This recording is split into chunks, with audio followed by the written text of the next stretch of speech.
good afternoon, welcome. Okay, plan today is largely gonna be just to get the 7.3 MSQ done, basically finish Dawntrail. If that takes us less than the full stream, which it probably will, I'm expecting it to take probably close to 4 hours, maybe 5. There is a dungeon and a trial, as far as I can tell. Then I want to get the 2 custom deliveries unlocked, and if we still have time after that, there's a Monster Hunter Wilds collab that I think should still be available. I don't think it was a time limited thing, so we'll do that. And once we've done that, then if we still have time to spare, I may just actually see if I can't grind my way to get the Rathalos mouse that we never got around to finishing, since we know we can beat that fight unsynced with this class. But we shall see. Anyway, I don't think I talked to all of these guys after we finished last time. Gorsan is helping us coordinate efforts with the administration here in Alexandria. We have to work hand in hand to ensure that the people can get their back to their normal lives. I just worry about Kaluja, though. I know he's still frustrated that he couldn't do anything to stop the machines. If only there was some way to take his mind off things. I will dedicate myself first to healing magics, so I may help treat people's wounds. It will be a time-consuming process to reacquire my abilities, but a necessary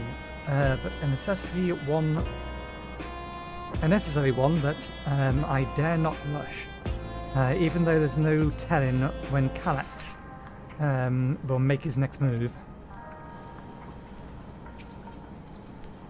Raha and Alphano patrol the city, while Yastrola and Alizé continue treating Levin's sickness and those injured in the attack.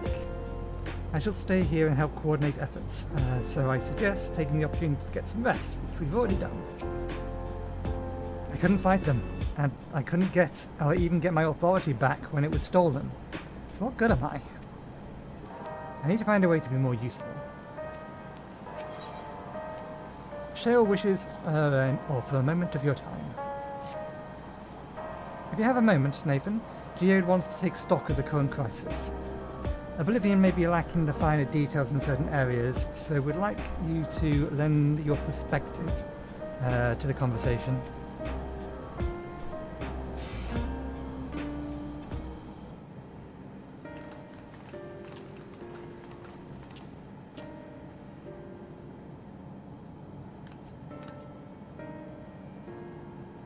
Sorry to drag you into our meeting, but I need to get a better handle on the threats Alexandria is facing right now. Not at all. Much has happened since the state funeral, and a cleaner idea of where things stand would be beneficial to us as well. First things first, then. Let's discuss the state of the machine's malfunctions. Every single sector reports instances of sentries attacking civilians without provocation, and vehicles suddenly becoming unresponsive to controls. And while these malfunctions were resolved fairly quickly, they are nevertheless resulted in a considerable number of injuries and death. But you haven't heard anything about new incidences since then, right? Right. No additional reports have been logged, as far as I know. That's the good news. The bad news is, I tried to take control of the soldiers when they started hurting people, but they wouldn't listen to me, even though I have the King's authority. Once things calmed down, I was finally able to make them give up their weapons. But if it happens again, I don't know if they'll ignore me like before. The King of Resolve's authority is about the highest there is. Who is this man that can override it with such impunity? Kallax. He lived in the age of the Storm Surge, as I did.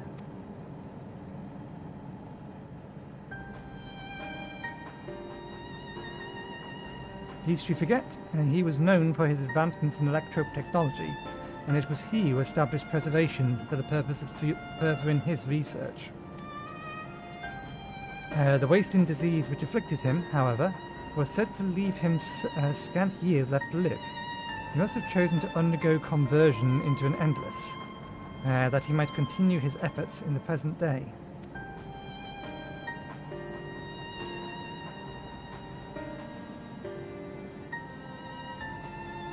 Preservation's early goals seemed noble enough. Exploring treatments for Levin sickness, designing Everkeep's core systems, that sort of thing. Why harm the people he was ostensibly trying to help? I do not pretend to fully understand Calyx's motivations, only that he appeared incensed by what he saw as mankind's failings. He asserted that the strategy of adapting our species through generational succession was outdated, that evolution now required us to forsake bodies of flesh in favour of eternal preservation.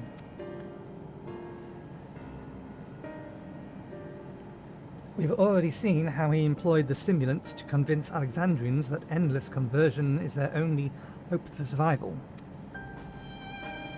Eternal life is assured for the 5,000 who register their neo-regulators. But this is merely one part of Calyx's greater plan. He wants the key to interdimensional fusion. With that relic in his possession, he will draw ether from the reflections and expand his effort to create endless a thousandfold.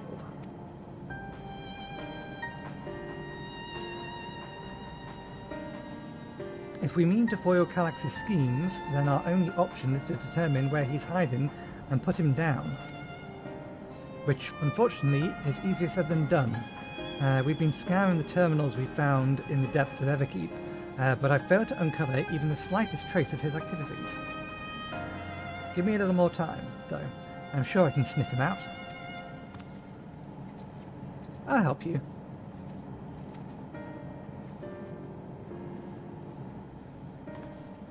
While Galuja and Shale are working on that, I think I'm going to take a look around town.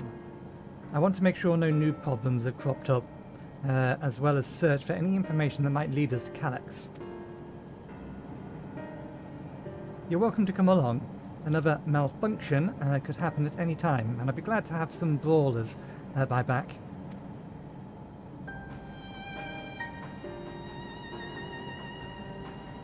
Count me in. Rather than the others, I help in Oblivion patrol the other levels, or other levels of the keep. So shall we stick to the streets of Solution 9? Sounds like a plan. Thanks, you two. I appreciate the company. I have to speak with the city's administrators about bringing in the Landsguard. I want our soldiers around to protect those who are moving to Turali. Alphano and our allies will be joining me for the meeting, so the three of us can cover that sector as soon as we're done. If I may, I'd like to join Nathan's groups, if you'll have me.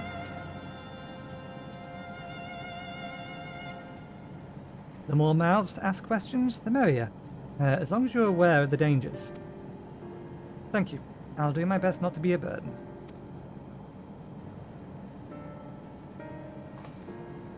I'm more worried about you, Geode. Don't do anything stupid. You'll change your tune once we get back with the goods on Calyx. Then drinks on you.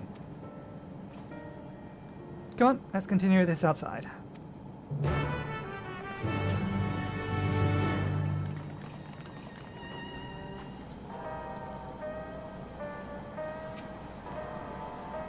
Good luck with your patrol, and take your time. We can do without Geode until you're done with your with the old sod. Yeah, sorry. Just when I think I've internalized better manners, talking with Geode brings out all the bad habits. I wish I could grow up faster. There'll be so much more I can do when I'm bigger like you. You're already wiser than a lot of the people I already know.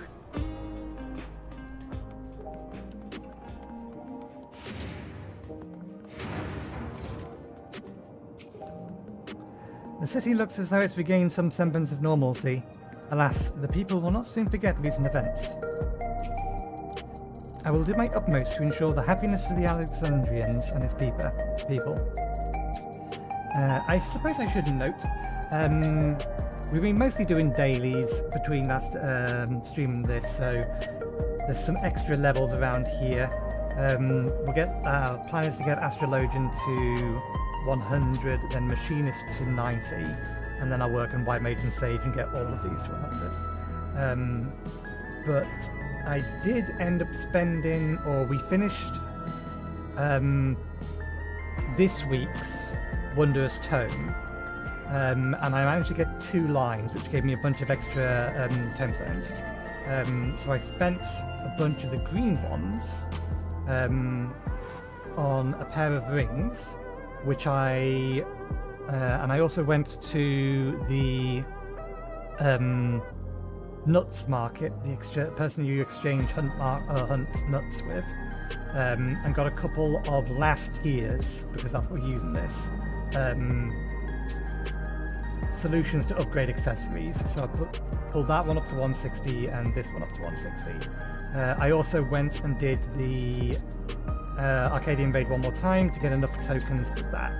So the only thing that's pulling our item level down now is our weapon, but we're going to work on that tomorrow, is the plan. I wasn't sure I was going to stream on Saturday this week, given that we've been streaming all 5 days, and usually we only stream 3 days a week. But if all we're going to be doing is chilling around and progressing the Occult Crescent, then we may as well stream all of that as well. It'll probably be a longer stream. I'll probably start it earlier once I've got all my other things done for the day. But that's tomorrow's plan. Today we have an MSQ to continue.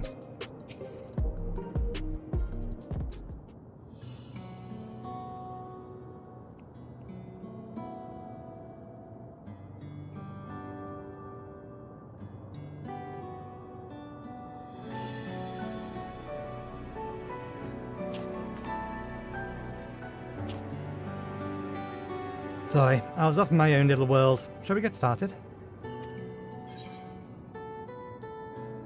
The people seem... Are you alright, Geode?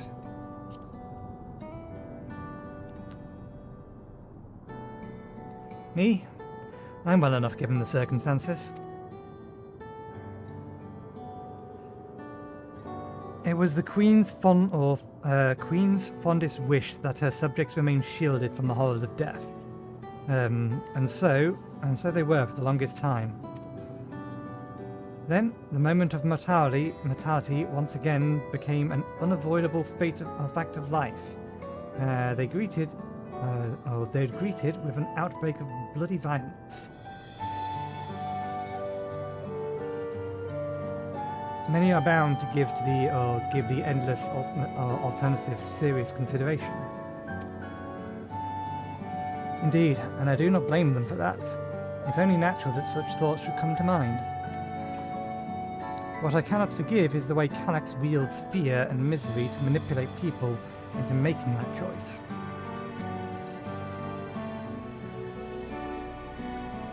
No one, not Calax nor anyone else, should dictate how we cope with the spectre of death.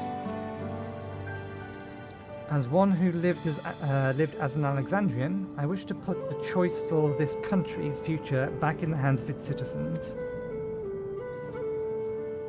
And you think we'll handle that responsibility? After everything you've seen of us? It is what I have seen that has convinced me you can. I awoke 4 centuries later to find my people living, laughing, breathing... Let's try that again. To find our people living and laughing beneath Alexandria's banner. Though surprised and bewildered, I was overjoyed to see it so. You all deserve to be happy.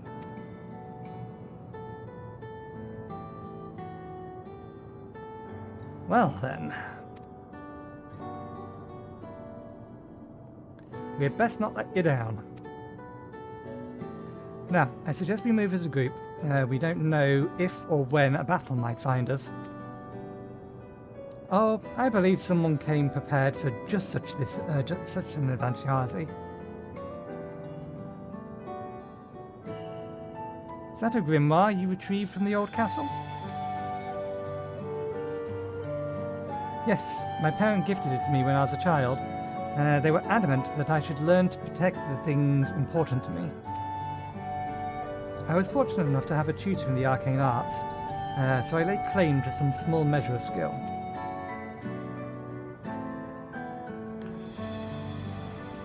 If that's the case, it might be better off if we split into two groups after all. It would certainly be more efficient for information gathering. I guess that makes sense. The two of you can take the west side of the recreational zone then. Nathan and I will take the east. Very well. We shall end our patrol in the plaza just past True View and await you there.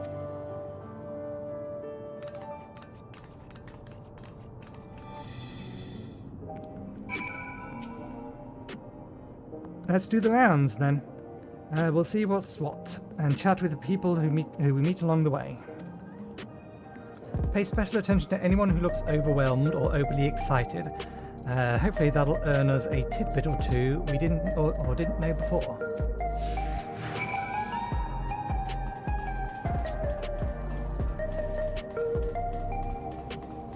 We'll come back to you.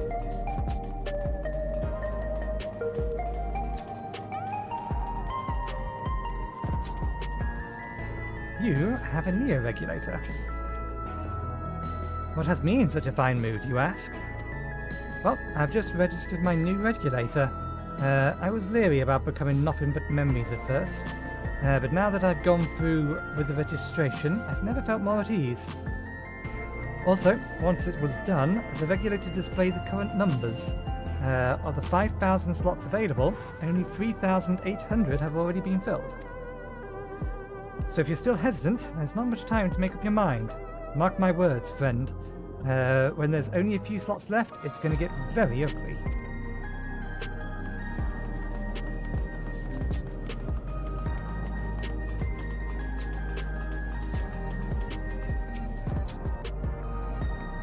Are the sentries and the air wheelers safe to be around now? I just don't know what's happening again. And maybe next time I'll be the one who dies in a horrible accident. I need a neon regulator. Becoming endless is the only way. Even Queen Speen said so.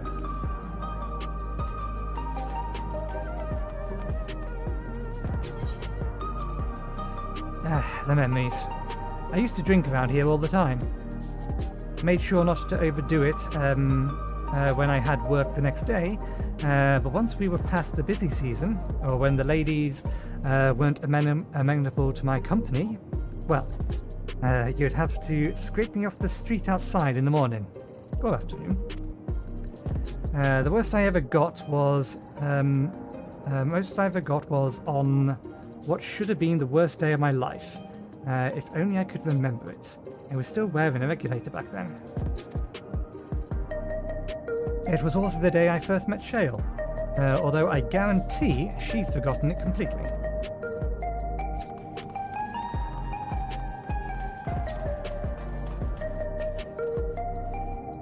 You want to hear my story? While I appreciate you offering a sympathetic ear, there's not much to tell. If you must know, a good friend of mine died when those machines went crazy. His airwheeler dropped right out of the sky, and he didn't survive the crash. Damn fool wasn't wearing a regulator. I know that's not so strange these days, but he'd never bothered with one. He was at peace with the idea of dying someday, and I thought I understood what that meant, until it happened. Nathan, a word? I feel like there was a few factors in this story we've heard, or in the stories we've heard. One we haven't considered during our discussion with everyone in the back room. People still face dying, that fights are likely to break out over the neon regulators. The victims of violence, or the victims of the violence weren't wearing a regulator. Yes, that's it. The vast majority of residents have always worn regulators, so it's not a detail we'd normally think about. With the supply of souls cut off, though, more and more people have begun going without them. We need to look into the casualties from the more recent attacks and check whether or not they were equipped with regulators. Let's ask around on the streets over to the east. It was pretty chaotic at the time, but maybe we'll find eyewitnesses who can help confirm if it was a pattern or not.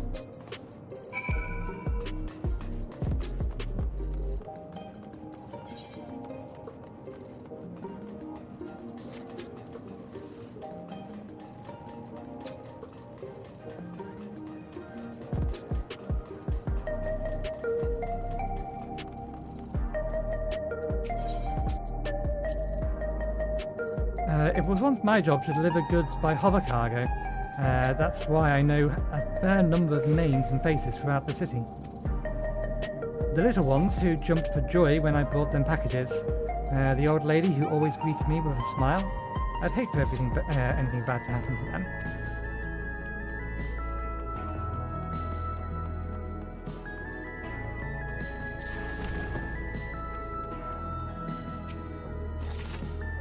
Hello, how are you today? Please let me know if I may be of service. Citywide casualty data unavailable. Government officials are currently processing reports from all affected zones. Can you narrow it down to the recreational zone then? You must have some estimates on hand. Recalibrating parameters. Injured, 87 individuals. Casualties, 19 individuals. Casualties equipped with regulators, 0.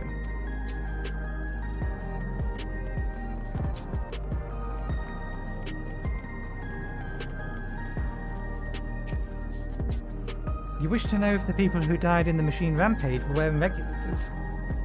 I'm sorry, but I was assigned to clean away debris. I didn't see any of the deceased. No bodies were present at the time I arrived, so I assumed the ushers had already done their work. I do remember there being patches of white dust scattered about that were quite a chore to clean up, but nothing else worthy of mention. Nathan, I think it's time we rejoined Cryle and Steen. I was half joking with my boast to Shale, but we may have stumbled upon something major here. We should share our findings and keep pursuing this avenue of inquiry. Didn't Cryle say to meet them in the plaza just outside Trueview? Let's get going.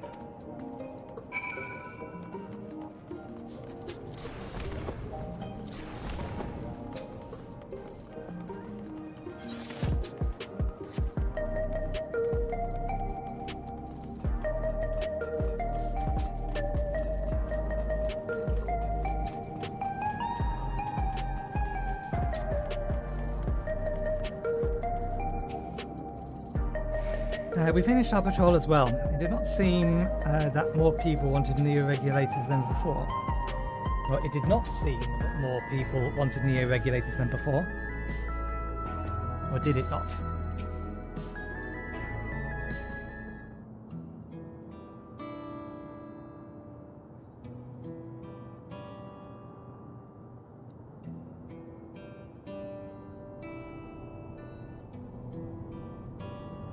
So, essentially, you're saying that the people who were killed by malfunctioning machines weren't wearing regulators. Well, the numbers are still tentative, and only applies to one zone, but we don't know how that'll stack up against the overall data. But, this is definitely more than a coincidence.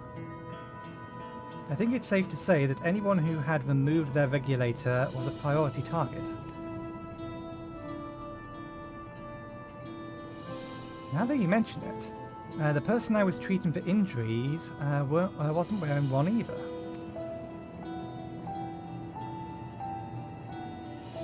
But why? Why are they being targeted over everyone else? If they're not wearing a regulator, there's almost no way they're going to try and put on a Neo regulator. Or at least it's significantly less likely. Plus, they couldn't be brought back to life, so they would be guaranteed to die.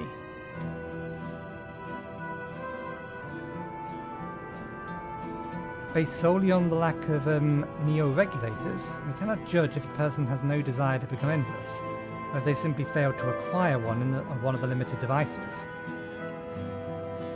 But those who wear no regulators at all, they have clearly rejected the old system of using souls to revive themselves. Put another way, they have chosen to live their lives in the knowledge that death is inevitable. The chances that such a resolute people would wish to become endless are far lower, I would imagine.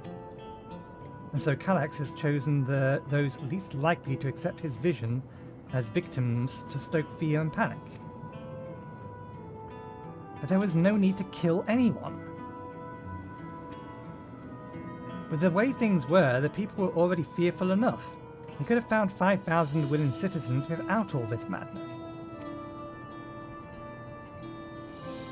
You make a good point.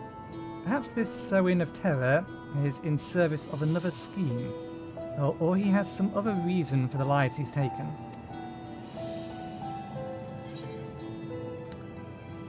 On the dust of the various sites. Yeah, that is weird.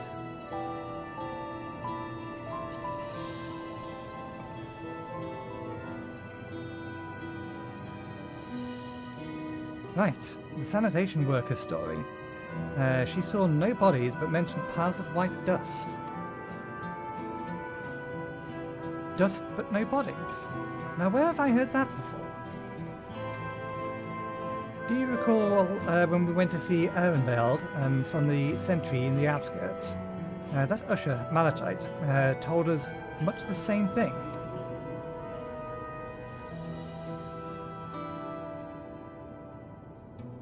When I arrived, I found no body, only a pile of dust, which the wind quickly scattered. Confused, I questioned the residents, but no one knew what had become of it.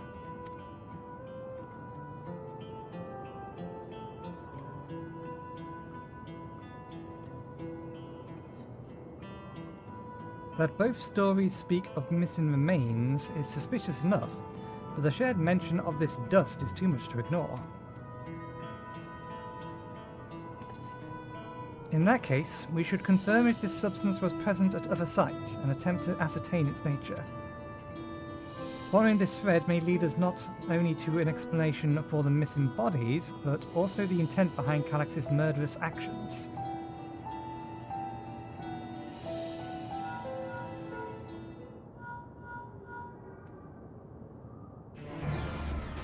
Nathan, we need your help. I've lost control over the soldiers in the residential area. They might be trying to hurt people again. Oblivion members are on the way now, but you are close enough to join. But are you close enough to join them?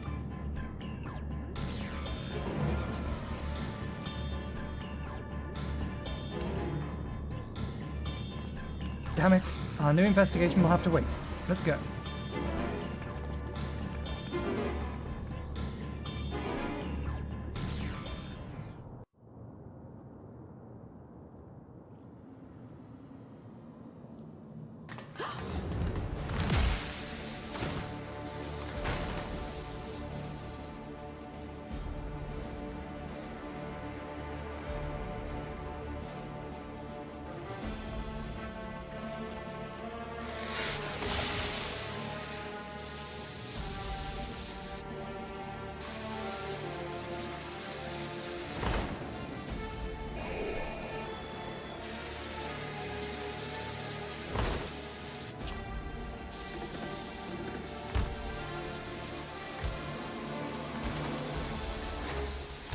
Stay back! Stay away from me! Leave him alone!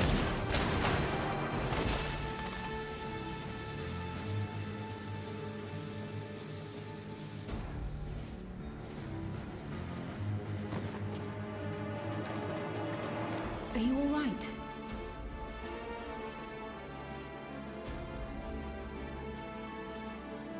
What happened here? Sentry walked into my apartment, even though I'd locked the door and everything. I managed to run, but the man who tried to save me...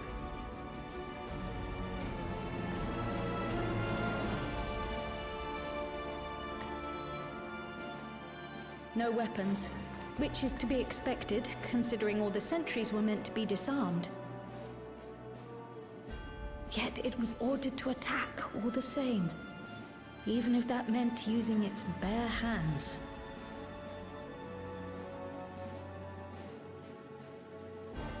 I'll leave matters here to you. I'm going to do a sweep of the surrounding area.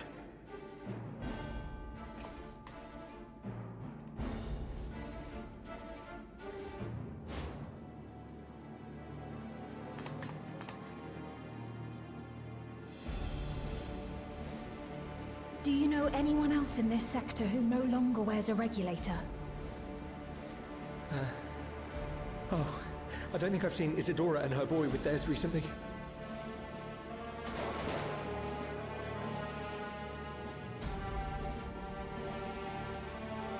Go to them, quickly!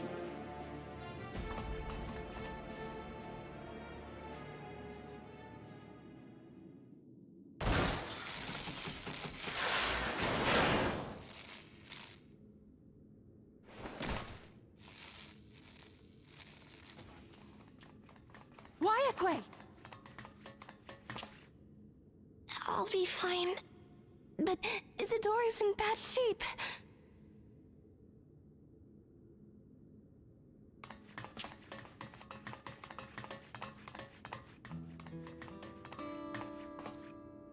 Mother! Mother, please! Isadora!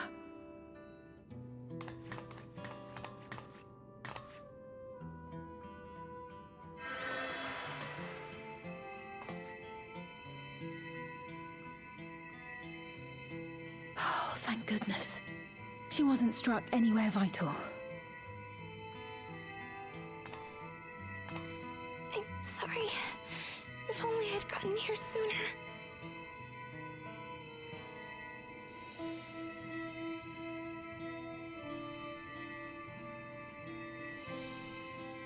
Everything will be all right. I promise to make your mother better.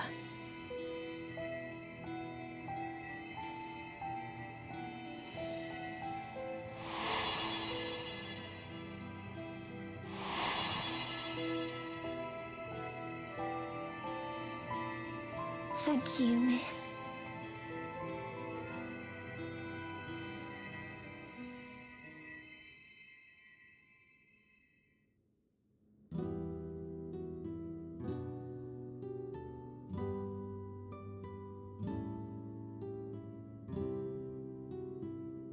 Will she sleep like that forever? No, not forever. She'll wake soon, I'm sure of it. That's good to hear. Thank you for saving her.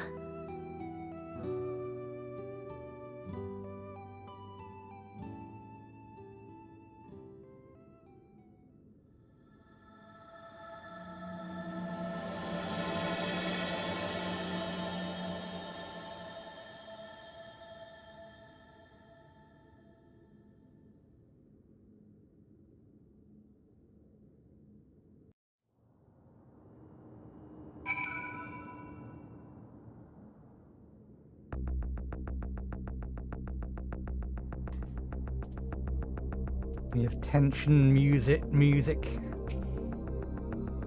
She should recover in due course. I'm glad we arrived when we did.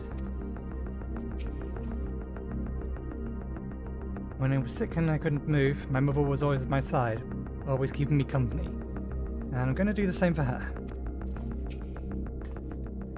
Forgive me, I was reckless.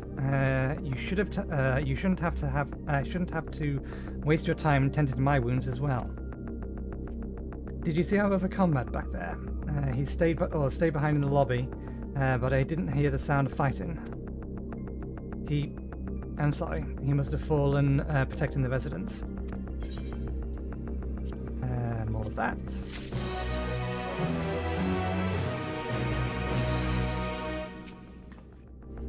For their sakes, I have to remain calm. It's the same.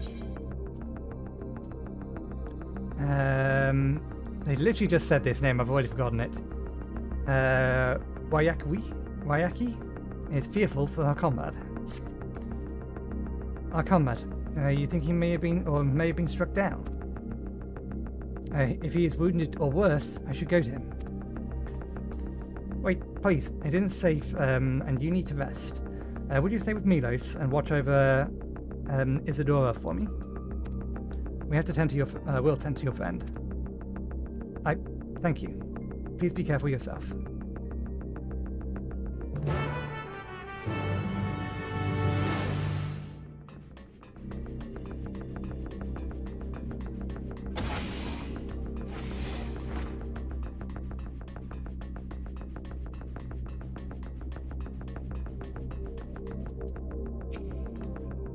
That man, this is awful.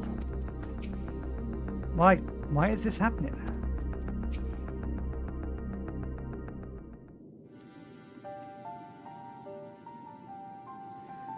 Isadora's going to be alright then. I'm so glad. I've just finished my ministrations here. Our Oblivion comrade was beyond saving, I'm afraid.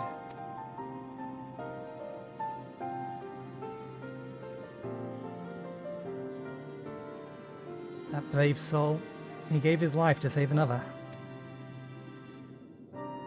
He died protecting me. I don't understand why any of this is happening.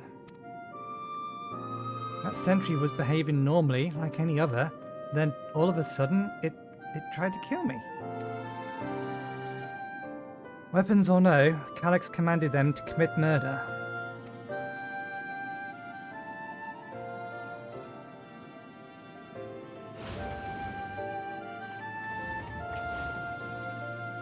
Is it over? We came as soon as Wakia sent word.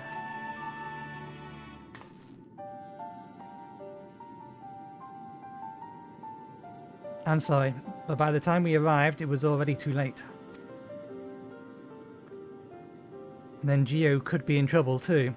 Once we have this radius locked down, we need to go find him. But why? Has something happened? Possibly. We're not sure what, but he stopped responding to our communications. We need to prioritize securing the residential sector, though. At least until we gain control over the sentries. Then we should search for Geode. I agree. Since most of Oblivion members have sworn off regulators, if our theory holds true, then they could be prime targets for the next attack.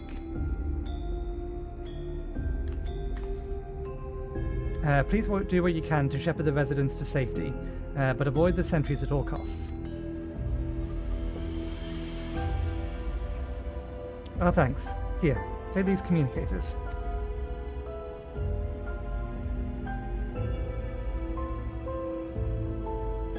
We've made modifications to them to prevent Calyx from intercepting the signal, and have been using them to coordinate movements with allies in the vicinity.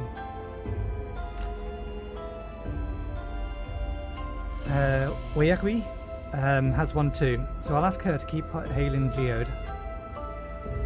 Good luck and stay safe.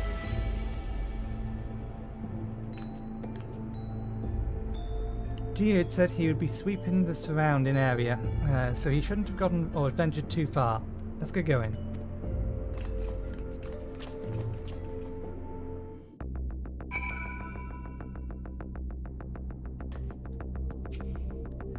Leave matters here to us. We'll see to our fallen comrades and make sure no one else comes to harm. I hope you find Geode soon. I know he's probably saving some people with one hand and fighting off threats with the other, but I can't help but worry. Pray, thanks to your Millennium friend for me. I would still be helpless mess if not for her encouragement.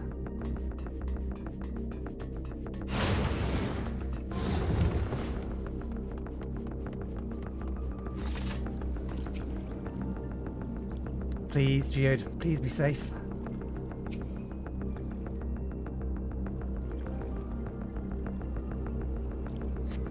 You see no sign of Geode. Perhaps you should search further to the east.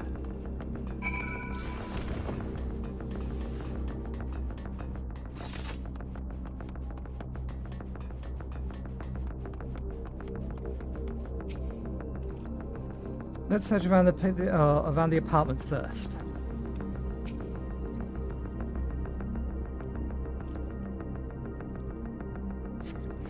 You see no sign of Geode. Wayaka's voice crackles forth from the communicator. Geode? Geode, answer me! There is no response. Perhaps you should continue your search further to the east.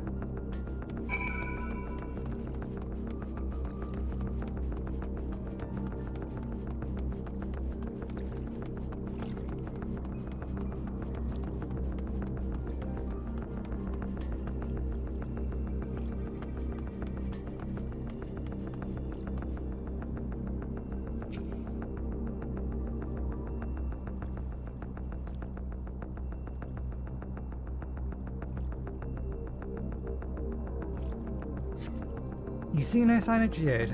The neighbouring residential radius would be the next logical place to look.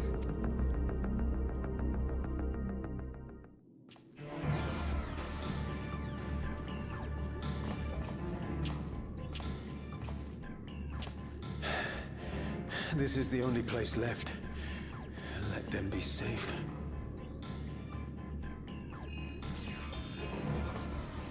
Geode, are you there? Answer me, please!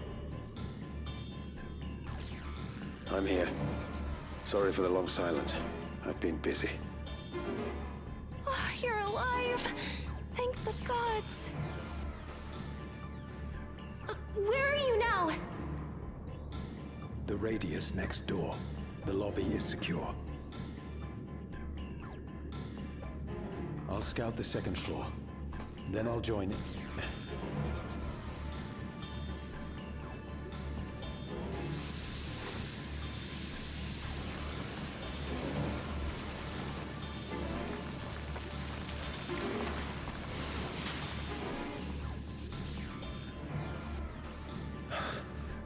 That dust.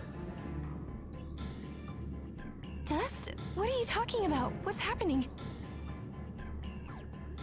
They're not just collecting souls. They're draining the bodies of corporeal ether.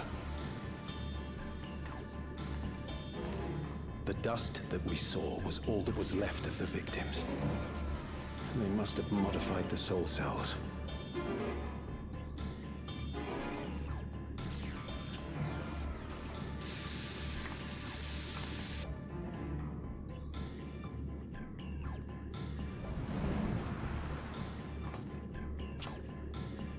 Shit.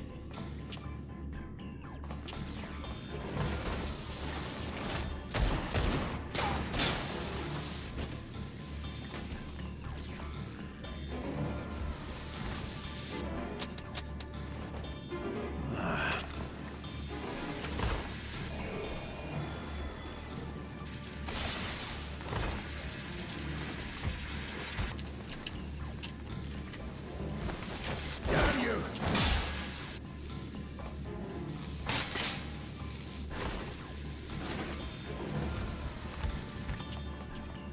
You can't be here! You need to run, now!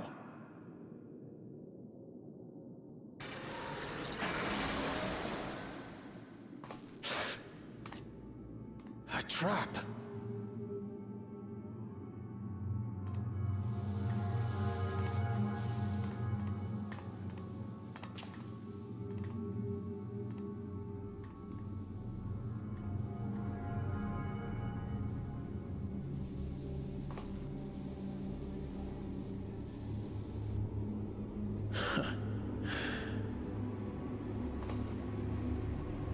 Take care of the others, eh?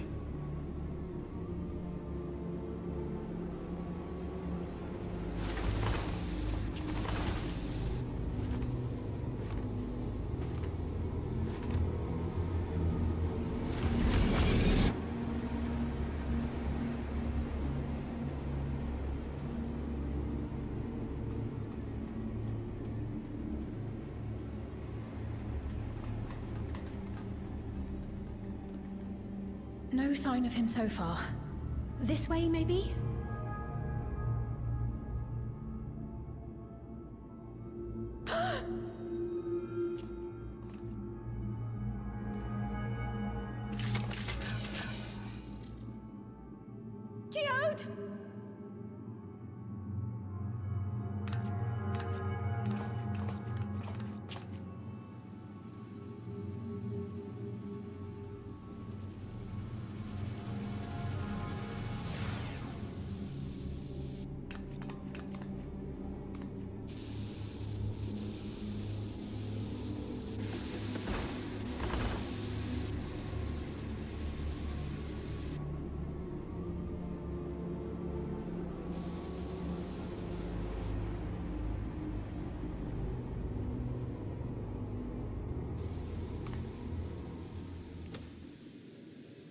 a shame. I had hoped to leave here with at least one more cell's worth of ether. But seeing how eager you are to interfere, I shall cut this foray short.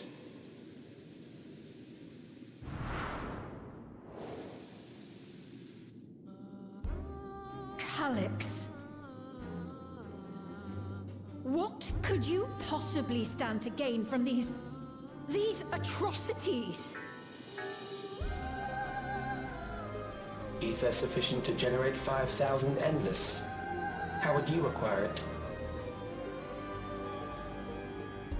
How would I? Until I have the key, the reflections are closed to me.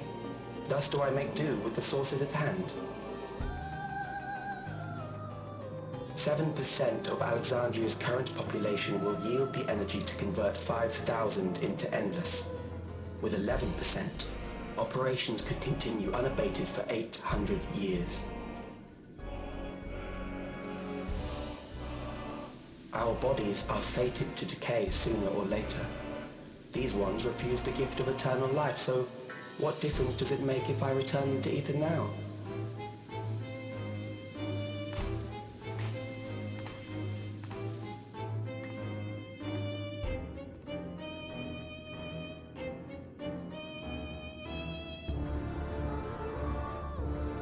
I will not waste time and resources on meaningless conflict.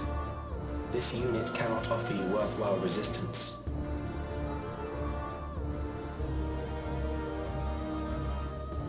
Instead, I pose a question. Would you hand over the key if I promise to halt my harvest?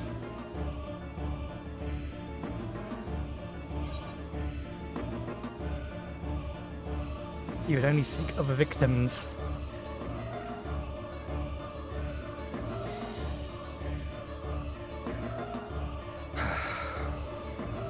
It was foolish of me to even ask.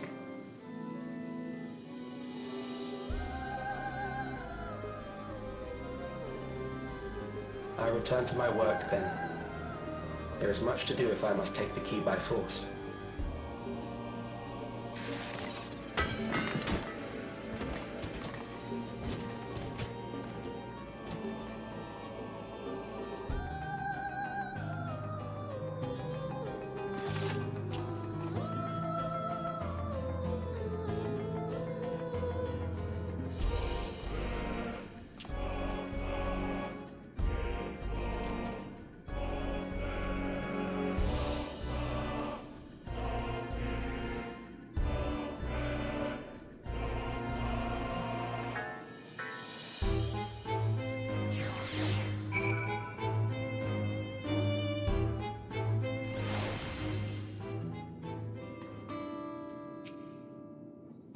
Can't. There's no words.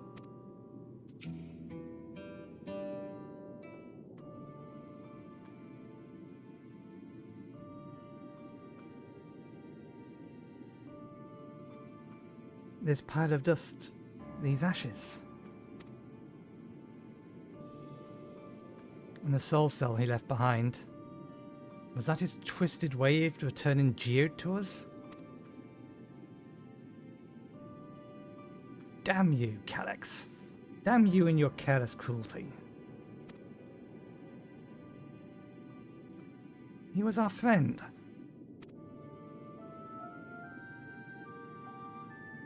Even so, some might say even death was justified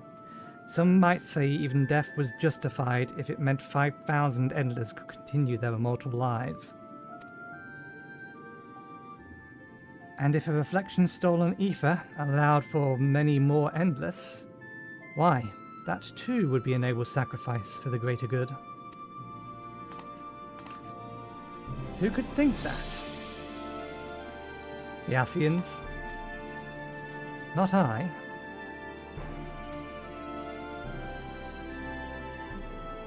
Certainly not I.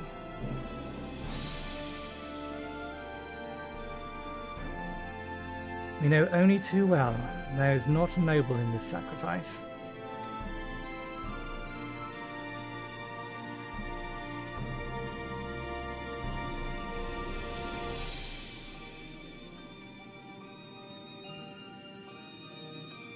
We have to stop him. We have to find Calyx and put an end to this madness as soon as possible. And under no circumstances can we let the key fall into his possession. Nathan? It falls to us. We must. We will thwart his plans here in Alexandria before he can terrorize innocents in reflections elsewhere.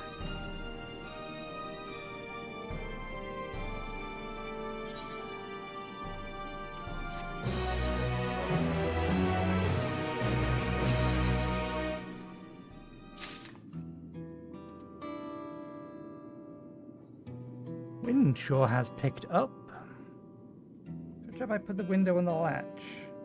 So just checking weather for the rest of the day. It's actually going to be pretty cold. Well, mild for UK 15, 14. Let me just close the window.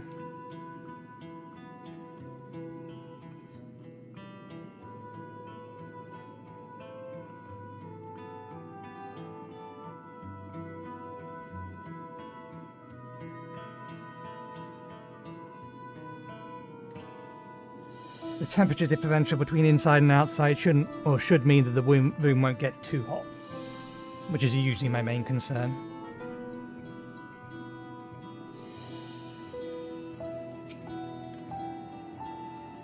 We'll hold on to Geode's gun. If you could take the soul cell, please. Though gripped by sadness, Sphere spurs herself to action. Speen, rather.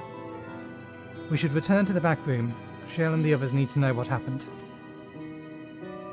Yes, I asked Wayaki to meet us there as well.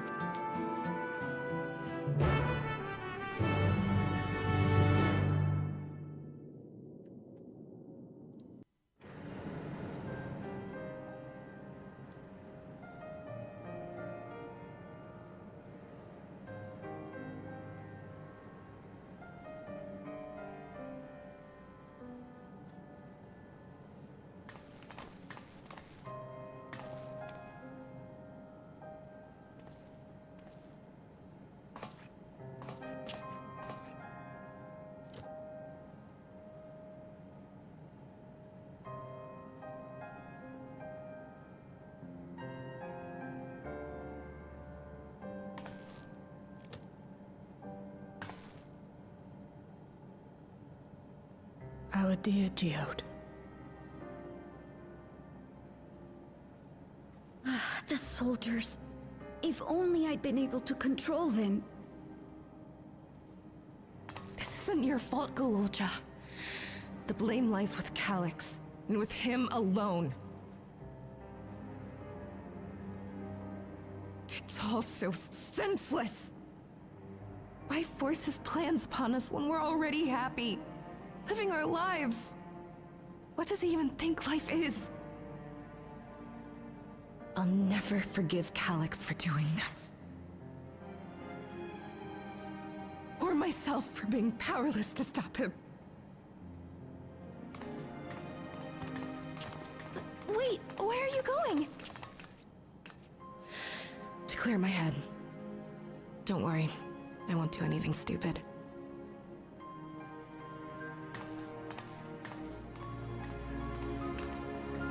Stay here and get some rest. I'll make sure Nostalgia stays out of trouble.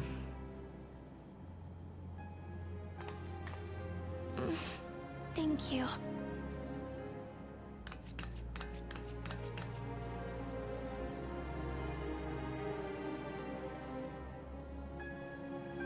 Things would have been far worse if you and Geode hadn't rushed in there. Many people are still alive because of you. And after adding what you discovered to the leads we've dug up, I'm hopeful we can determine where Calyx is hiding.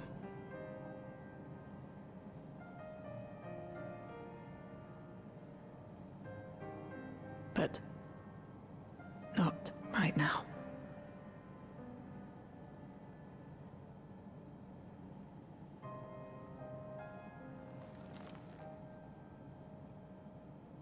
We need time before we can move on.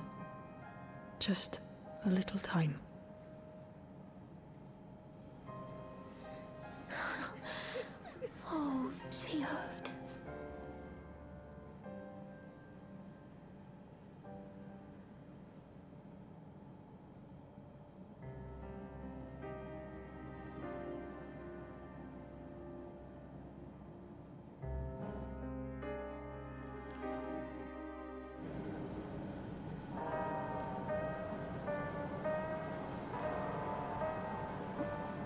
Hello, Ray. I am told that the members tasked with keeping the residents safe returned with their bodies or with the bodies of their comrades. They all risked so much. We made a swift patrol of the other levels and confirmed that Calyx had carried out a number of targeted attacks, all to harvest more ether, it seems. I got back control of the sentries, probably around the same time Calyx left. I'm sorry, I couldn't stop him. I've spoken with Lamont. They've cut their meeting short to deal with the aftermath of this latest violence. I assume you know better by now, but I hope you're not planning to try anything alone. We're all here with you. I never deliberately try anything alone. It's just sometimes it's better off that way.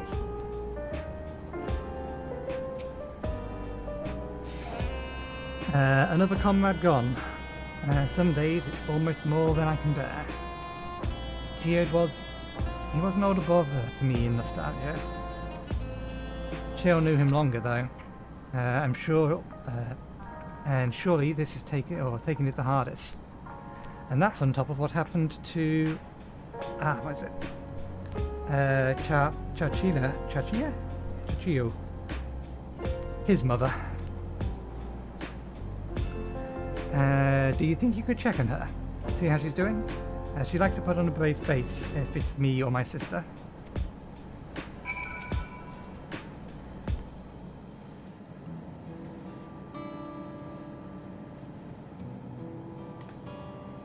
Apologies, my mind was elsewhere.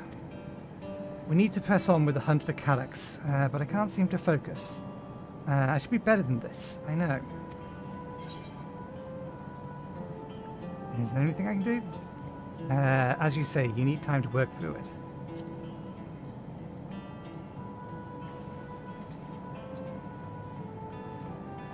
You're right.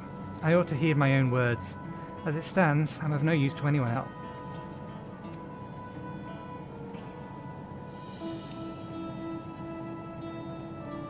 Chachiyu used to say the best things to do with grief was to let it all out.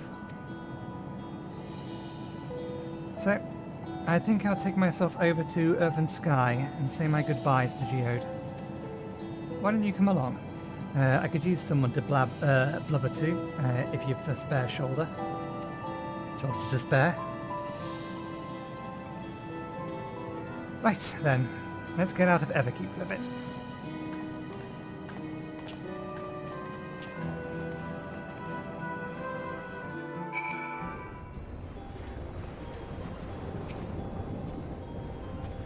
It's a fair trek on foot, so I've arranged for a couple of air-wheelers.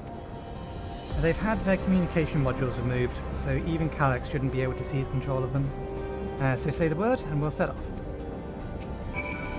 Ready? We'll be flying close to the pylons, so follow my lead.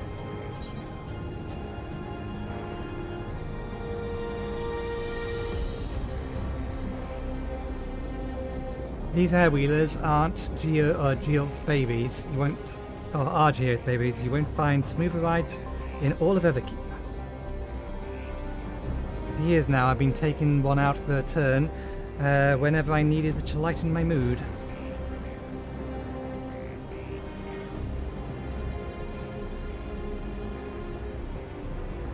Sometimes Geode would come along too, and would end up racing.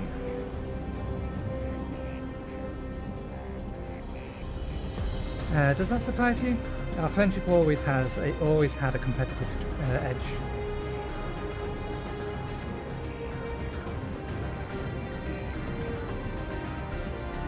We would often talk about how, one day, we might fly our wheelers outside the dome.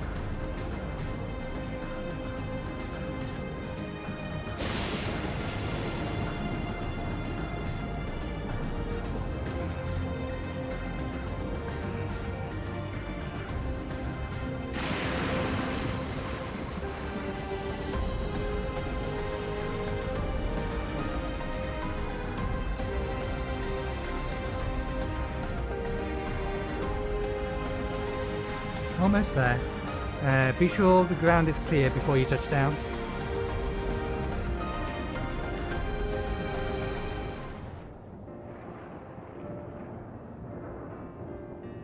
Phew, that helped clear my mind a touch.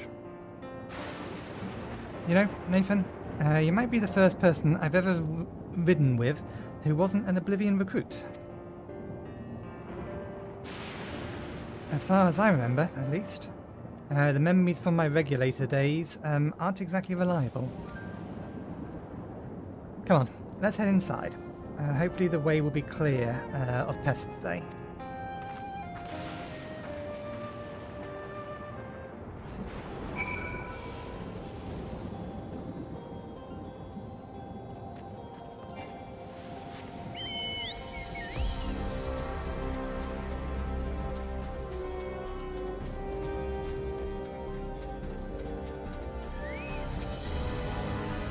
Just our luck.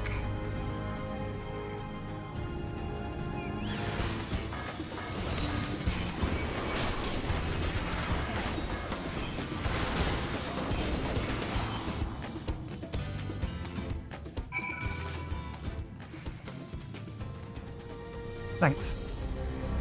We can usually avoid such encounters, but sometimes they wander in and out and block the only path. Not that would slow you down at all. I've never seen you fight up close before, and the surveillance feeds clearly didn't do it justice. Hopefully that keeps the route clear for a while, shall we?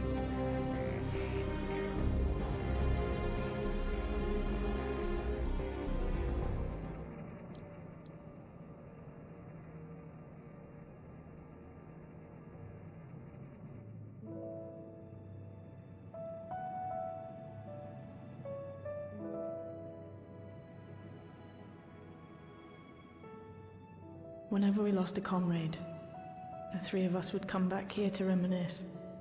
Me, Geode, and Kafkiwa. Kafkua. Will you raise a glass?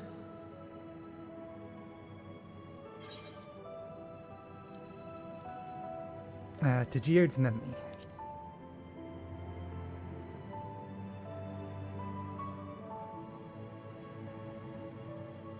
Oh!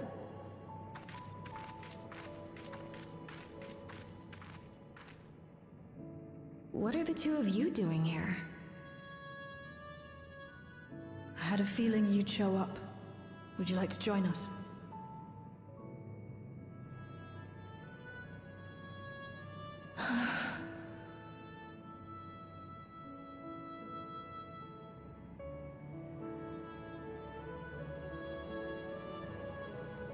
I suppose I could spare a moment.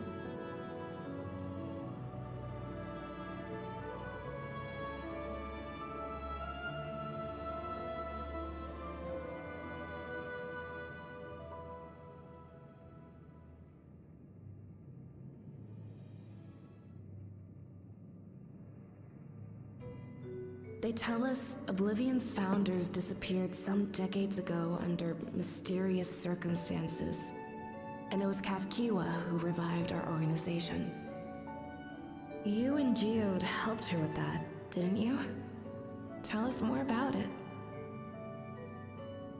You're keen to know too, right? What they were like back then. The mad things they got up to. That sort of thing.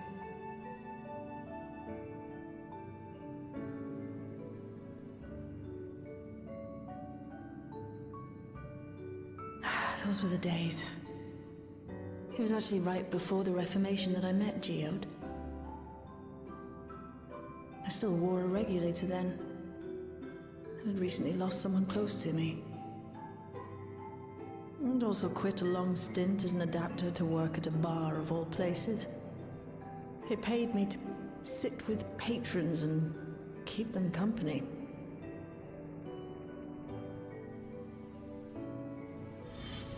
So Geode came in one night. It wasn't long before we got into an argument. First-time customer, but tempers flared.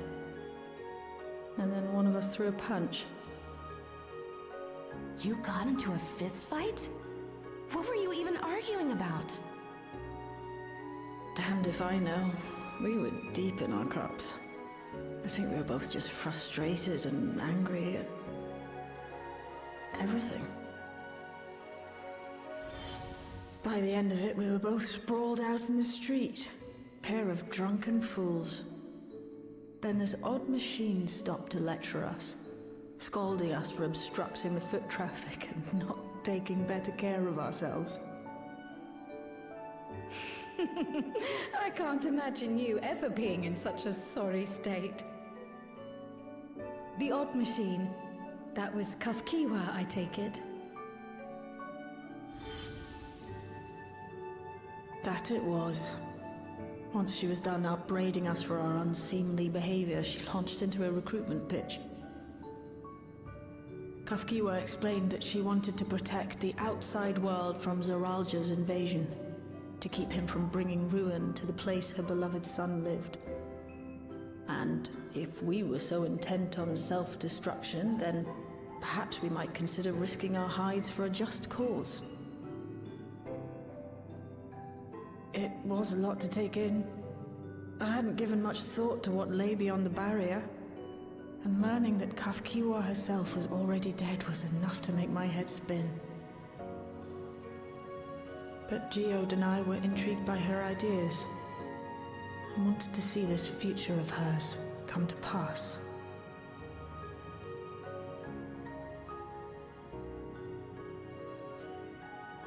Geode often spoke of it. He told me that meeting Kafkiwa was what first taught him the value of remembering people. Like he was sharing a holy revelation.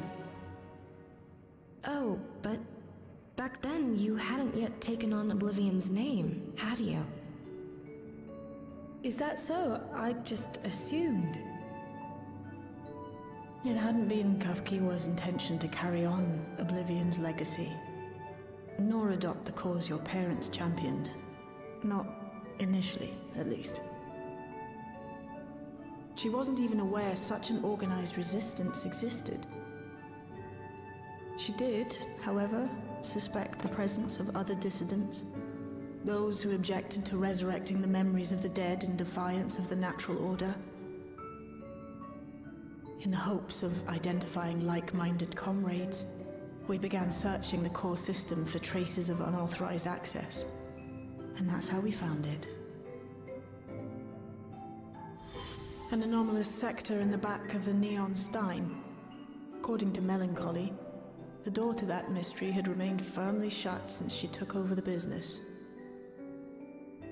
The back room. The back room. We forced our way in, only to discover that the hideout had long been abandoned. Although the occupants were gone, the equipment they'd left behind contained records of a group calling itself Oblivion. After reading through their exploits and their vision for the future, we made the decision to carry on their work.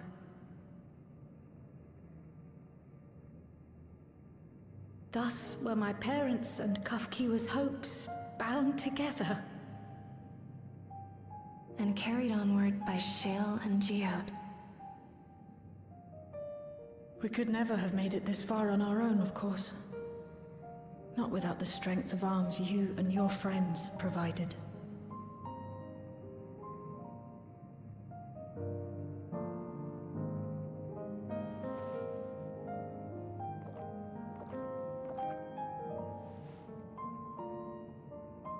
Losing comrades is a hard thing, but being here, thinking back on the moments we shared,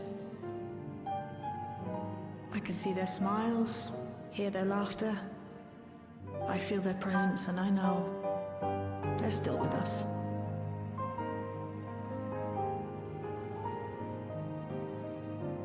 But these memories of mine are for me alone. Reminders of why I chose to do this, and why I'll stay the course.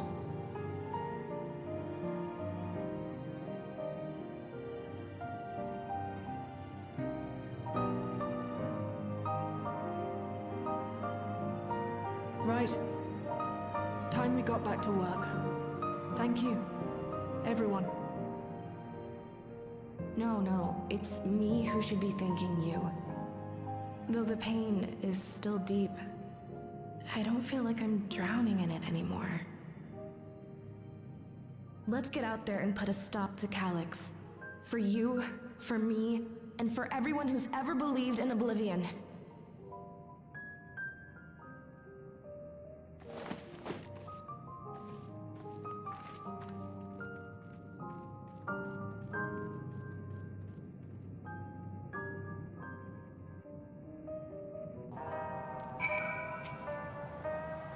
I appreciate you helping me through this. And not only the grief, you've helped me see that my comrades mean even more to me than I realized, which only fuels my determination.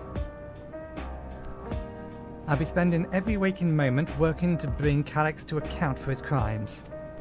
I'll do my part, and you do yours. Oblivion needs you.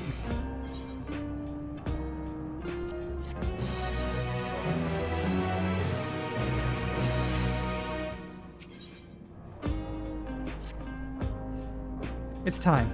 I went back to locate it. It's time I went back to locating Calyx's lair. I have a new strategy in mind, but it remains to be seen if it will aid in narrowing down the possibilities.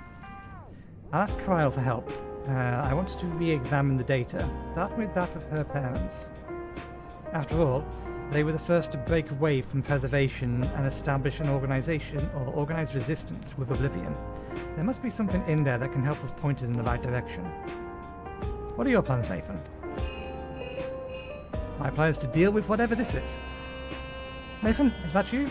I apologize for calling suddenly. I've been making the rounds in the outskirts, and I can't help but feel as though something is amiss. Might I ask you to come join me? Your perspective would be most appreciated. I can wait until you're finished attending to Shale, of course. It seems your plans have been decided for you. Go on. I've others to speak with before I return to the back room. Where are you? Presumably in the outskirts.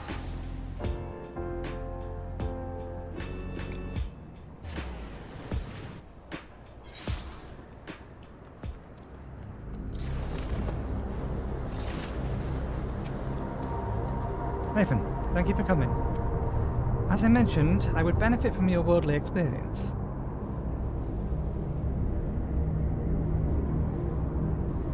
Perhaps it's my imagination, but the townspeople appear to be acting oddly. That is, even considering the current state of affairs. As I am yet unfamiliar with the outskirts, I thought you might be better equipped to judge if their behavior is unusual or not. Would you speak with them and see what you think? Though I hope to be proven wrong, I fear something's not right here.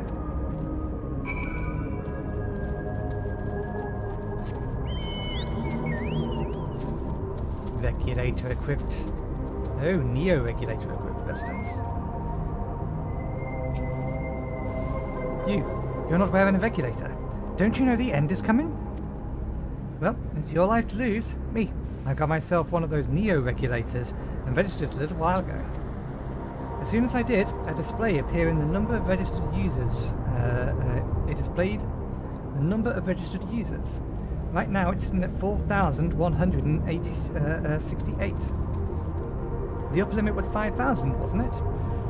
Seems the total shot up right after those machines malfunctioned. It's only a matter of time before everyone's registered. I pity those who weren't chosen, but I'm going to be an endless. I'm going to evolve and live happily ever after.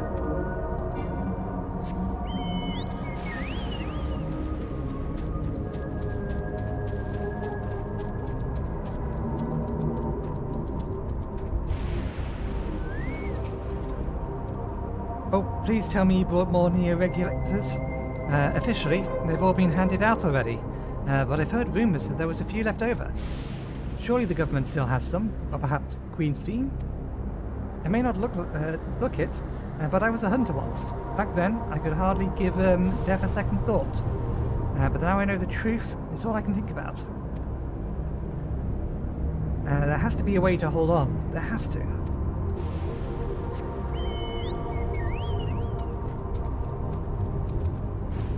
did call it, I can't remember if it would have been 2 streams ago, civil war is going to break out, effectively.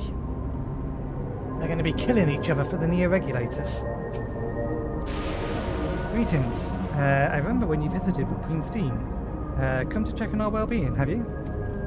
Well, I can say that things are rather stressful out here as well. Without knowing if or when our machines may turn murderous, the spectre of death is ever present. People are terrified, and the clamour for Neo-Regulators has reached a fever pitch. I, personally, was fortunate to have claimed the new device early on, and have long since completed registration. Death has no hold over me now. Now, I must begin my prayers. The darkness draws closer, grows deeper, and we must cast it out.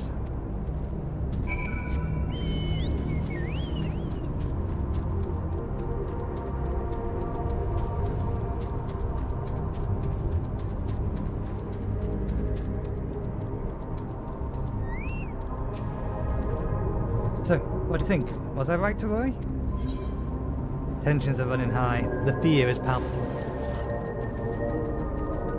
Yes, that's exactly it. The people are overwhelmed by uncertainty and fear, and with each new registration, that fear increasing inside them is growing more intense. How long until it drives them into a full-blown panic?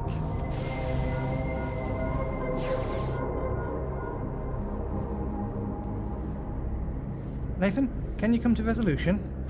We have a problem. I'm already here with Latemi and Alphano.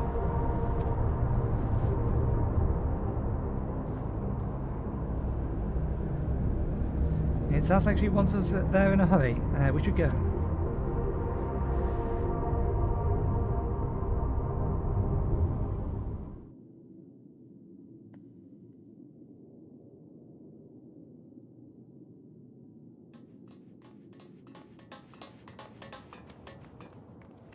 What's happened? Sorry to drag you out here, but I thought it best you see for yourself.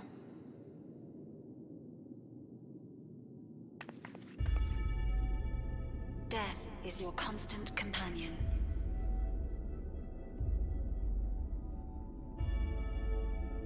Though you toil with diligence, death may come ere your reward is bestowed.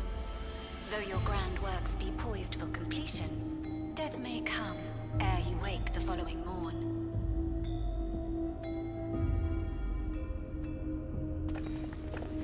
Though you enjoy a life of peace and good fortune, death needs but one instant to claim you.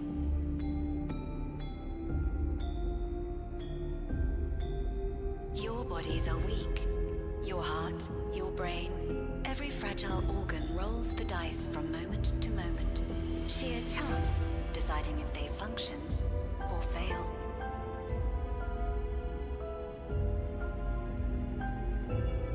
Be you stoic or generous or righteous, no virtues tip the scales in that fatal reckoning.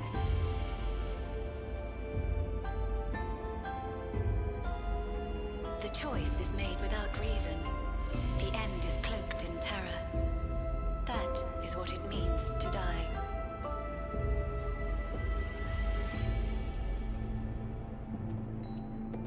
The announcement began after we finished our meeting with Gotham. As for its source, well... Alex. There is no shame in being afraid. It is that very fear which will drive you to conquer death.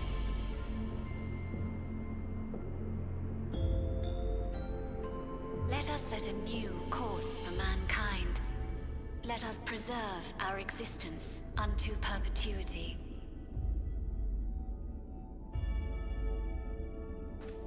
Hope for it, wish for it, pray for it. We will become endless. With evolution's brilliance, will we banish the ever-present darkness of mortality.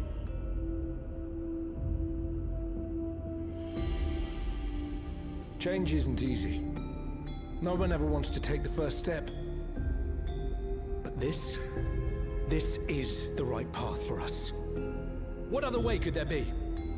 I'm gonna do it. I'm going to register.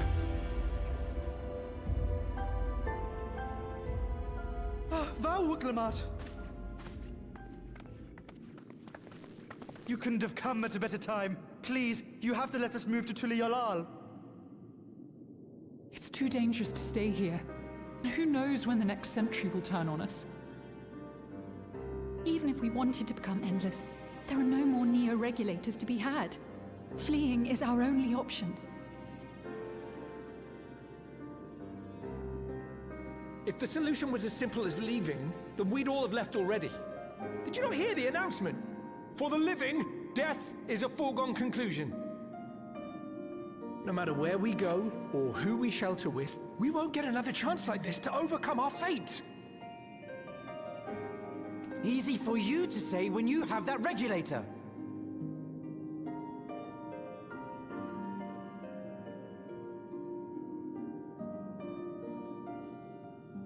The Landscar are on their way as we speak, and arrangements have been made to see that you all will be safely evacuated. Tulichola will aid you in whatever way we can. So please, remain calm.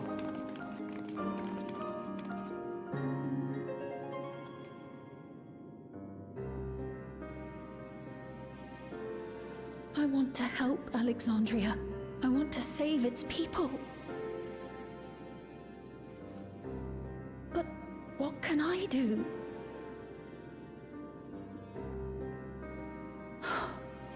I am not their queen.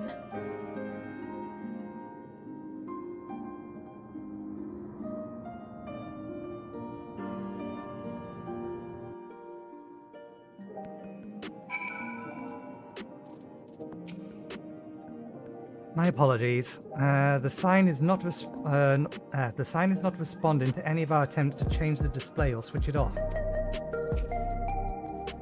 I'm sorry I couldn't be there in time.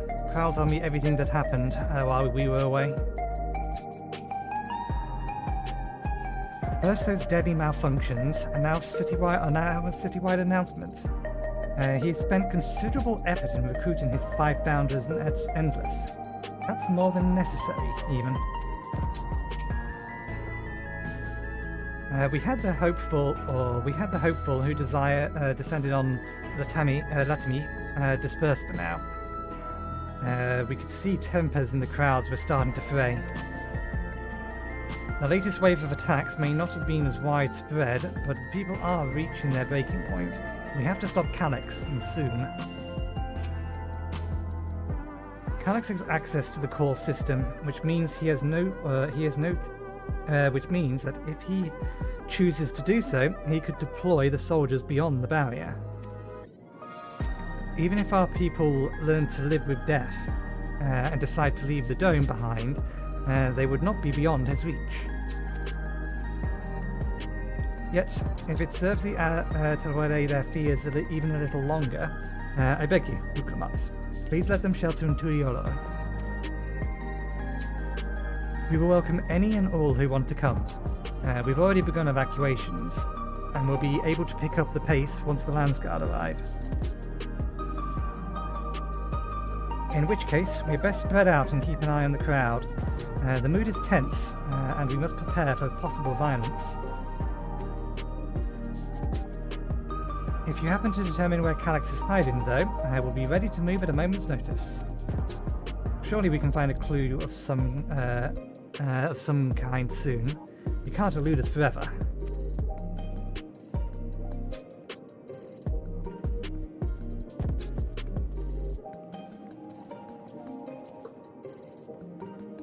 Violence and fear.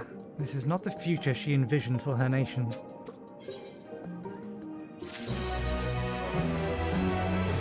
You give so much of yourself to aid those in need, and I must endeavour to find my own small way to help. Wuklamot assesses her surroundings with grim determination.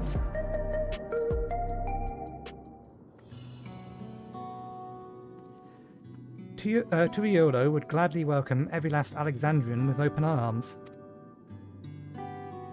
But what of the nation the late Queen was so desperate to preserve? What of that bright heaven of peace and laughter?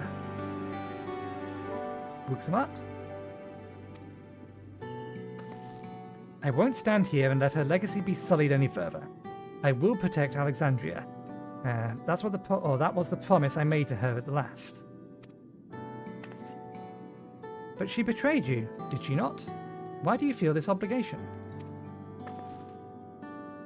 I saw myself in her, I suppose. We both felt the people's joy as our own. Yet alone, we lacked the strength to protect them. There is so much that I love in this world, too much for me to take in my arms and keep safe. And that made me afraid. When I needed someone who shared that love and fear, so together we could do what couldn't... I needed someone who shared that love and fear, so together we could do what we couldn't by ourselves. Or maybe it's simpler than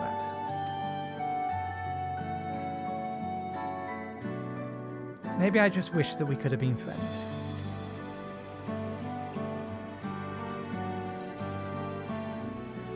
So when she turned to me in a final hour, desperate to safeguard Alexandria's future, I swore that I would see it done. In the end, I think both of you found the friend you needed. I would be yours as well, Sven. Whenever you fall or struggle to rise, I'll come running to the rescue, and you do the same for me. That's how we'll protect the things we love. That's how we'll protect Alexandria. You're right. You're right. Don't forget about me.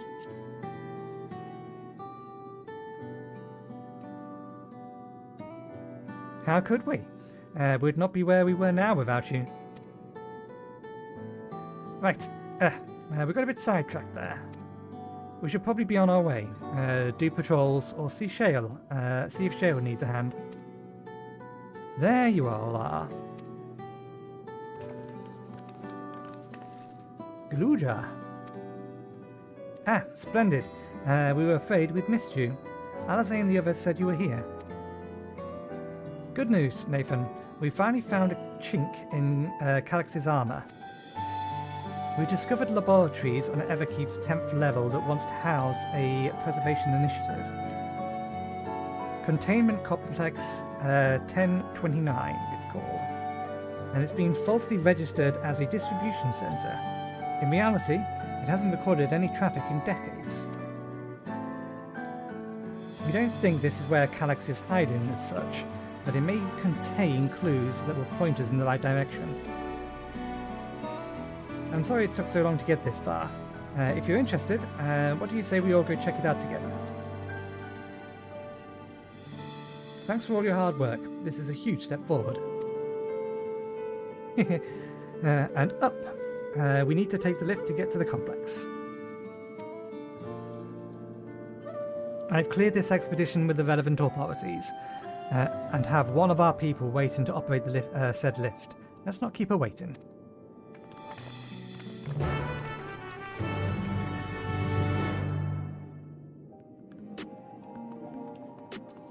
Okay.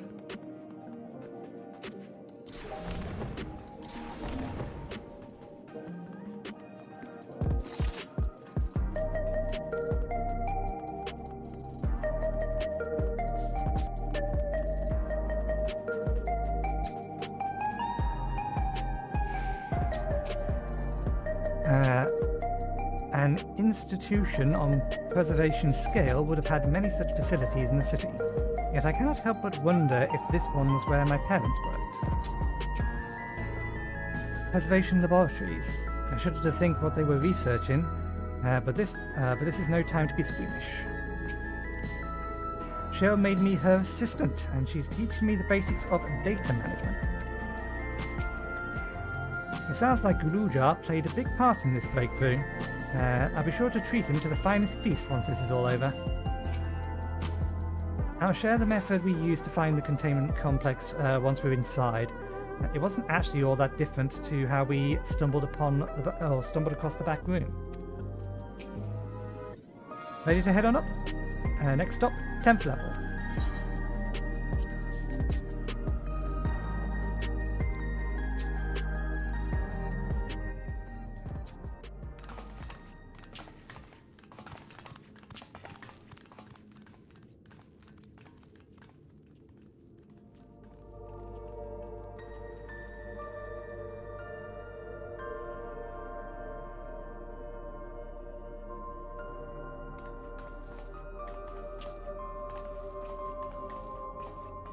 So this is one of Preservation's laboratories.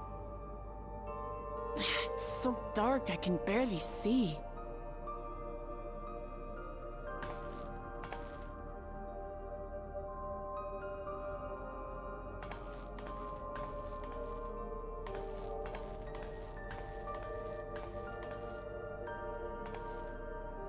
Just a moment.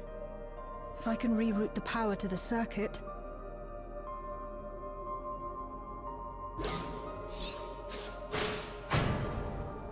You got the lights working!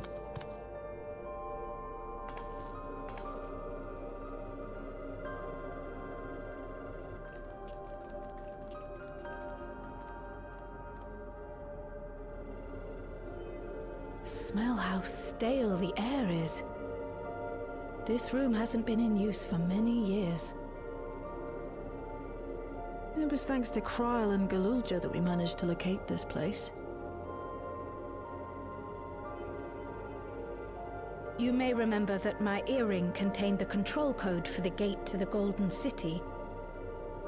As it was Preservation that constructed the portal, we reasoned that the code to operate it might include a signature of some sort, unique to their organization. So I took a closer look, and a line-by-line examination yielded a string of symbols identifying the code's author. We then began accessing the nodes for every door in Everkeep, seeking out control codes which contained those same symbols. After a grueling search, we finally discovered our prize behind door number 1860, the entrance to the facility in which we now stand. I'd probably still be at it if Galulja hadn't been around to assist me. I took breaks, but Shale never stopped working. Not even once.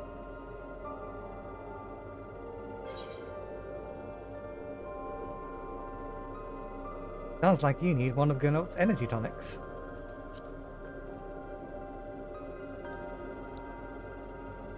Those concoctions would probably do me more harm than good, but I appreciate the sentiment. In any case, this next part will require your helping hands. We need to spread out and search for something that may lead us to Calyx. We're more than happy to help, of course. But I wonder, won't he realize we've found this place?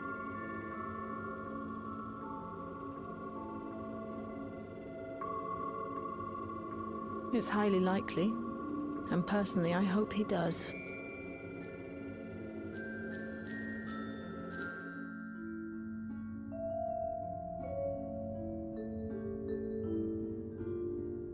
You all know our main objectives. We're here to pick up Calyx's trail. And I've learned of a certain device that should help us do that. I'll explain how we proceed, but according to the information I was able to dredge up, the device in question should have been installed in the director's office.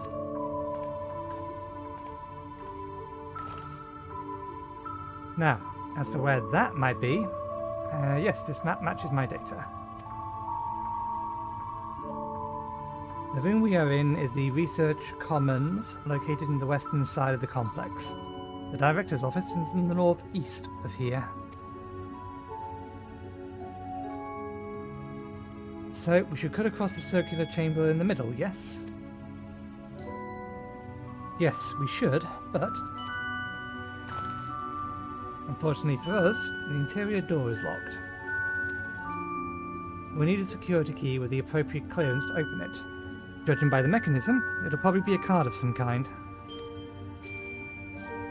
Can't you work some electro magic? I'll try my best, but this type of lock is well before my time. It may well take a while to crack it. And in case I can't, you might want to look around and see if anyone's left a security card behind. Considering the state of this place, it does seem like they abandoned it in some haste. I shouldn't be surprised if we found one. Very well, let's get to searching, shall we?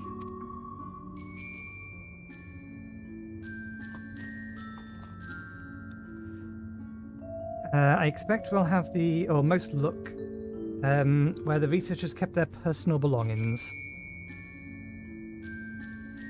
You begin searching Containment Complex 1029. Close cooperation will be necessary to overcome the obstacles barring your path forward. Helpful hints will appear in a different color. Pay close attention to the information provided by your comrades should you find yourself unable to proceed.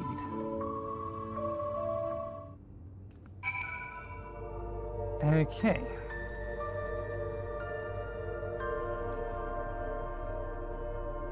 Data terminals. Desk organizer. Personal belongings would be here, here, and here. Let's check the thing nearest to us first. A few documents sit untidy on the desk. We find no security card hidden among them.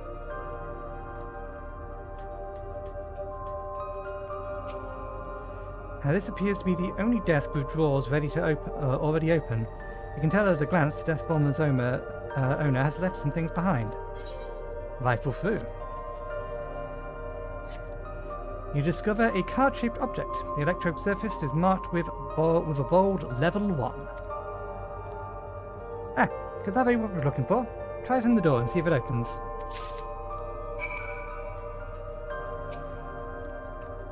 That looks like it could be the security card. Let's see if it works.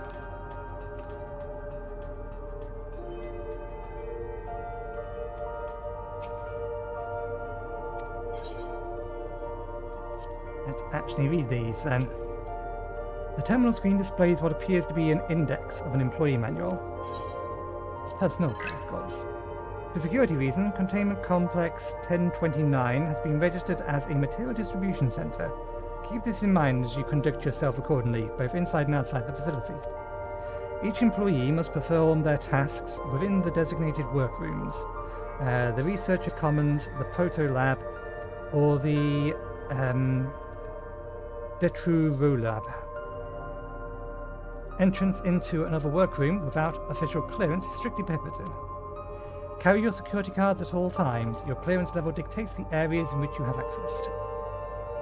Equip your regulator at all times. Due to the highly confidential nature of the research material and other data managed within this complex, Preservation retains the ownership of and the right to modify the memory of all registered personnel. Access denied. Please log in with your personal account to view.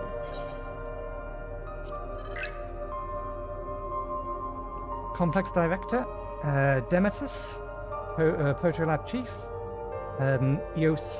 Eosphora, Deturo Lab Chief, Redacted,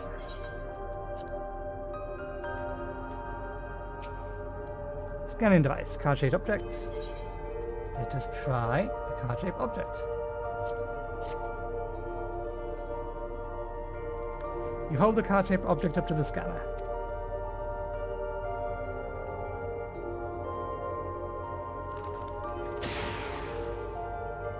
It opened! You did it, Nathan.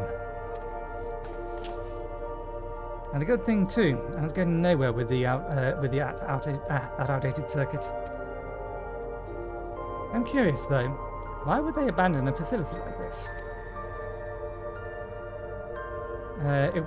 It was run by a Director Demetrius, or so that terminal there told me. Perhaps there is more answers to be had once we venture further inside. Then let us continue onward. The door to the Director's office is across the central hub, which we will almost certainly not be able to get into.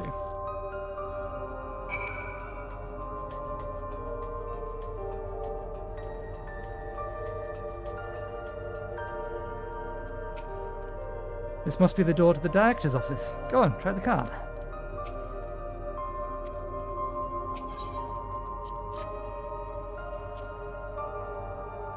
You hold up the level 1 security card up, but the scanner beeps in disapproval.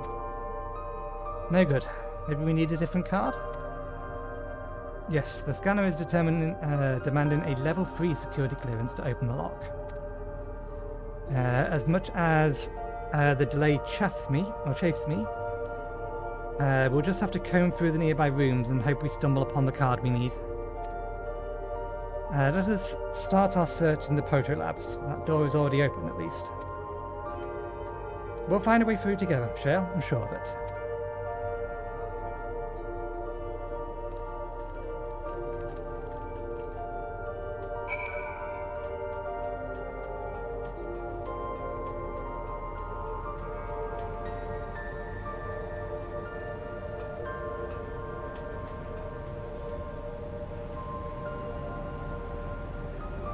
This is a device for extracting the souls from cells. The way this room is set up, the canister inserted into that large device looks to be a soul cell. Could this be where they conducted their experiments to create Endless? But we could probably spend days investigating this complex. Finding a way into the Director's office must take precedence. Speaking of which, Grujar mentioned a locker over in the corner he couldn't open. Perhaps you could take a look.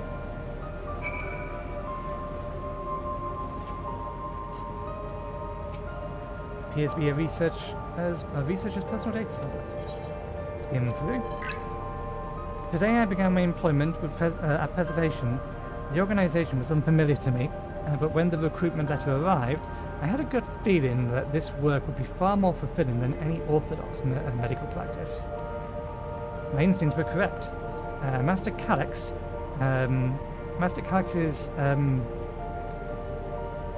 physiology, psychology, that word is not passing to me right now, is the refined idea of notion, or the finest, is the refined ideal of notions that I've only ever vaguely entertained, that mankind must evolve beyond the shackles of its flesh and blood existence. I had a meeting with Director Demetrius today. I heard others praise his intellectual intelligence, or intellect, yet he seems to be a guttering cradle in comparison to Master Calix's blinding brilliance. Candle. This morning I was permitted to access the top floor and observe the workings of living memory. As predicted, the shortage of ether required to sustain the Endless is reaching critical levels, yet Queen Speen insists on continuing her ineffectual flailing. Our Millennium colleagues, including the Protolab chief, must have been behaving in a decidedly suspicious manner of late.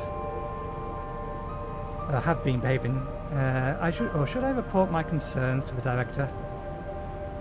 From tomorrow, I have been assigned to assist with the research projects in the Detruro lab.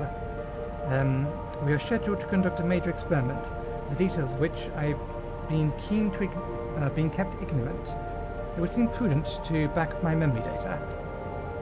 We have reached the end of the journals. It's locked shut, but the number pad suggests that inputting the correct combination will open it. You have yet to uncover any potential combinations. Perhaps speaking with your comrades will help you proceed.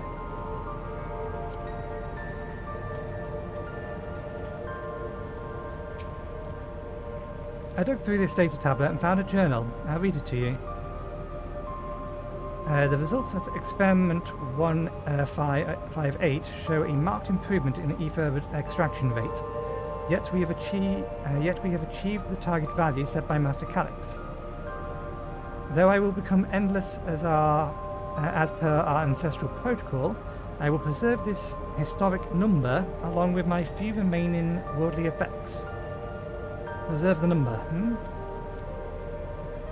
There's 158, which does not seem like it would be the thing, but we have a number.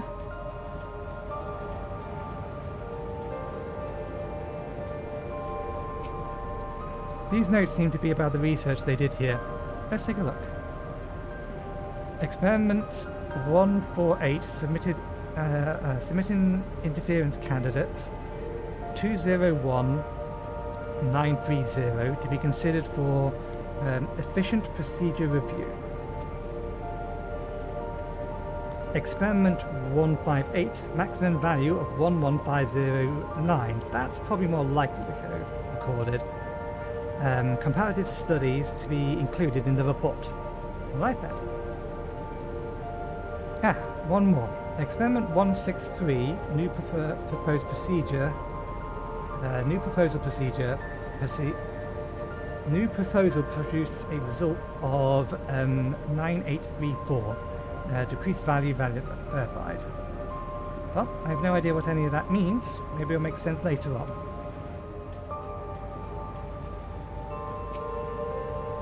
It all looks so complicated. I shall have to Shale to teach me how to use these machines.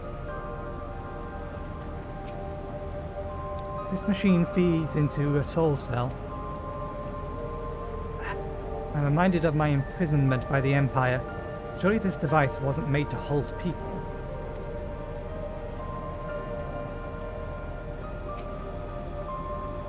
Please excuse my impatience.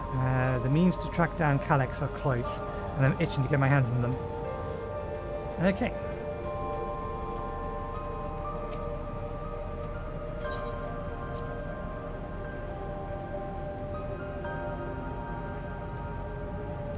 Select the number keys on the pad to input a combination.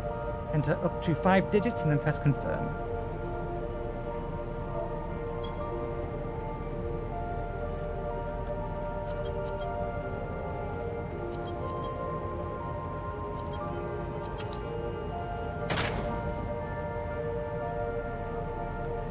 The locker pops open. Inside you discover a level 2 security card.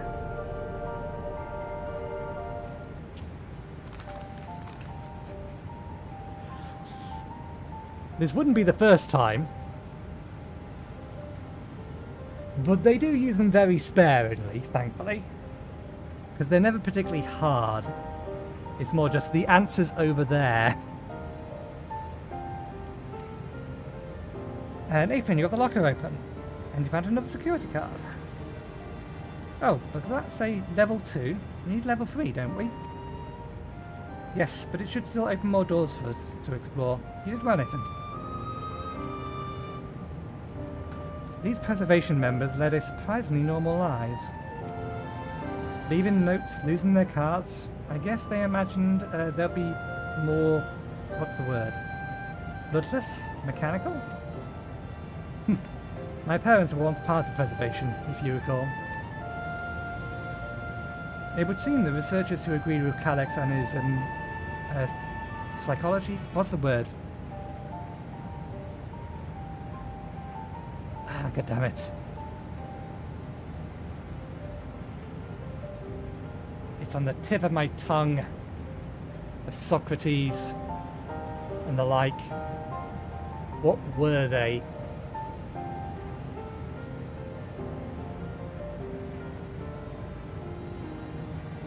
Nope, my brain is blanking on it.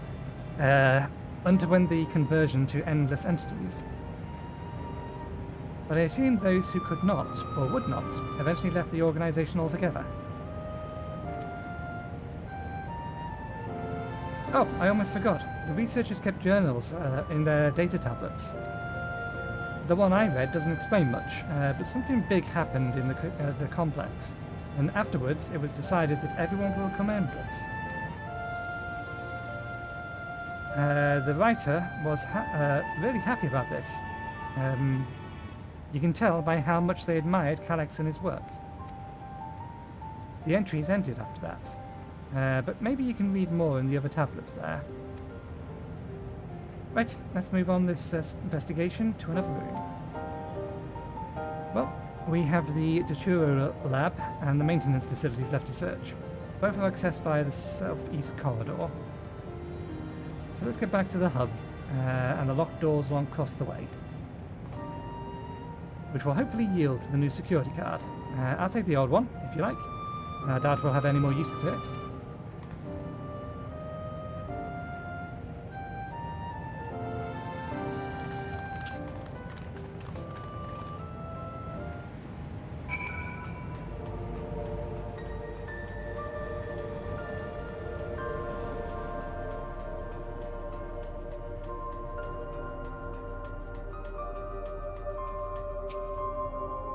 Scanning device. Scan the key.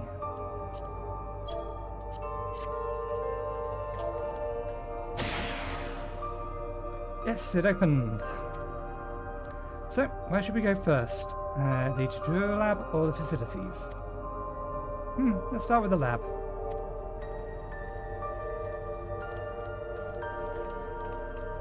Which I assume is this way. What is it, Gluja? How strange. This door is not lit up like the others. Shouldn't the security guard open this door as easily as the last one? Shale, there doesn't appear to be or seem to be any power here. No, not at all. It's possible the energy supplied to this room is on a separate conduit, which means there should be a contingency for opening the door. Look here, there's a sign above the card scanner. In case of emergencies, backup power can be restored from facilities. The facilities room's down the other branch of the corridor. Let's see about getting the power restored to the lab, shall we?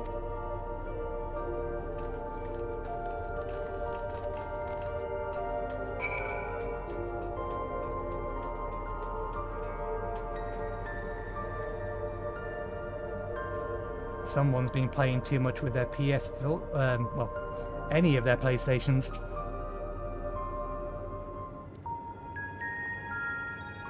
There's an X missing though. I guess that's what the diamond is. Engaging power supply. No good. It's returning an error. There must be a preliminary procedure.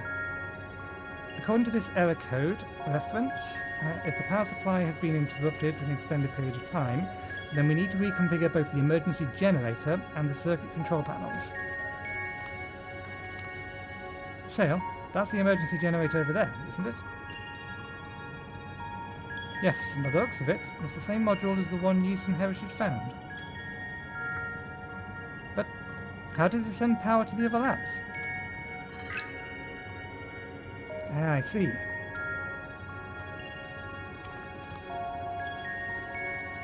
The energy cable attached to the base of the terminal leads down the hall directly to the Datura lab.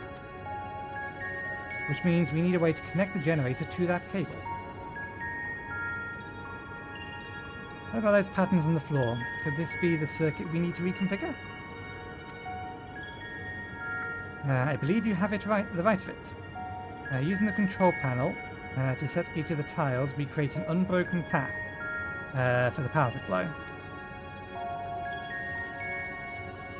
What I wouldn't give for an instruction manual. Indeed. If you could look around for any written procedures, I'll keep digging through the terminals. Might I ask someone to operate the generator? I can do it. I've used that type of machine before. Then would you be willing to try and reconfigure the circuit path, Nathan? The rest of us can help by supplying Nathan with whatever information might be found in the circuitry configuration.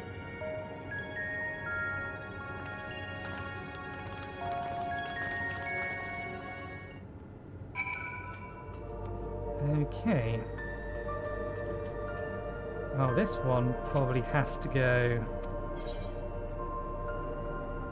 Oh, we're changing the actual symbol on it. In which case, this one should be that. Circle goes there.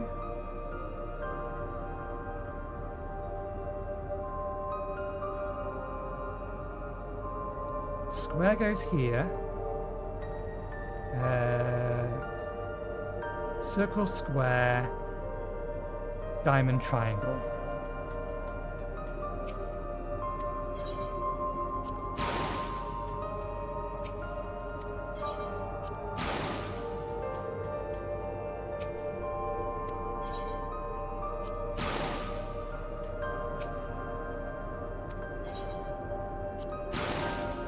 Job's done. You have connected all the circuits. Inform your comrades of the successful configuration.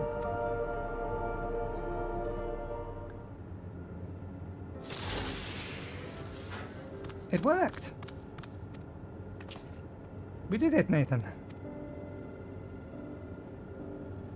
The Tutorial Lab should now be fully powered. Well done, everyone. If I may, Shale, could we access certain data logs before moving on? I was checking the storage shelves of one of the labels called My Eyes. Preservation, the early days, is its title.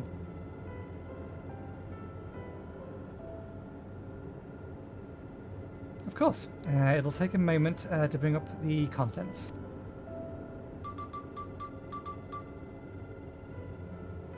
Ah, it looks to be a text-based account. I'll read it out.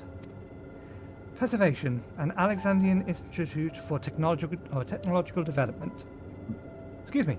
Was founded by Calix, an 11-year-old child prodigy. Approval for the establishment of the organization came during Alexandrian's involvement in the Storm Surge, with Calix's design for new defense solutions funded in large part by the Treasury. As the conflict grew in intensity and casualties mounted, Calix funneled Preservation's resources towards the perfection of memory storage. Research into this field continued even after the Storm Surge came to an end, with Calix eventually electing to preserve his own memory in a virtual domain. So this account is from before he embraced his endless existence, hundreds of years ago. I met him only once before the Storm Surge began. I was attending to my father, who was then the reigning king of Alexandria. Calix could not have been more than 10 years of age, and required constant treatment for his debilitating illness. Yet still, he pursued theories so highly regarded that even the royal family was aware of his achievements.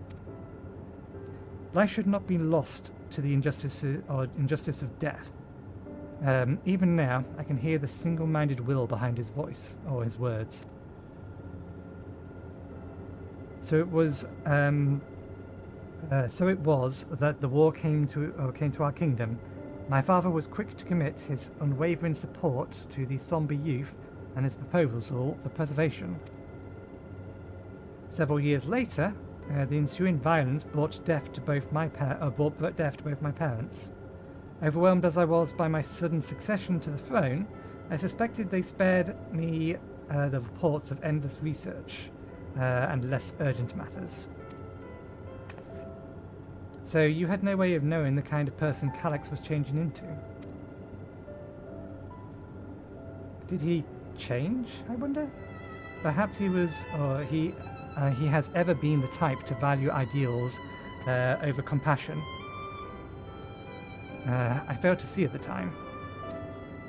Or perhaps he did change, but is still driven by those same deeply held beliefs. That mortality is cruel and unjust, and his role is to deliver mankind from this fate. Whatever the case may be, we cannot allow him to shape our future. Let's press on, shall we?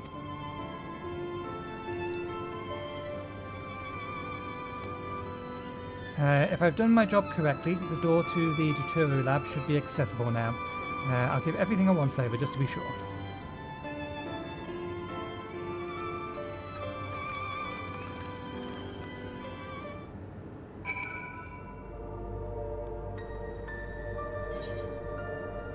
Okay, is there anything in here to read? Nope.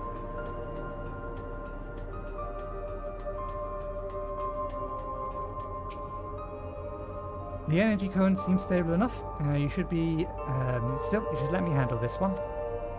The security card, if you please. Oh, and a quick prayer that the shortened wires don't burn me before or from the inside out.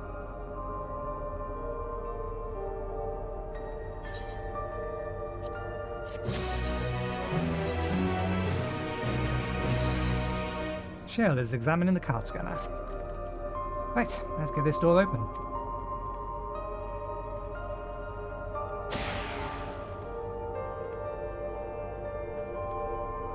Whew, smooth as silk.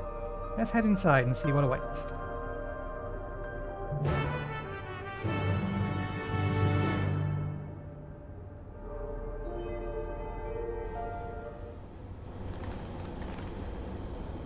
Gods above, isn't that?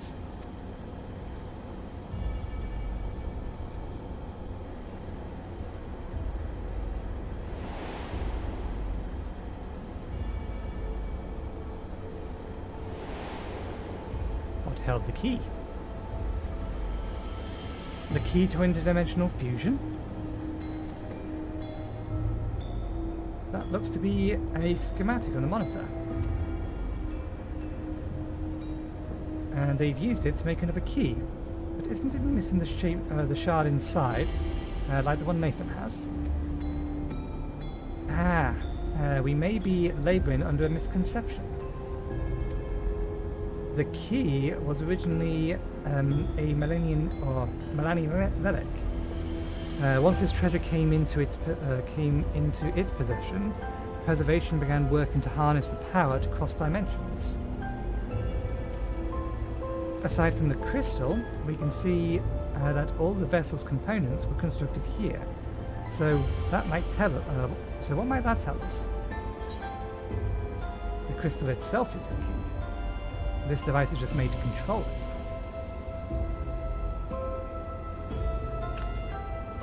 That would be the logical conclusion. Yes, it is as my parents explained.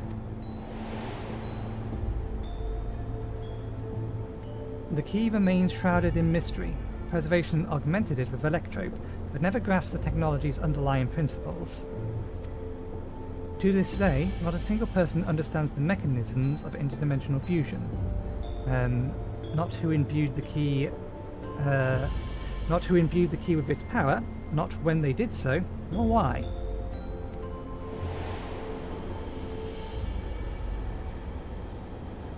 Now it makes sense. Calyx contract the key because the vessel was made by Preservation. I believe there is not much we may learn in this room. On our next visit, I would enlist Histola's assistance for a thorough investigation. I too am curious about a great many things, but pinning down Calyx's whereabouts is our priority. Hopefully there is a security card here that grants access to the director's office. The research conducted in this lab appears to be highly confidential in nature. Some of the personnel must have belonged to the organization's upper echelons. That means high security clearance. We should spread out and look for any card they left behind. Remember, anything less than a level 3 is no good to us.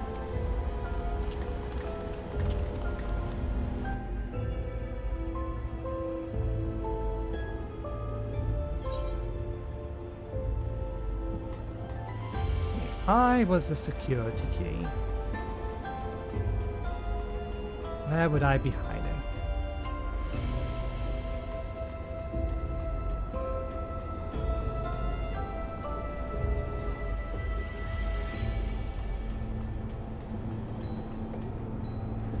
Printers.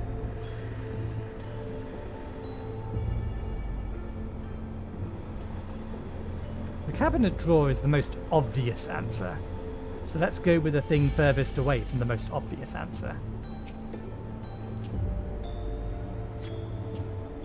This lone storage crate is filled with documents, binders, and other miscellaneous objects, none of which are security guards.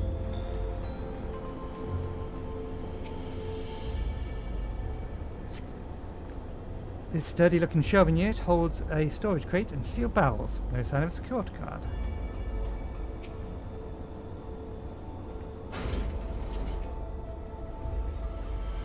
You found a security card in the cabinet drawer. Oh, did you just find a security card? Oh, that's a stroke of luck. Let's have Shell examine it to be sure.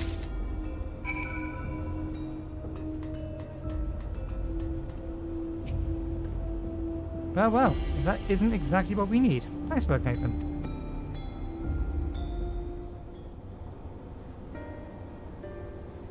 Oh, a level 3. That should get us into the director's office. So, what was it you was hoping to find in here there again, Shale? You were saying that a certain device was going to help us. Right, I haven't properly explained myself, have I? I'm looking for a data relay. After we discovered this ostensibly abandoned complex, I performed a cursory investigation which detected a connection to an outside network. When I traced the data's routing, I confirmed traffic from the web of Everkeep security cameras. Considering the way Calyx is always one step ahead of us, we must assume he's quietly seized control of the city's surveillance systems and has been using it to monitor our activities.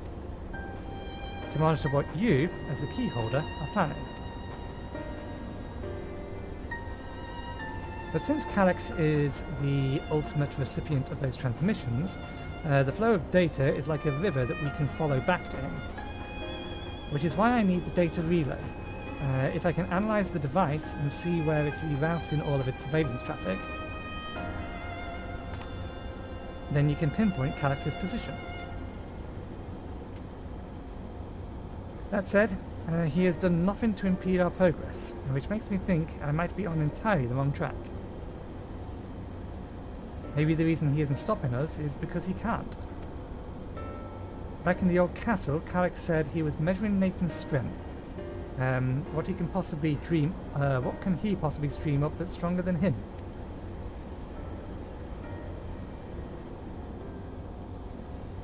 Oh, speaking of cameras, there was another thing I meant to mention. I found evidence that someone deliberately disabled the security feeds in this room. The most recent recordings was also crudely deleted. I was able to restore the data though. Would you like to see it?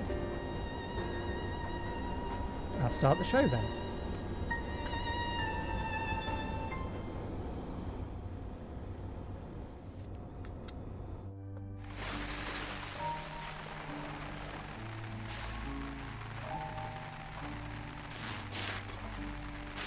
Are you really planning to leave? Yes. The idea of eternal life. It's begun to frighten me. I struggle to renounce our conventional wisdom.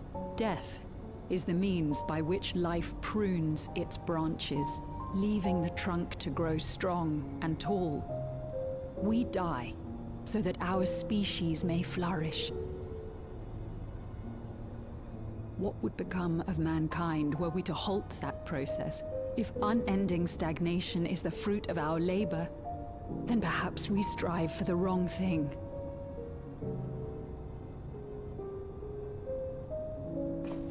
Your argument is a rejection of Master Calyx's vision. I suppose it is. Perhaps such dread would not plague me, were I capable of sharing his perspective on the subject. But I cannot. He and I are too different, in too many ways. I lack his extraordinary genius. I had no illness threatening to cut my life short, no singularity of will to cut away all distractions and focus solely upon research.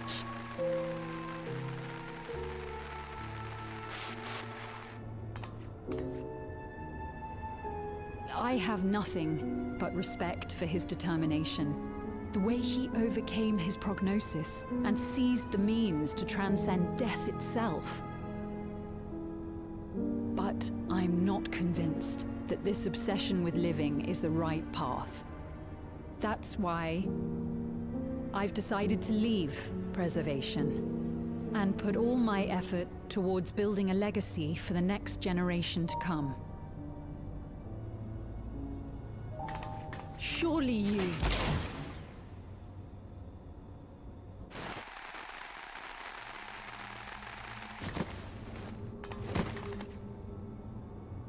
Protocol, you understand. There can be no exceptions.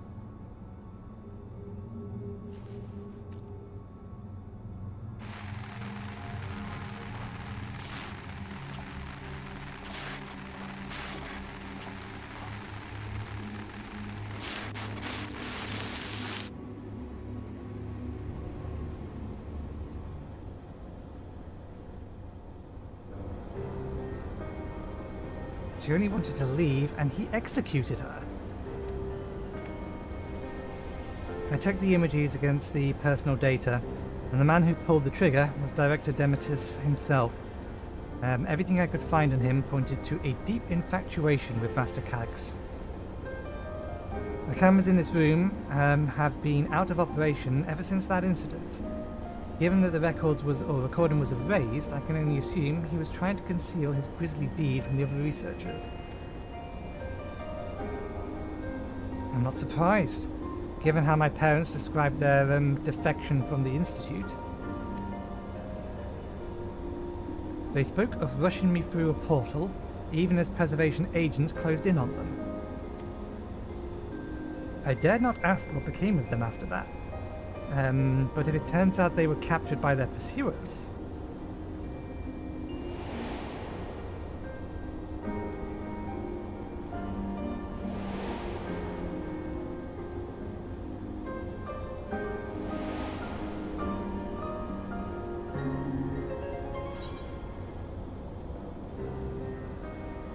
they did not regret their actions.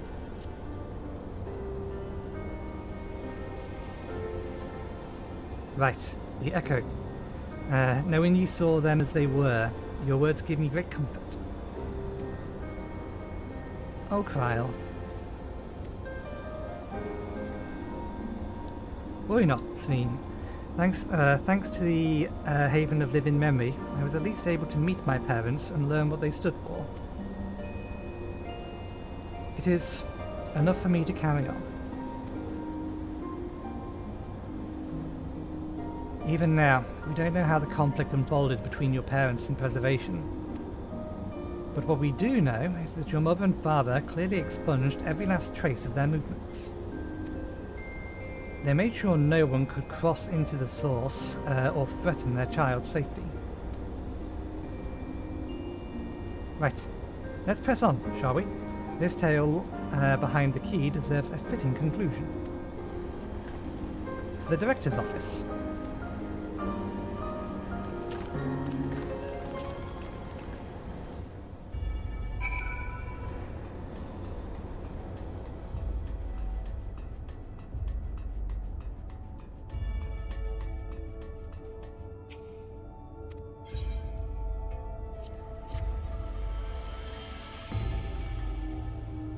You hold the level 3 security card up to the scanner. There we go. Let's head inside. Now to find that data relay. And don't be shy, everyone. Speak up if anything odd catches your eye.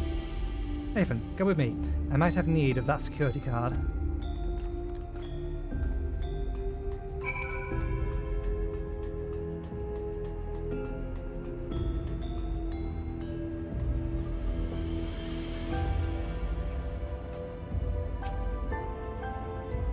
Damn, this terminal isn't connected to any outside networks.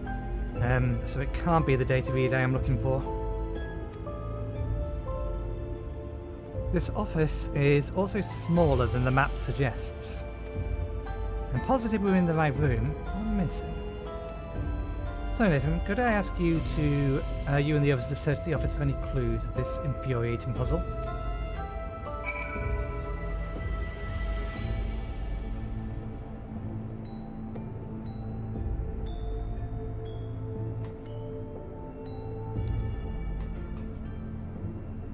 Soul cell storage. I'm betting, because why the hell not? Bookshelf with a book that opens a hidden passage. But I want to check the credit side table first because there's a thingy on it. Among the personal effects you find what is presumably the director's data tablet. A closer look. A closed locker stands next to the table. Examine the data tablet. You pick up the data tablet and skim through the contents. Daily reports. Nothing of note. The mystery of the key's activation condition remains unsolved. The key triggered an explosion today. Temporary interdimensional portals verified. continuing to attempt to stabilize the core energies reaction. 13 researchers sustained fatal injuries in the explosion. Memory facilities of 4 personals insufficiently intact for endless conservation. Remaining 9 designated for ether reclamation processing. Nothing of note. Rejected resignation of 2 Millennium researchers. Major incident. Details in full report. Those 2 inept Millenniums broke with preservation and absconded with the key. Though the fugitives have since been caught and eliminated, we were too late to recover the relic. The only reason we retain our flesh was to serve Master Calyx as physical instruments to conduct his experiments. Deprived of the object of our research, our existence serves no further purpose. I dare not imagine the depths of his disappointment in me. The complex will be shut down. All personnel will have their bodies reduced to ether, which will be allocated for future experimentation. Memory data will be archived. Any endless conversations will be subject to the Master, or endless conversions will be subject to Master Calyx's discretions. If he does not deem us fit, then we are not deserving of eternal life. All personnel have undergone processing. Once the shutdown protocols have been completed, I'll proceed with my own corporeal dissolution.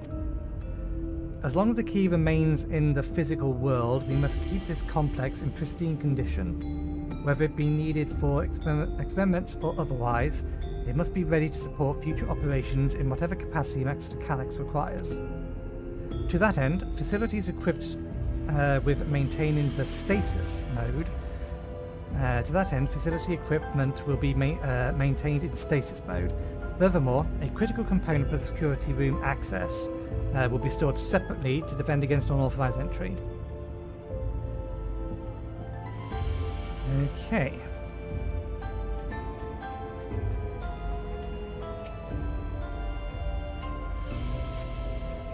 A collection of soul cells that may have once belonged to the Director. They appear to be empty.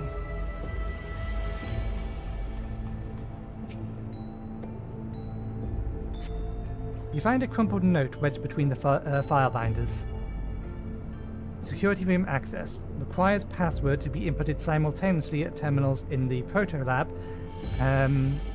the Deturo Lab, and the Director's office. Perhaps this discovery should be of interest to Shale.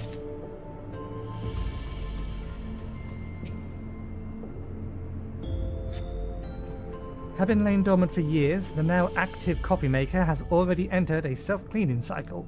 It appears to have no other purpose beyond brewing coffee, though it remains to be seen whether it will be able to do so once more.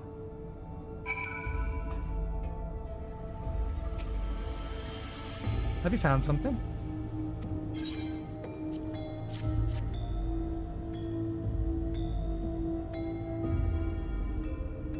Thank you. A misplaced note, was it?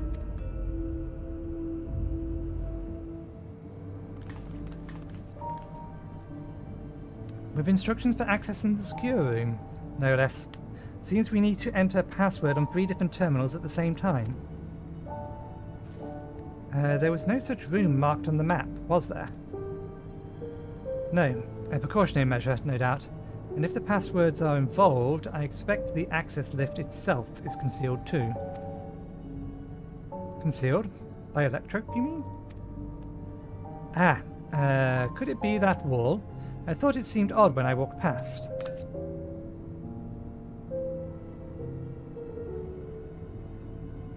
Remember when... I've already forgotten how this is pronounced. It's almost like Kefka, but it's not Kefka. It's I think it's just Kafka. Kafka? Used to say, Shale, never trust an electrope surface.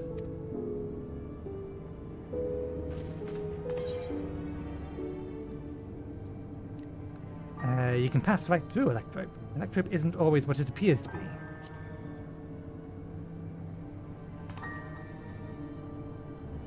Oh, of course, electrope is how you alter the look of Solution 9's floors and walls, isn't it? In which case, it shouldn't be too hard to disable.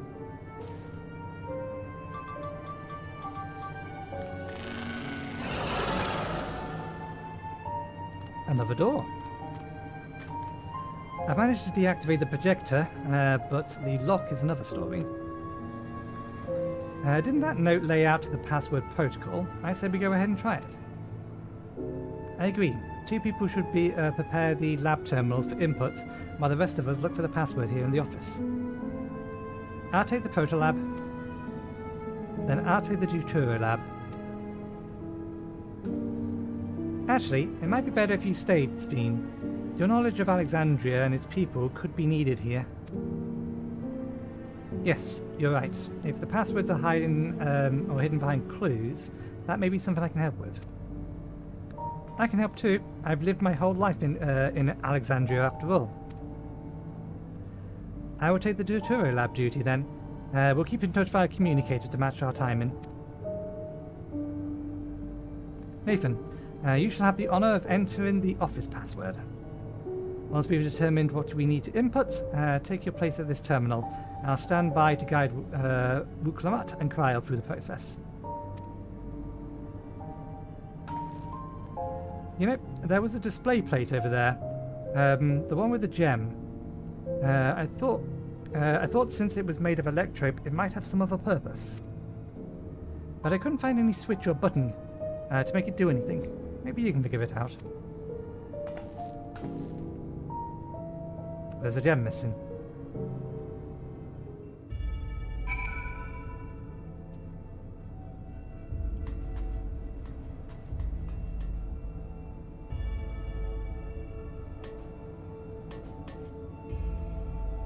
There's also something there that could be missing something.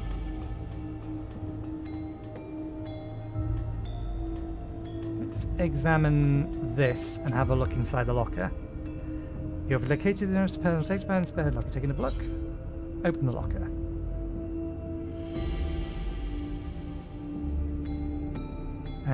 The door to the locker swings open easily.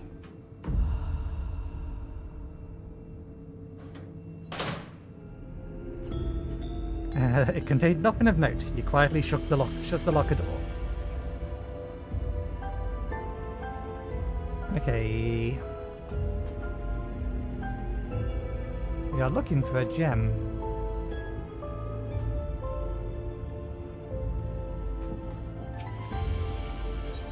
Examine the data tablet. Okay, no, that's not helpful.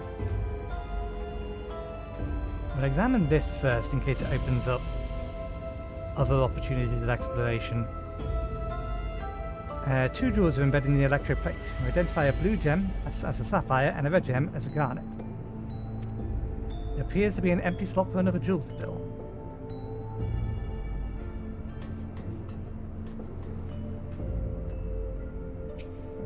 You've yet to discover enough clues to deduct the password. Try exploring your immediate surroundings. I wonder if the password is whatever the missing jewel is. I should take a closer look at these reports. One of them might have a hint to the password.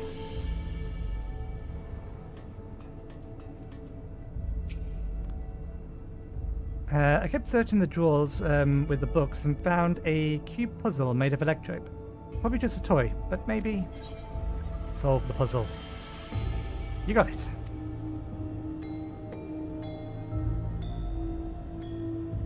Let's see, if I move this bit and connect the circuit to that one, there. Ah, there was something inside. Oh, it's a pretty greenstone gem. I think it might be an Alexandrite. They say these gems were so treasured in the past they named the kingdom after them. Here, you should hold onto this one just in case. Sapphire, garnet, and Alexandrite.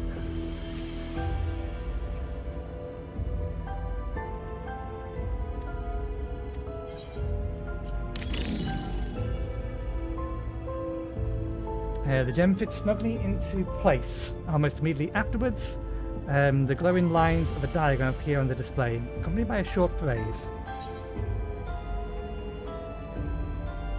A floor plan of the complex. As you continue studying the display, you realise that the shapes corresponding to the rooms in the complex you now stand. This This may be related to the password we're looking for.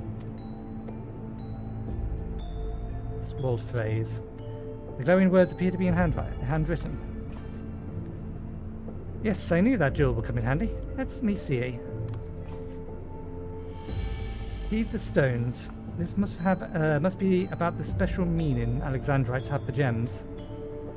It's an old belief, I think, where each type of gem means something different. Bet if you ask Speen, she could tell you more about it. After all, even her name comes from a gemstone.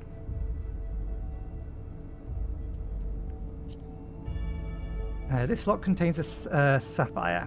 It is placed on the floor plans corresponding to the proto-lab.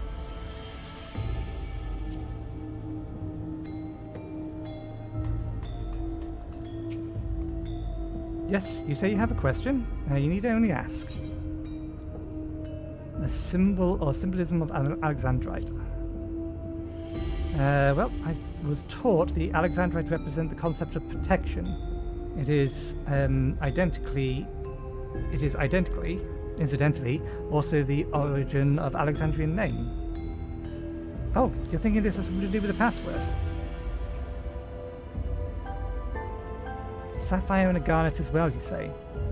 Yes, they all have meanings. Alexandrite, as I said, is protection. Sapphire represents honesty, and garnet symbolizes devotion. We should try these words at the terminal and see if they're accepted. I certainly hope we're right. You have gathered enough information to attempt entering the password. We're all set to go here. Wuklamat and Kral are just waiting on their passwords. We'll start Wuklamat in the Proto Lab.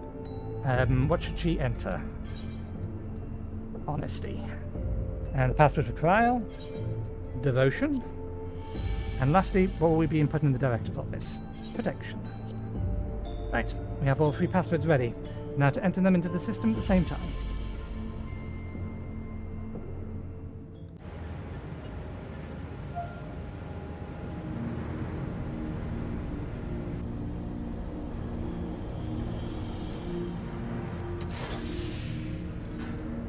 Yes!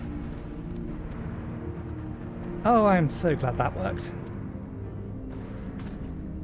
The secure room is the only place we've yet to search. If the data relay is anywhere, it has to be there. We'll venture in as soon as Wuklamat and Krile rejoin us.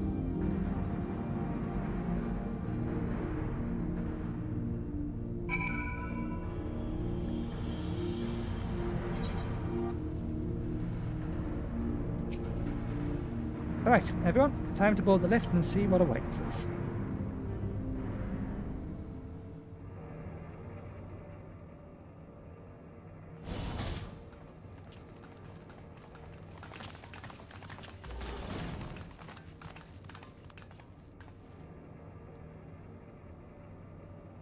This terminal doesn't look special to me, but this is definitely what we're after?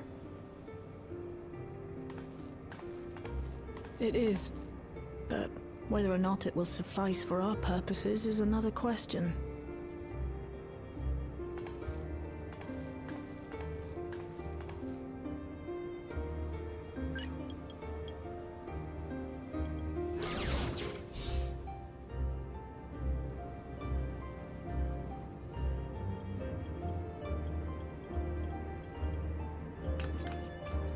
The Endless are created using the memories of the deceased. But as memories are, in essence, collections of data, the resultant entities have no physical form. These data entities, as we might call them, have only two methods for interacting with the material world.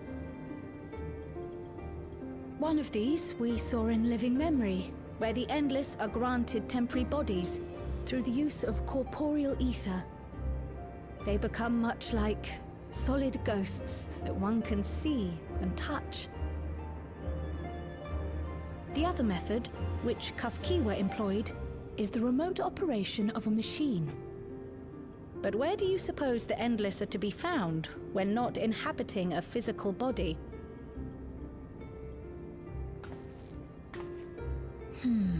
The Endless are memories, And if memories are data, then...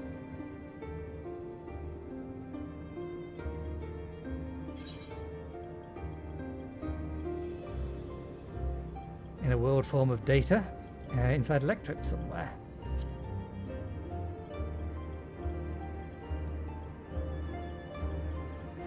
Yes, we suspect they reside in a virtual domain, one contained entirely within an electrope-based machine. We've seen such a realm before, after all. Oh, you mean like the Alexandria made from the Endless Fiend's memories? It all seems so real. So this virtual domain, it would also be housed within the Meso Terminal. But how? I thought we shut down all the terminals in living memory. You did. And Kafkiwa's program performed just as she intended. The Meso Terminal itself was deactivated, as evidenced by the failure of the device which was keeping Sphne's body in stasis. Be that as it may, we face a master of electrope engineering. That he managed to partition and protect a sector harboring his own memories is well within the bounds of possibility. Let us say that the Meso Terminal does indeed contain a second domain, and that Calyx himself resides there. This city, on the other hand, exists here in the Source. That being the case, I thought perhaps we could prevent his remote interference by closing the gate to the Golden City, and thus severing the connection between worlds. Except I tried to close it once already when I visited living memory. The process required administrative authorization, a restriction I assumed at the time had been imposed by the Queen. But now you think Calyx might be responsible.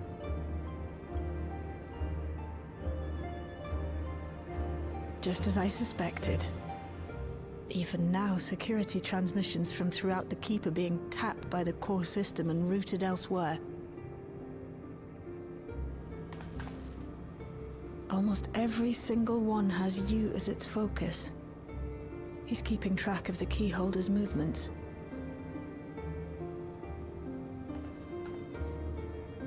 Time's up, and what a waste of time it's been.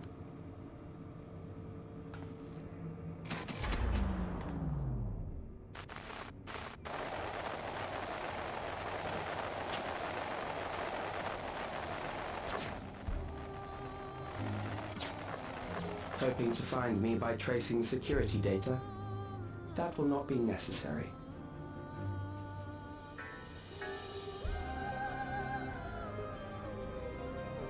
Through a not inconsiderable effort, I've taken your measure and prepared a force sufficient to subdue you.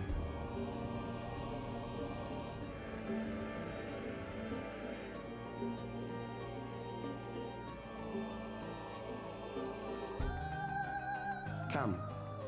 I invite you to the upper reaches of the Meso Terminal. The storage device which holds my memories is there. Break the memory bank and victory is yours.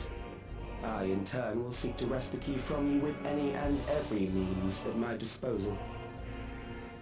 A very efficient way of dealing with the problem. And if we refuse this invitation? I will wait and continue to convert Alexandrians into Endless.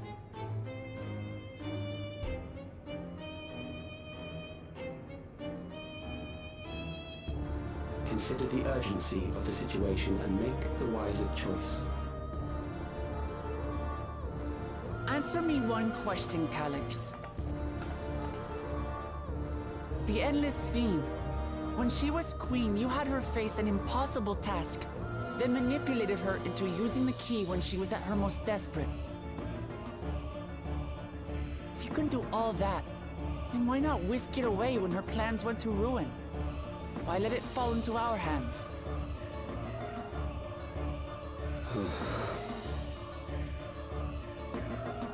He pours salt in the wound. That disaster was a miscalculation on my part. As her end drew near, Sphene and her restructured memories had become one with the terminal's control systems. In that singular place, in that singular moment, she wielded an authority greater than mine. Thus she was able to shield you, the neighboring sovereign to whom she entrusted her nation's future, and the hero to whom she entrusted that priceless key.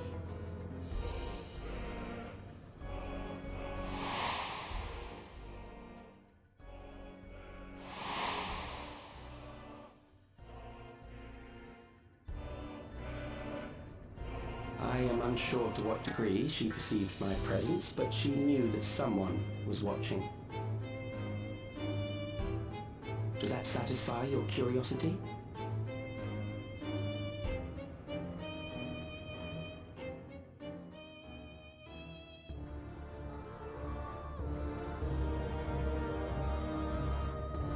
It does.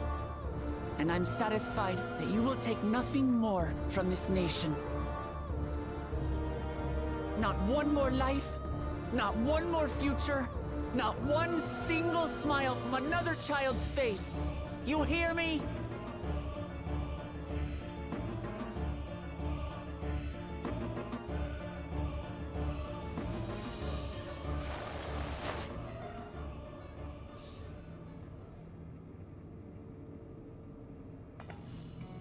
Sorry for losing my temper. But there's only one way we can deal with people like Calyx. Whatever grand future he envisions, someone will be made to pay the price. And I won't let that happen.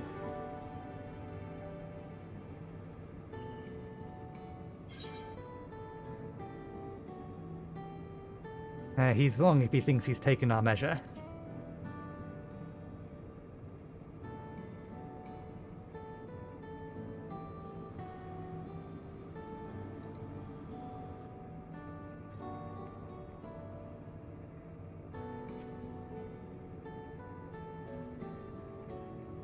If I may, I realize it is not my place to say this.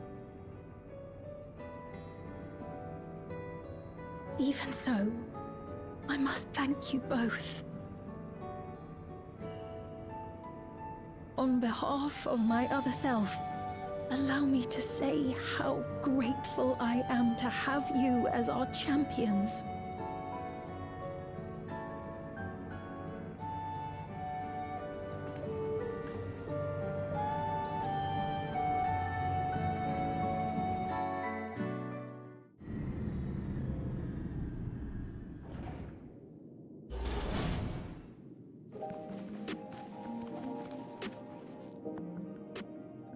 Phew. Well, that was an adventure. It may not have been by the method Shale was hoping for, but at least now we know where to find Calyx, and what we need to do next. Indeed, while I remain curious about Preservation's research into the key, that investigation's for another day.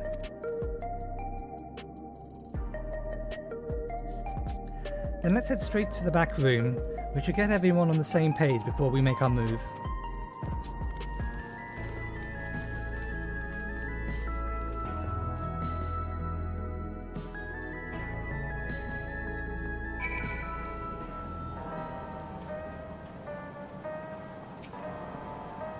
Shale's been out of sorts ever since we got back. I don't think she liked what Calyx said, but don't worry, I'll do my best to cheer her up.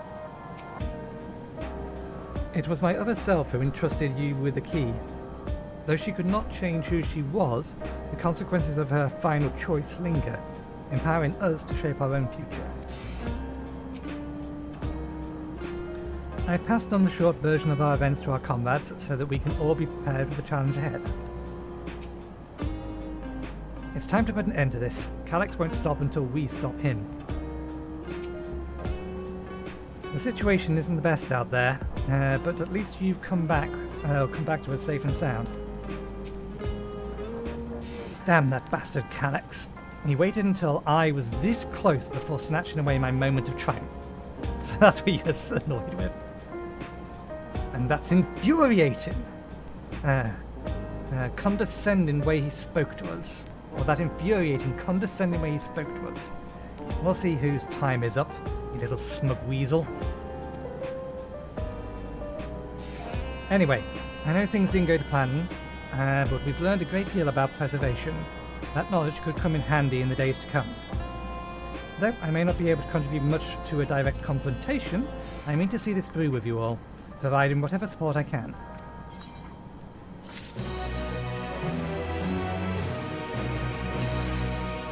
It's a shame that punching the Endless does no damage. I'd love to rearrange that serene face of his. Sphene is resolved to take part in the coming battles. Nathan, we've briefed our unveiled on everything that has happened and sent word to others. But now, we've now but to consider what our next action will be.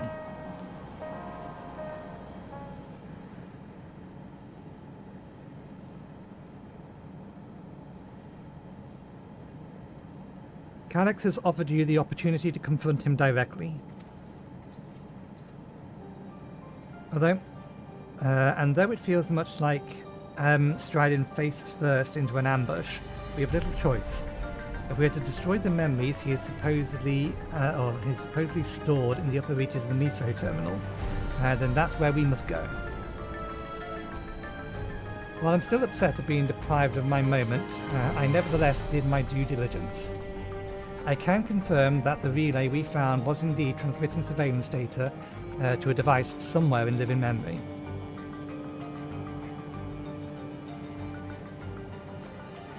When you go to fight Calix, pray, let me fight alongside you. Let me fight for the memory of Otis and Zalandi, and for the others, and for the other Sphene I may have become. But most importantly, for my beloved kingdom and the joyful tomorrow.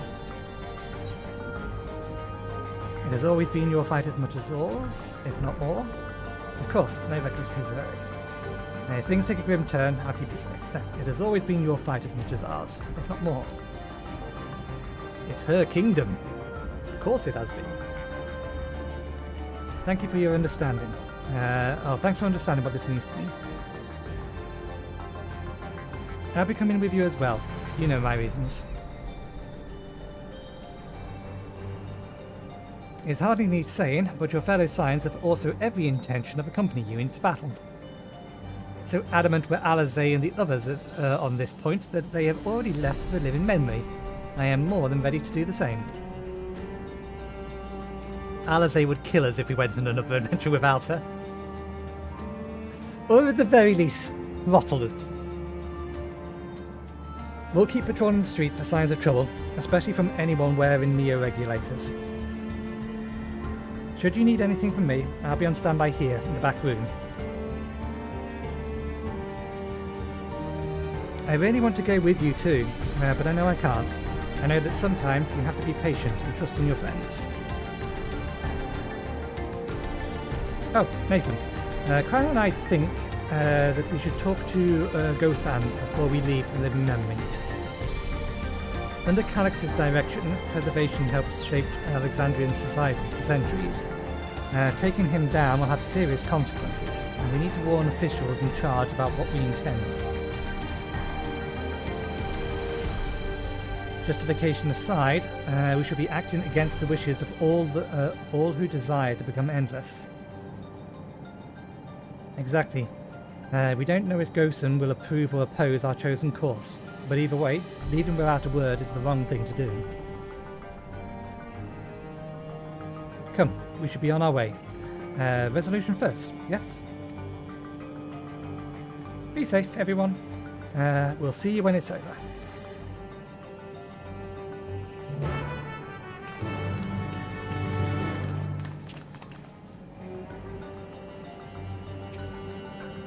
I'll do whatever I can to help Shale and Arenveld.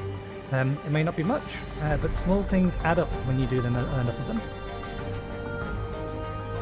As I said, I'll be ready and waiting, and when you have need of me, just make sure you come back in one piece. Even people from my village have taken to wearing neo-regulators. I can only hope it doesn't end badly.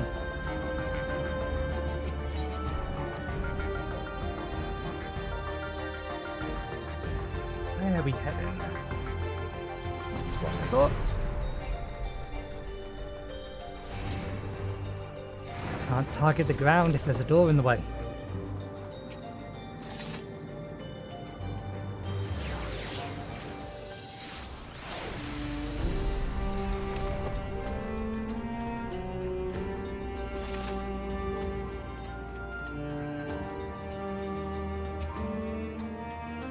Government officials must be fielding demands for more quarters. I do not envy Ghosten in his position. The air is thick with a sense of unease, not least around Ghosten himself. I see Ghosten wearing a neo-regulator. He'll have some thoughts to share on the subject, I'd wager.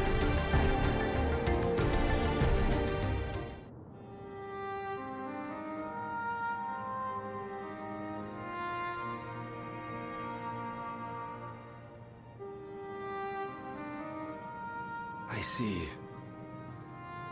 A difficult situation. In the absence of an official sovereign, I agree that it is not Preservation's place to dictate the future of our nation. However, I also cannot simply take a side and declare my support for your efforts to defeat Calyx.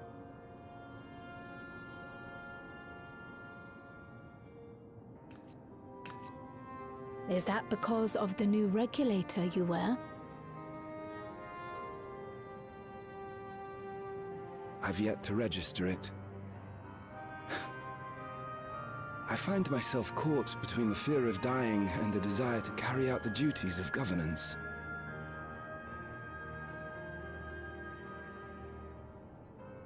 My greatest concern is how we shall stem this ever-increasing terror of mortality when becoming endless is no longer an option.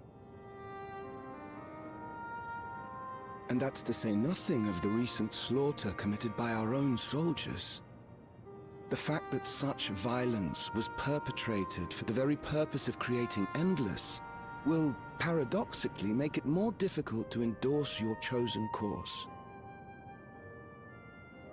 It may not seem logical, but for those who lost friends and family in the attacks, halting the creation process altogether would render the deaths of their loved ones utterly meaningless. Is it not cruel to rob them of what little solace they could claim, when we have only just learned what it is to mourn? Tell me, how are we meant to overcome such tragedies? We stop begging others to teach us for a start.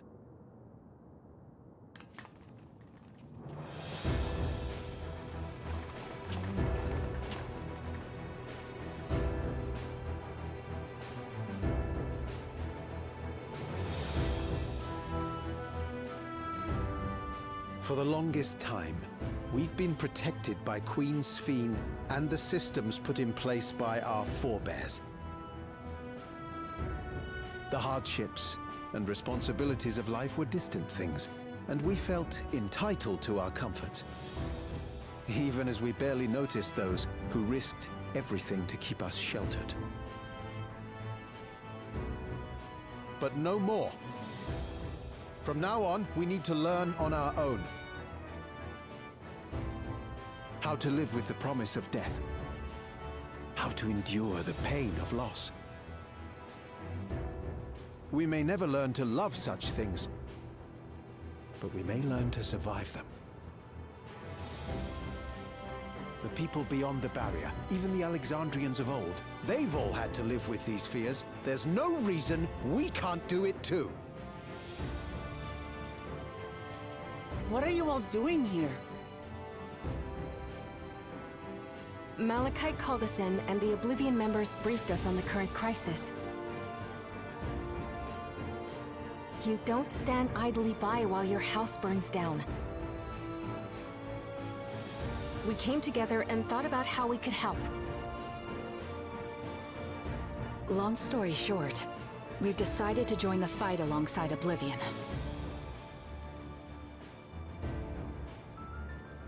I say fight, but we're well aware of how little use we'd be in actual combat. A battle of ideas, on the other hand. Now that we might be qualified to do something about. We'll talk to our neighbors and do our best to quell their fears. Convince them to make the most of this life and enjoy all it has to offer. Perhaps that will help to ease your burden.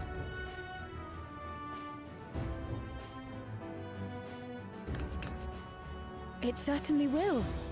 Even if a few are assuaged by your words, it will make things easier.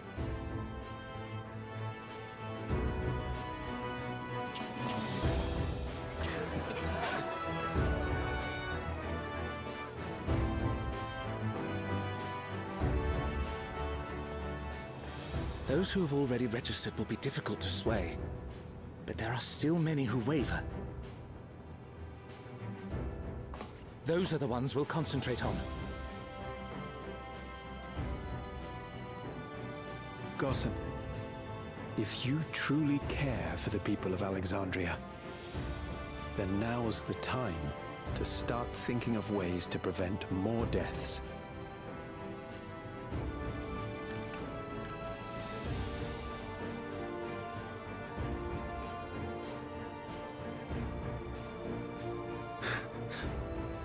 Were I to become endless at the expense of my countrymen's lives, I would regret it for the rest of my existence.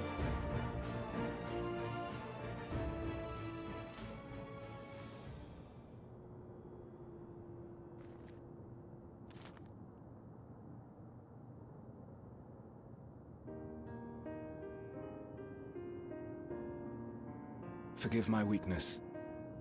When the people have lost their way, it falls to the government to support and guide them. Alexandria can rise above this sorrow and find its way forward once more.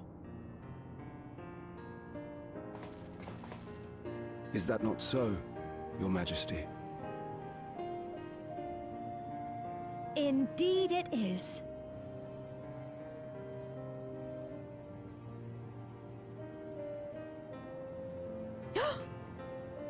No, that wasn't... what I meant to say was... Calm down, Sphene. Lamity, you used her name.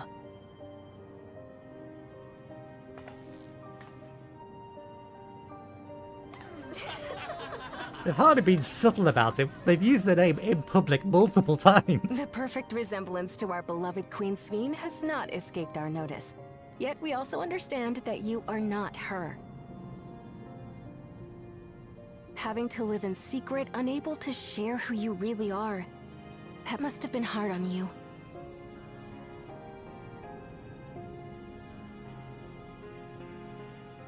When you come back, please tell us all about yourself. I imagine yours is a rather outlandish story, but we're eager to hear it all the same. You're one of us, an Alexandrian, and we don't abandon our own.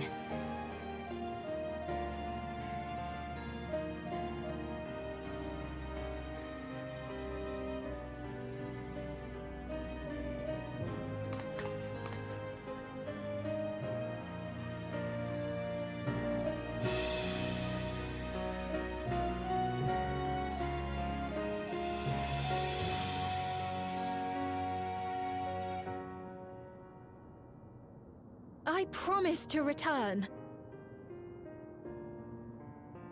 And when I do, I look forward to speaking with you all.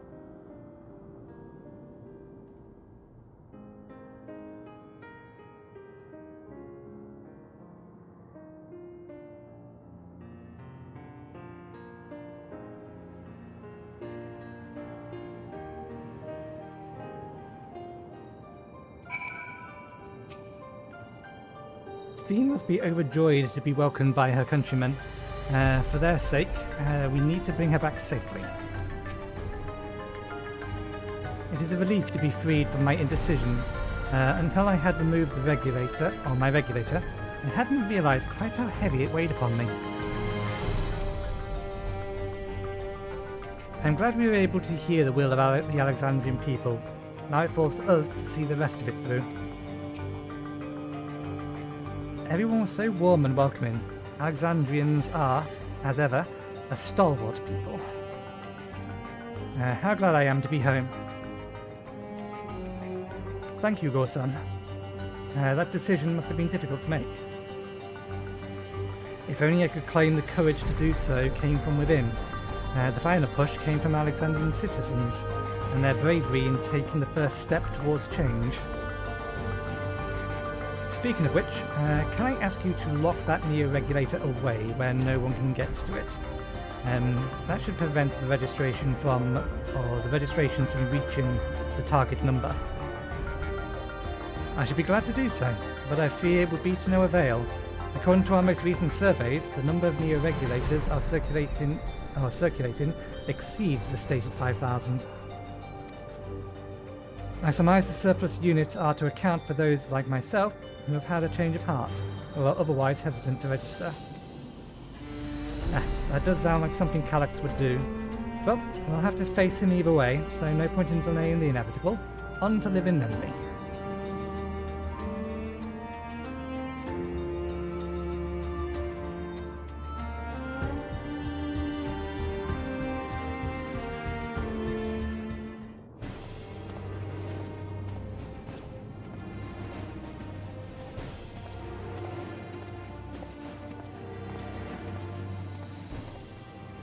Things seem much the same.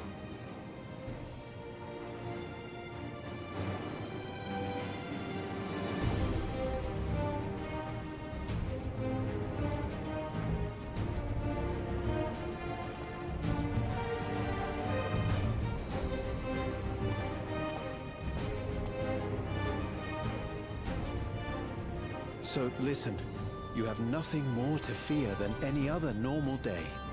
Deep breaths. We'll get through this.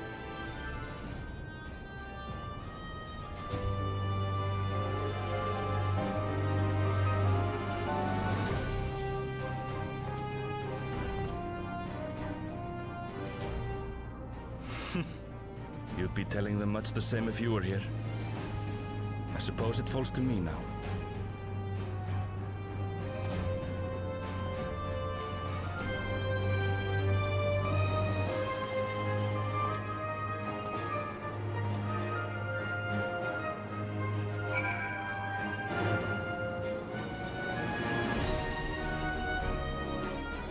Okay.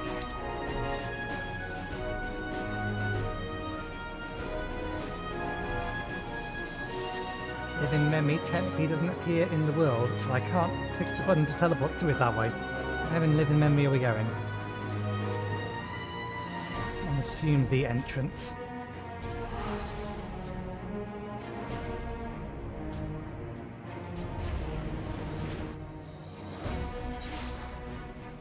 Yes.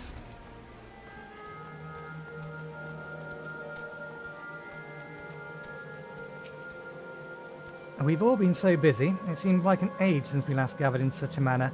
I must say, we do make it for a formidable group. 1, 2, 3, 4, 5, 6, 7, 8.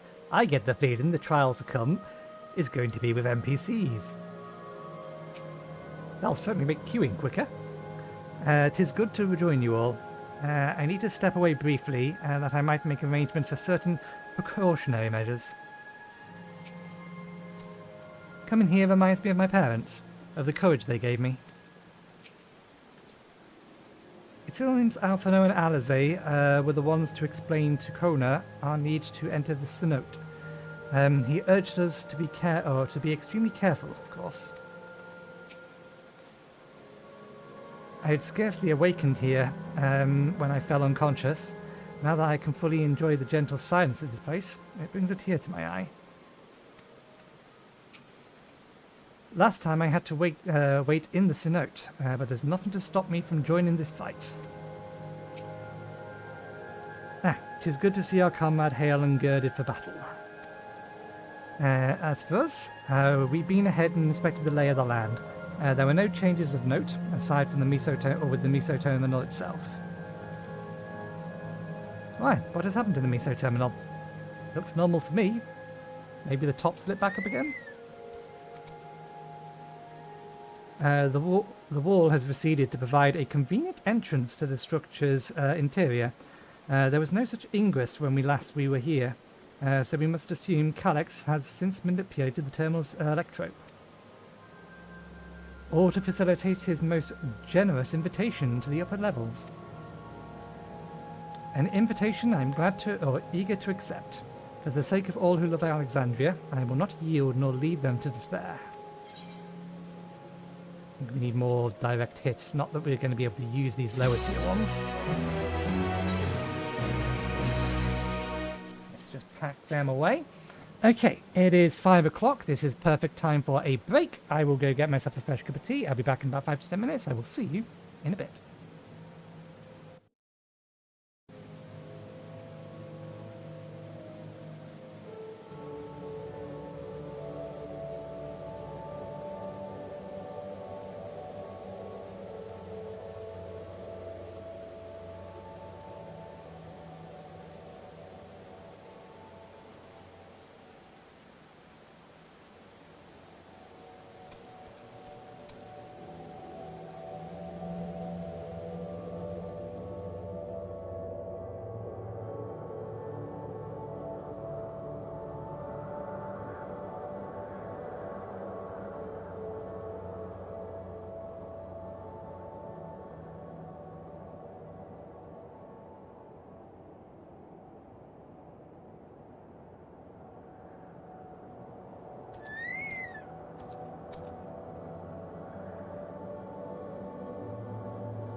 Okay, we're back. I forgot there was no music in this zone. I should have left or turned mine back on.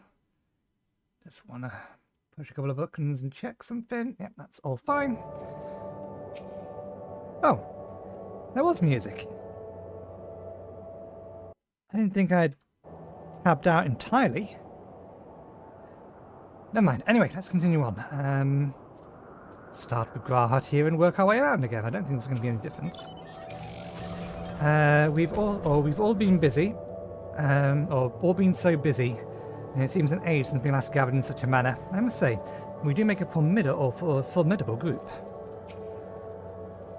'Tis good to rejoin you all. Okay, no, they have all the same things to say. Your stroller would proceed to the Meso terminal. I believe everyone's determined to be here or present is accounted for. Shall we make our way to the terminal? We wouldn't want to keep our insistent host waiting.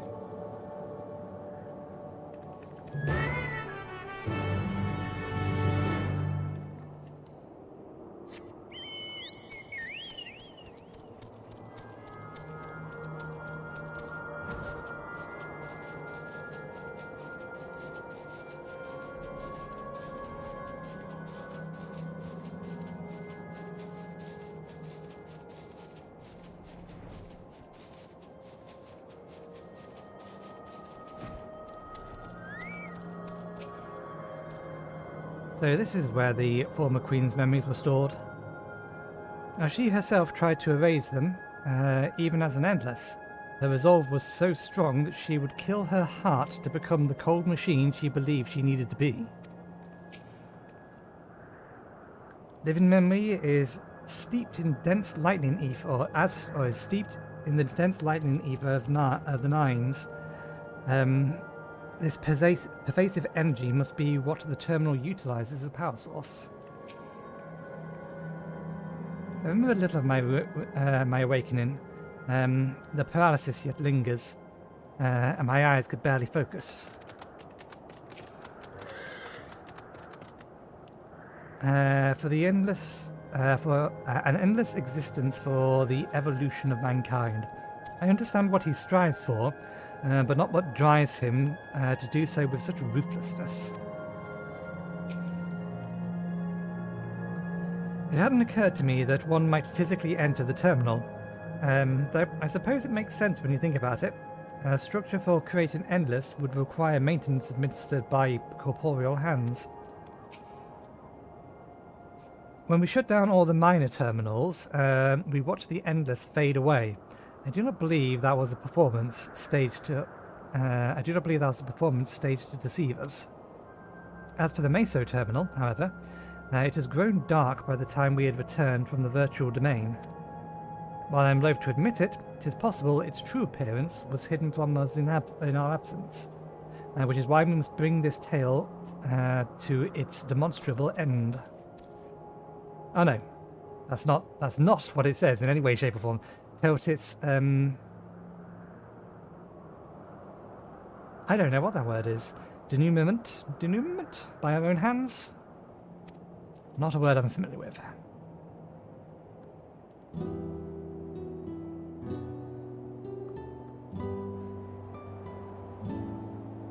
Well, here we are again, facing another battle to decide Alexandria's fate.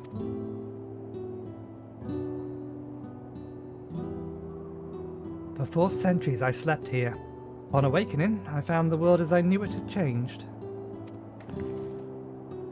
I was so frightened at first, I couldn't recognize a single thing, and thought everything I'd loved had gone to dust. Yet, beneath the unfamiliar surface, much remains the same.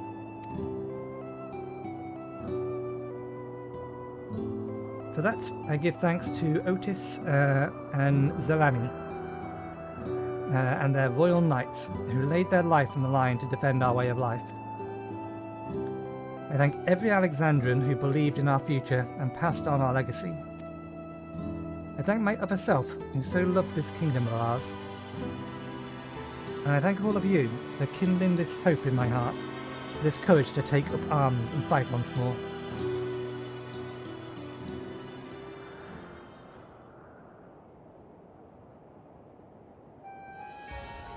So let us make our stand together and fight for what we hold dear.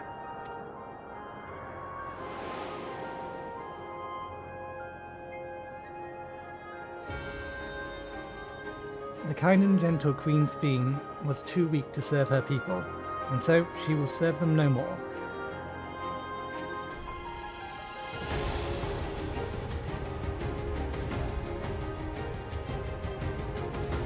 Freed from conscious conscience, I shall become a ruler that can protect Alexandria. A devoted ruler of worlds. A devourer of worlds, rather.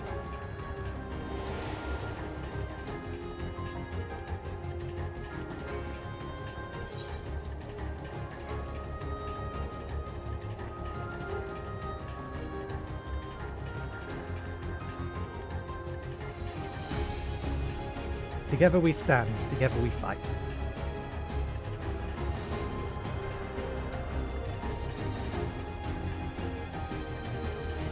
You have my gratitude, and surely Otis and Zelenia will join us in spirit. Let us head inside and finish this. Upon reaching the upper reaches of this terminal awaits the device which holds Calix's memories. It falls to us to make the climb and destroy it once and for all. Aye, we must bring matters to a definitive end. We will not suffer to cause Alexandria's further harm, nor claim the key. The Queen entrusted it to Nathan for good reason. And besides, 'twould be a tragedy indeed to relinquish a relic with so much research potential. Apparently, Calix thinks he's taken your measure. I urge you to correct that misguided assumption. I wholeheartedly concur, yet would still counsel caution. That he would be so bold as to extend us an invitation bespeaks tremendous confidence in his preparations.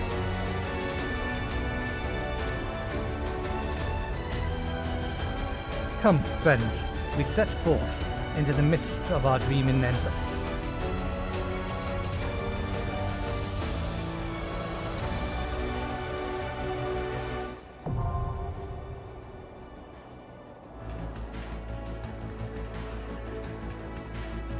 Is Sphene at your trust?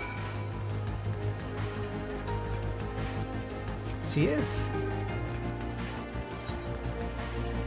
Let's small talk first. See what they have to say. I really do think you take on too much from too many people, and yet it's never the wrong choice. The Queen gave you the key for a reason, so I'll be damned if I'll let Calix steal it.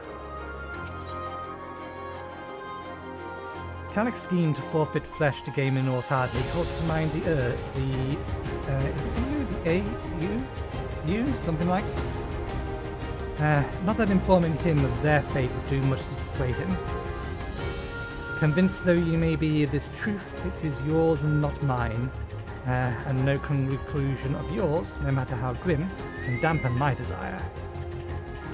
Such was my reply to the ears warning. So, I know a little something of refusing to listen, save when confronted with an incontrovertible proof of my error.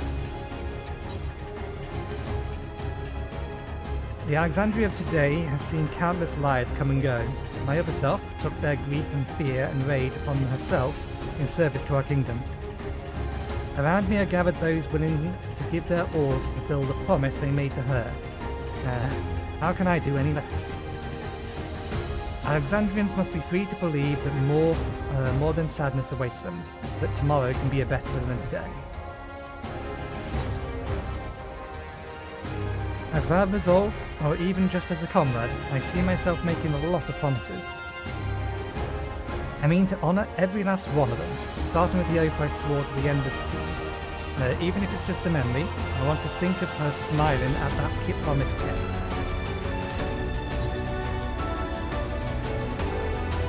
Tis beyond knowing how Calix has advanced his plan for endless conservation from the past 400 years. I do know, however, that pursuing an objective for a lengthy span requires an unwielding will, especially when that objective entails changing the world as we know it.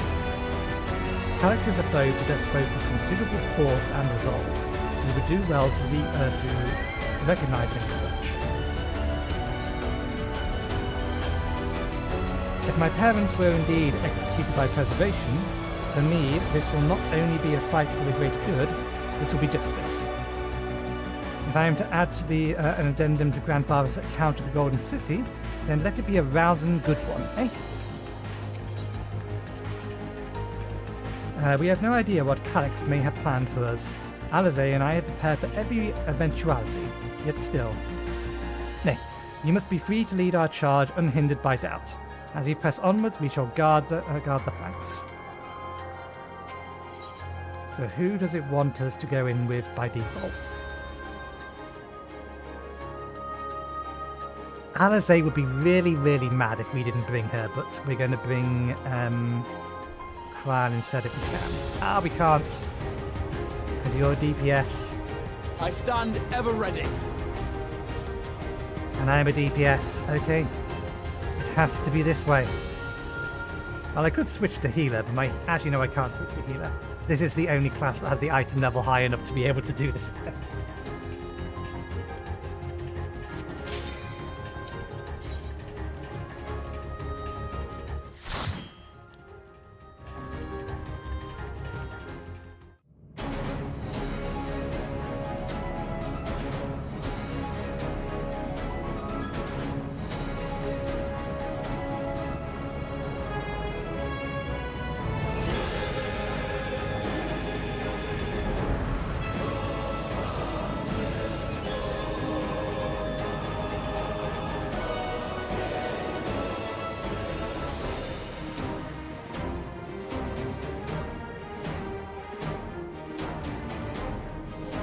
She is classified as an arcanist.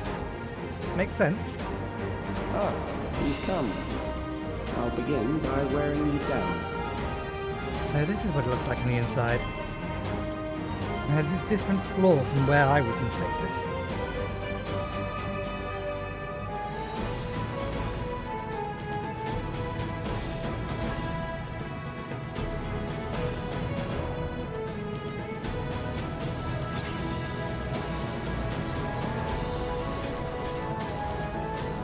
Might be a little foolish.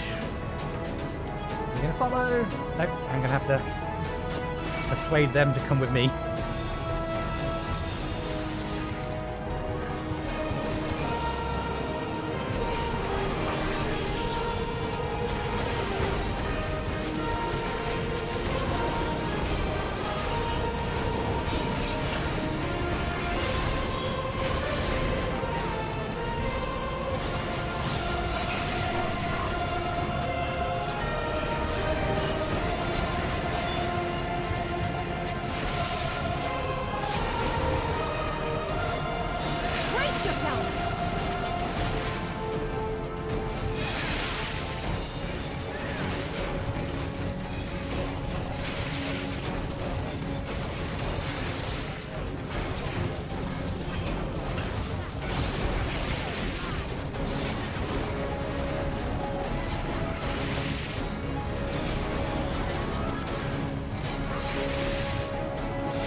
Criminal Watchman. Intruder detected. Issue no warning.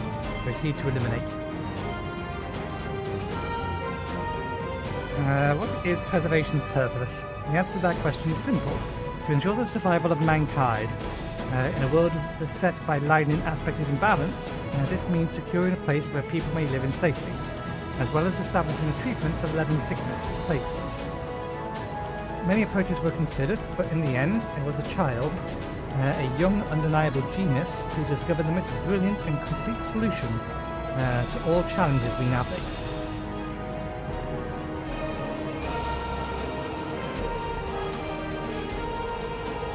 created new endless for you. Not all at once, but they will follow orders.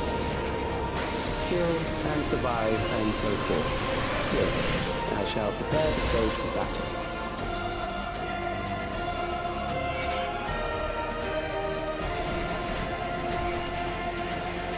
There's the next lot.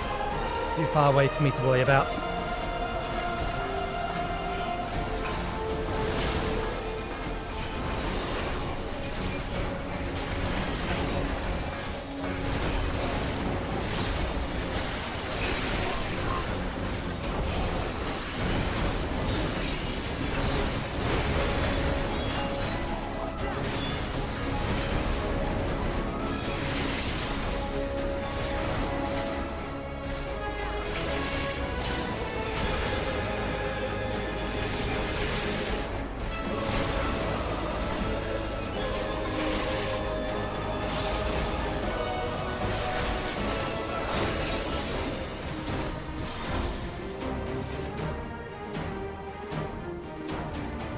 Did he say new endless? This is the Alexandra of my time.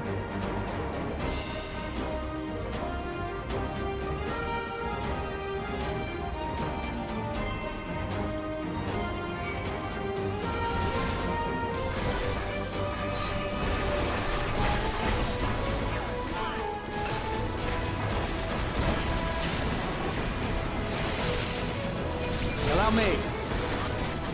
Pulled them out the circle.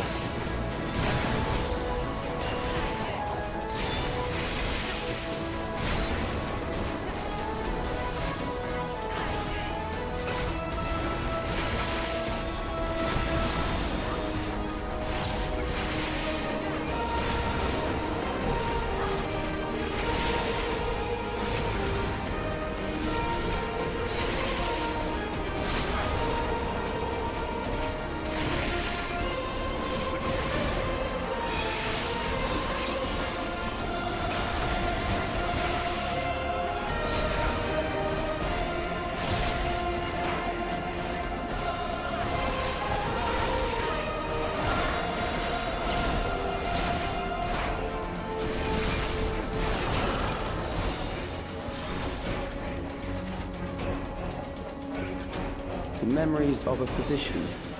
One who saves lives should be reluctant to die. Physician memories.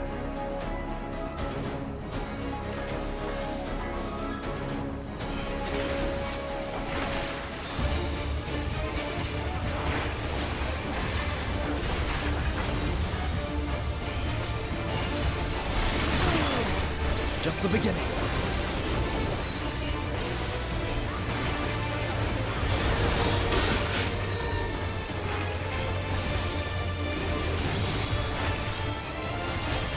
Okay, that's going to be a knockback.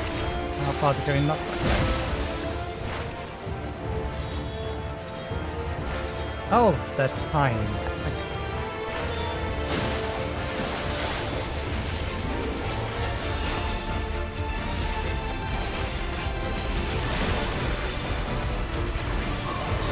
Brace yourself! Deprivation.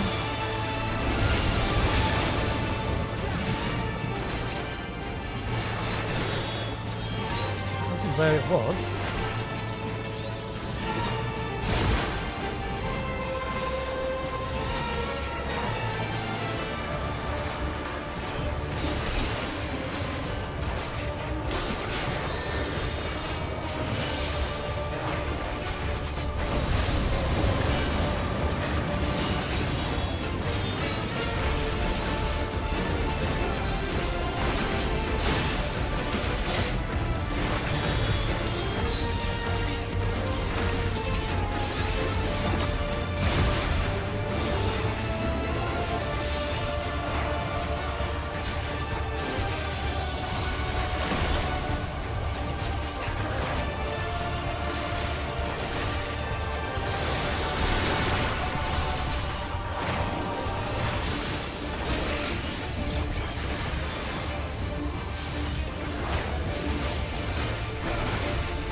overburdened the system.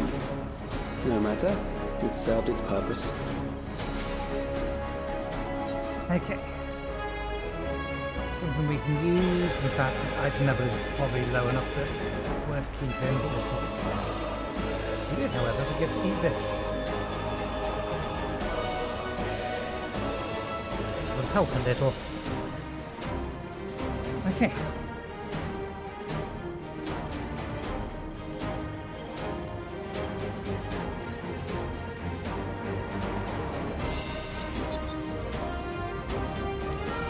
Didn't we pass a terminal like that already? We did, and we're going to investigate this one as well. According to Master Kallax, it is not the body which provides life for the living beings, but the soul. Furthermore, it is the memories etched upon that ephemeral giver of existence that encapsulates one's true self. Based upon these principles, he has proposed a methodology for preserving souls using electrope technology. As souls are composed entirely of ether, he asserts that storage via containment or contemporary means should be eminently possible. Experiments conducted on criminal subjects and volunteers have, in fact, already proven successful in capturing ether released at the moment of death. Mankind as we know it has taken a great leap forward.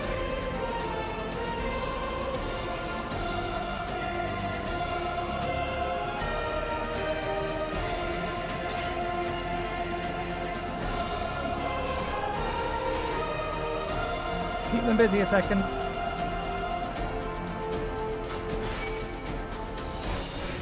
They're ranged units.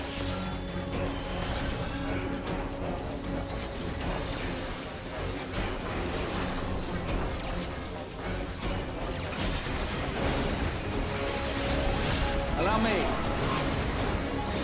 You've moved them outside of the thing again.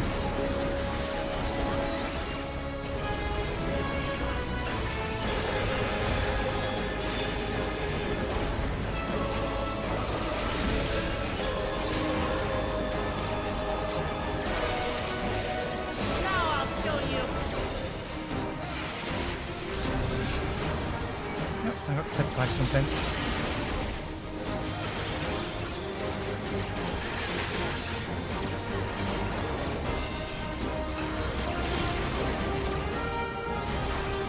Yeah, I thought that triggered it as well. Allow me.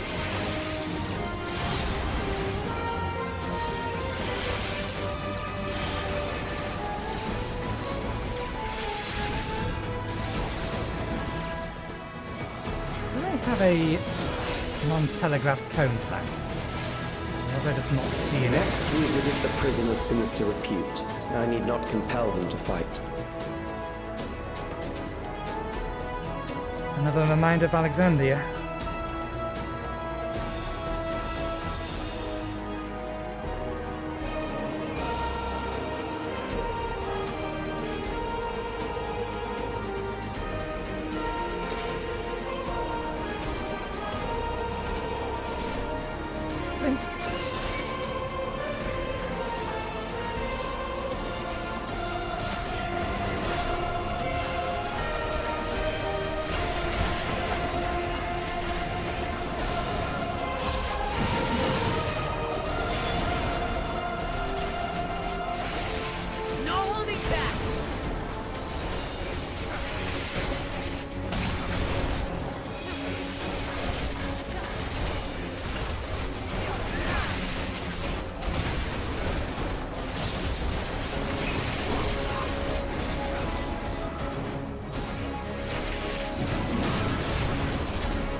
These are loyal executioners.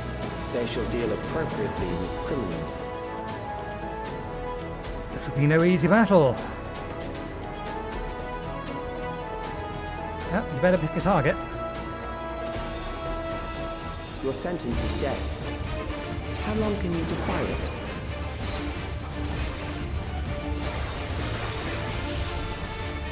With every mote of my being.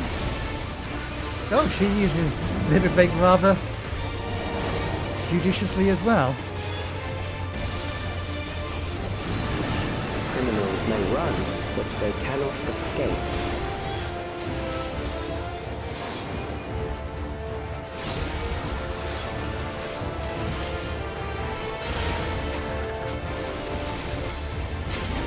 I didn't notice it coming from the other side.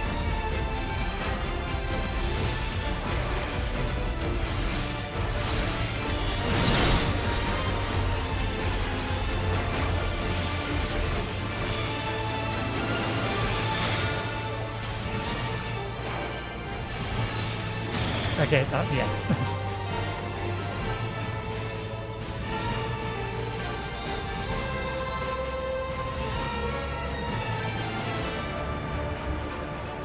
I expected them to be circle attacks, I didn't expect them to overlap quite there. Just misjudged it.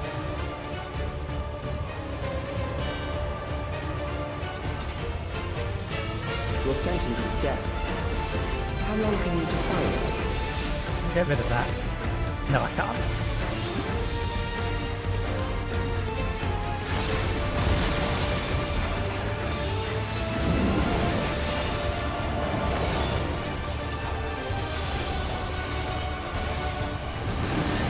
Criminals may run, but they cannot escape.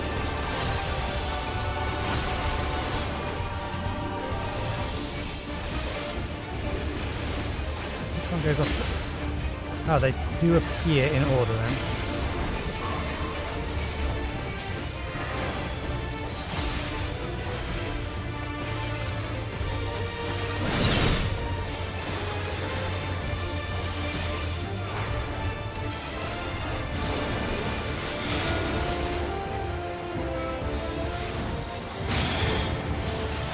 They went off quicker than last time.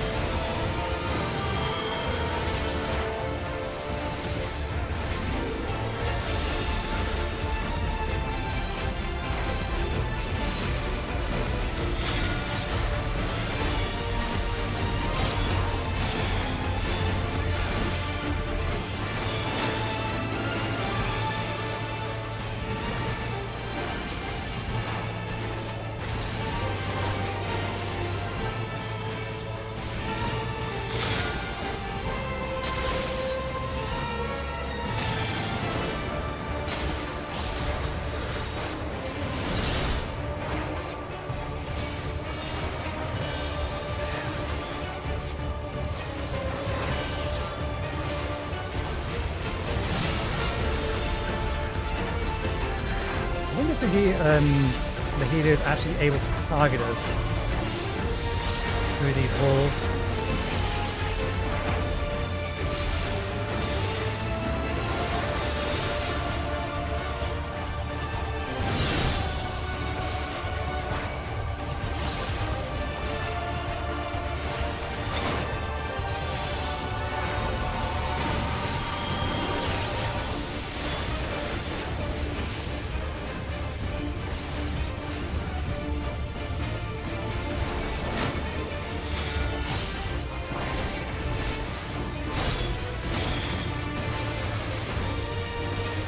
You made me lose my back attack.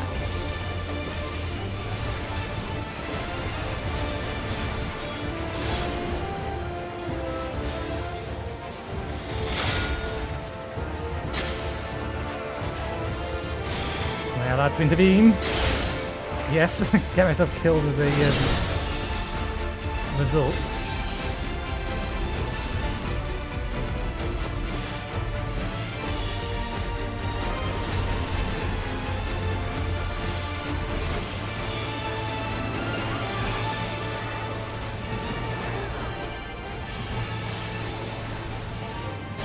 Beginning to tire?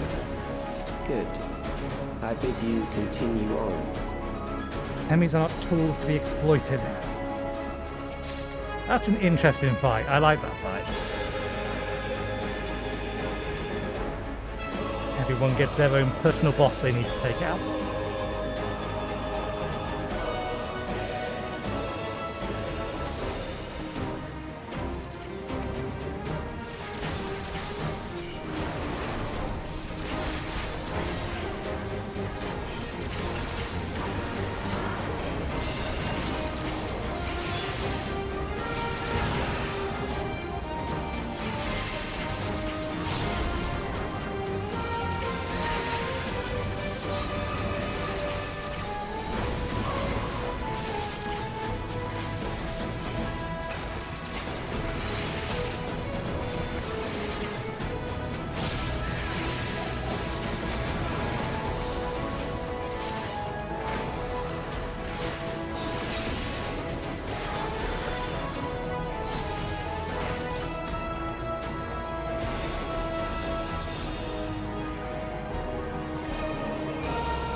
Miss another terminal.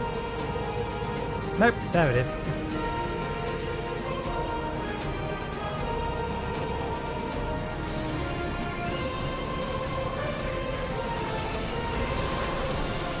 Hold still.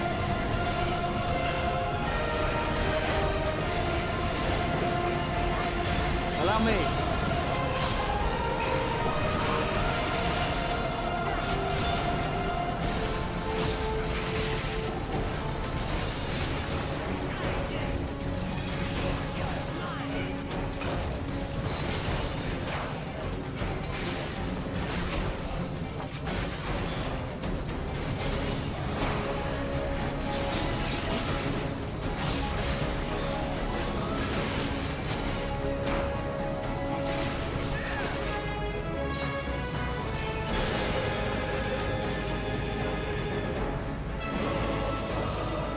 We have succeeded in transferring a soul stored within a specialized electrode device into a mechanical soldier, resulting in full control and functionality. No longer need we fear the erosion of lightning energies inflicted upon flesh and bone bodies. Yet, despite this crucial breakthrough, Master Calyx remains unsatisfied. He would divorce memory from soul, siphoning the soul's etheric reserves while granting eternal life to the individual's memories. Unfettered to a soul, memories can not only be stored but also backed up as data. The Endless will be beings of pure information. His foreshortened lifespan was, perhaps, the very perspective needed to conceive of such a unique evolutionary path.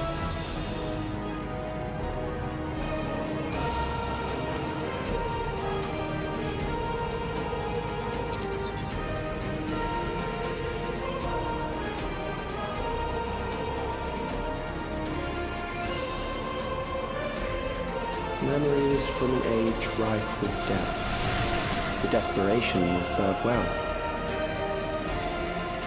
The We are enemy not is done, at the it gate. seems. To arms, good soldiers, protect your kingdom.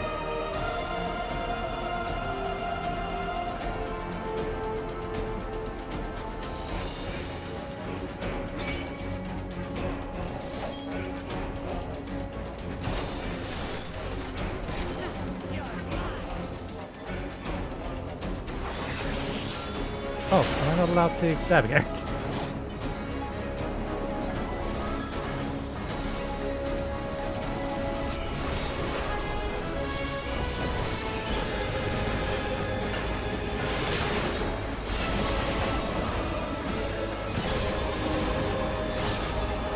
Fingering. Getting where all my buttons are. I really need to get the muscle memory back.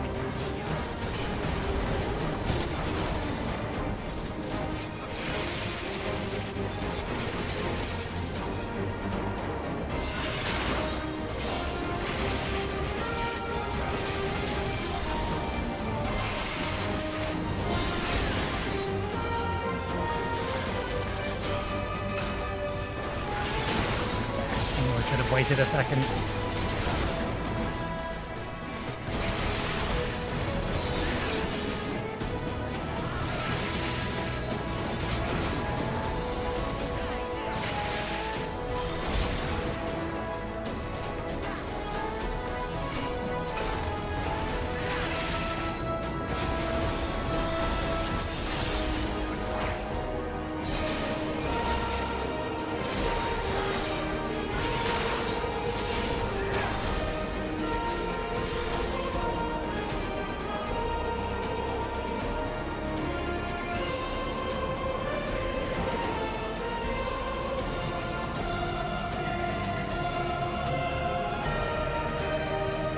I'm pretty high.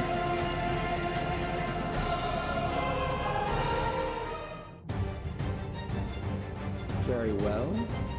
If one by one they fall, I'll send them all as one. Recall the anguish you felt when you faced death, and rise. Rise to defend your nation, your people, and your loved ones.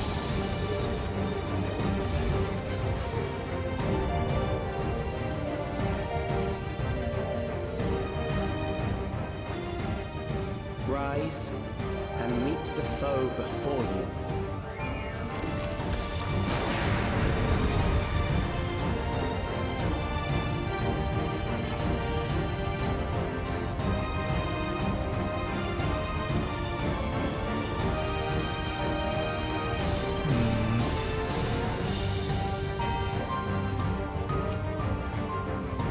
There's going to be a little cross mark in the middle of some description. You can see a central thing there. An amalgam of memories. Let us see how it fares.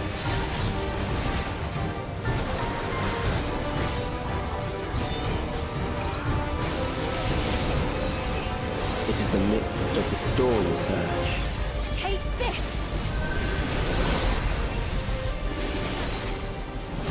Maybe donut chip attacks.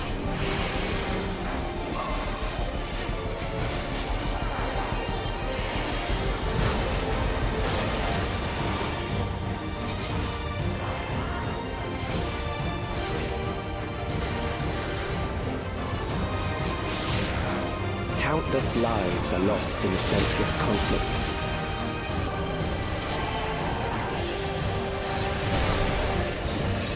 War swells in scope and intensity.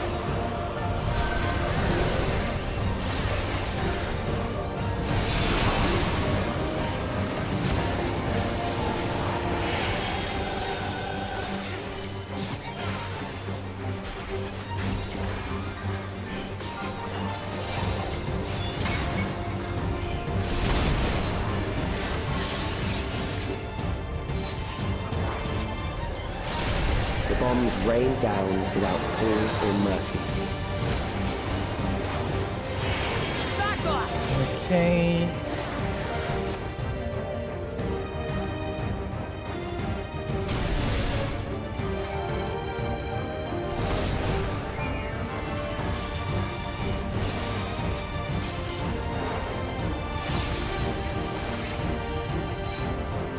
The spark of life is dimmed with every blinding flash.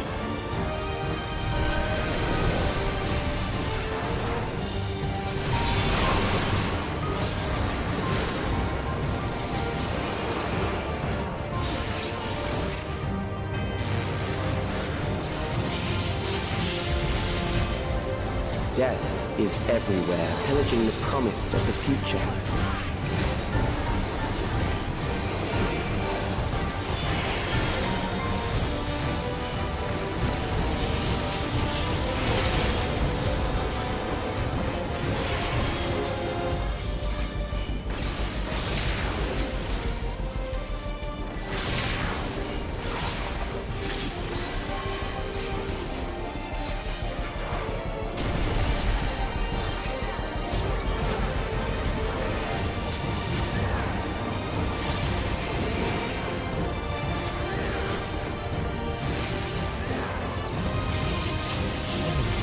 That is technically safe.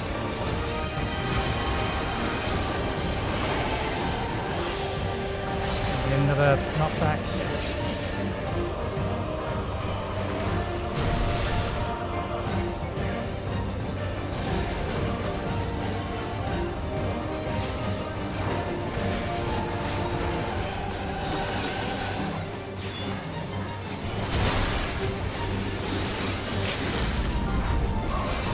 He uses it immediately, yeah.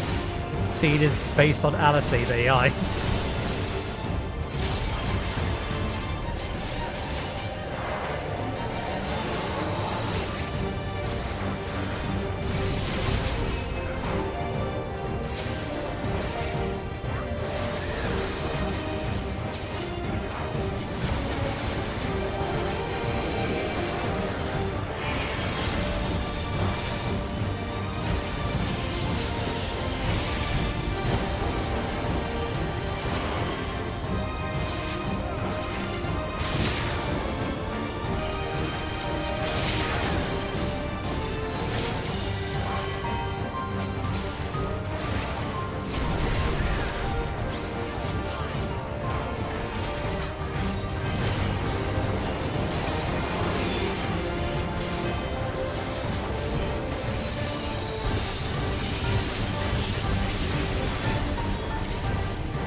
Nothing to say? He's using the Endless like pawns.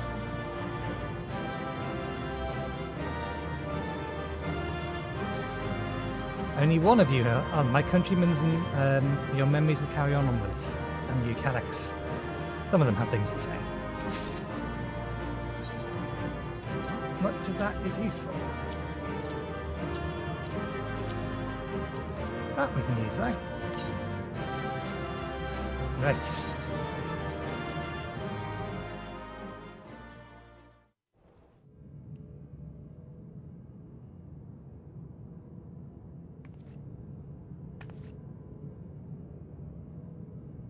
Sphene?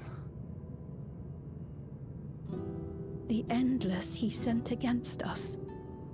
They were from the time of the storm surge, before I was placed into stasis.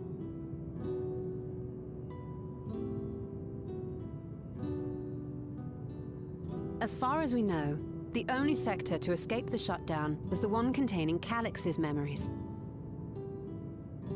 Assuming a chronological system, every other memory stored in that sector would belong to people who lived around the same period in history as he did.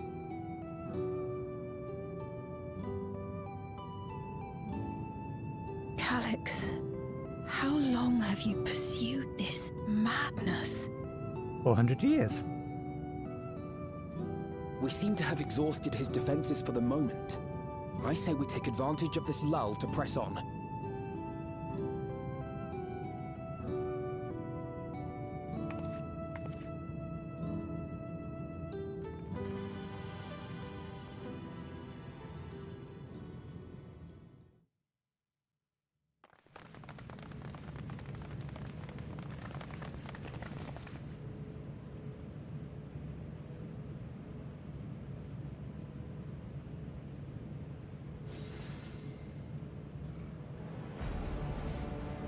Calyx! Well done. I commend your perseverance.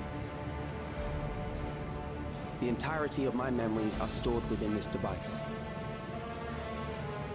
In the early stages of Endless creation, we established several core tenets. One is a prohibition on memory duplication. Despite the inherent risks, I agree and abide by this. Memories are the essence of the self, and should not be diluted. We each have our goals. You seek to destroy your target. I seek to reclaim the key. Shall we forego the posturing and begin?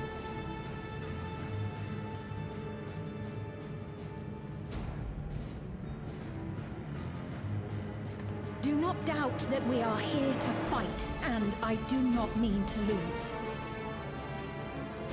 Yet, as one born of the same era, I must ask.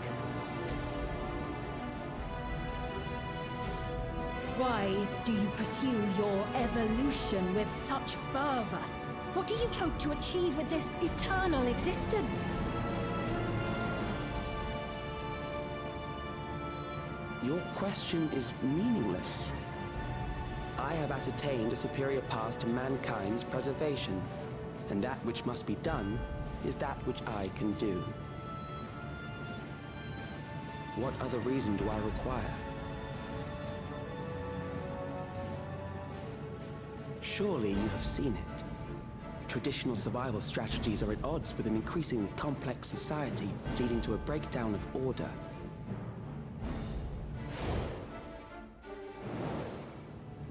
This course promises no liberation from pointless conflicts or inane tragedies. Physical traits do not represent the limit of our potential. Why then should we relinquish that potential when our hearts cease to beat?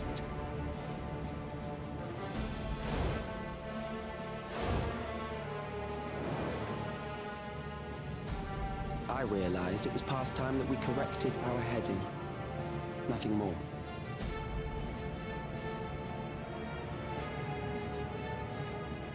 Even then, you were always so single-minded. I too have a vision for the future, and your plan is not a part of it. I I won't let you harm another Alexandrian. Then fight we must. Thankfully, the entity I now summon will make short work of you and your comrades. A summoning.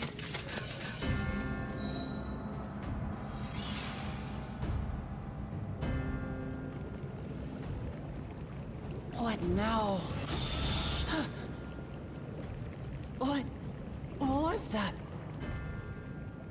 A chill? No, something else. I feel so cold. So weak.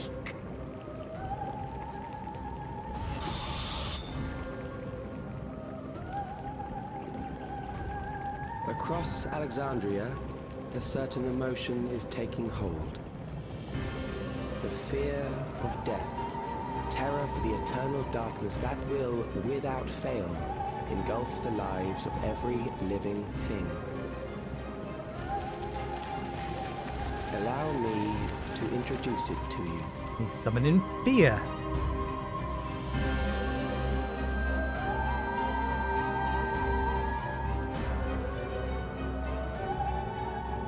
I got it! I got one!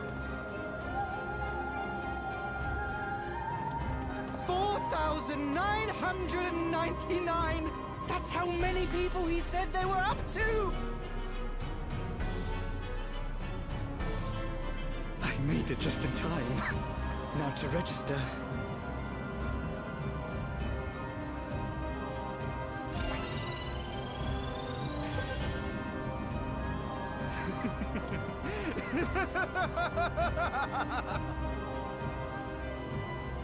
Death can't touch me now. I'm free of all that crushing fear. Forever. Congratulations to all who have acquired a Neo-Regulator. We have reached our total of 5,000 registered users. The day of deliverance you were promised will soon be upon us.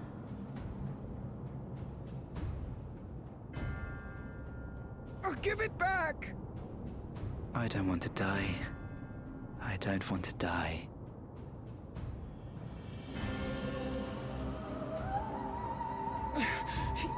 You think that's what I want?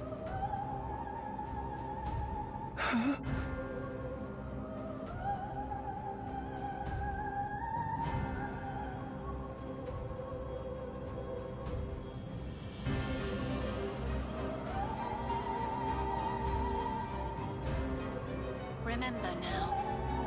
Remember your fear of dying. That terror will carry you across the threshold. Make of you an endless. Your prayers will birth a miracle which commands death itself.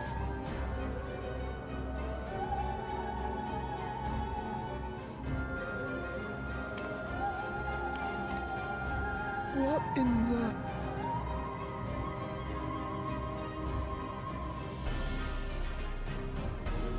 They are quite literally summoning a primal.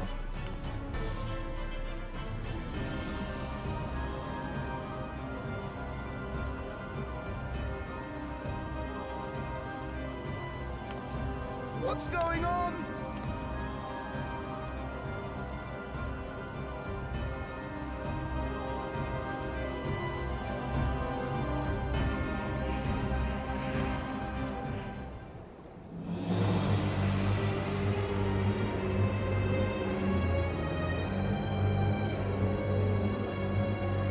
Securing the requisite ether is simple. I need only reroute lightning energy from living memory. Then I encourage the populace to define its form through hope and thought and prayer. Such an abstract method, however, is rife with unpredictable elements.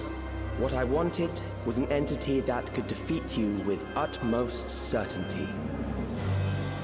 To that end, I set strict parameters for a concept of my own design. It was a laborious task, One that required almost more time than I had. But I managed it in the end. And now, everything is in readiness. I bid you, come forth.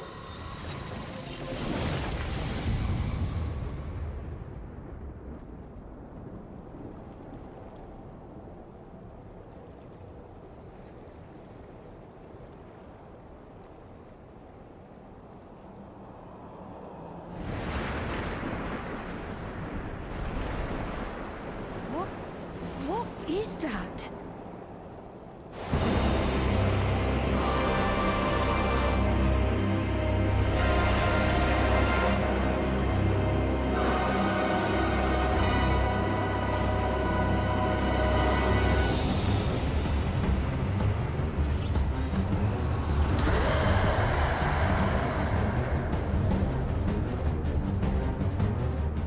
A primal summoning, and one defined by a concept, no less. How did he learn such techniques? Keep these close.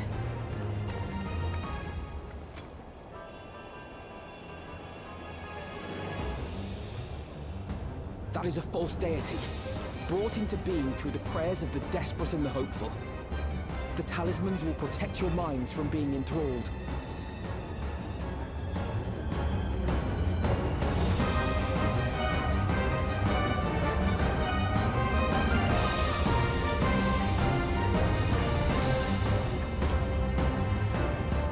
Do you still mean to stand against me?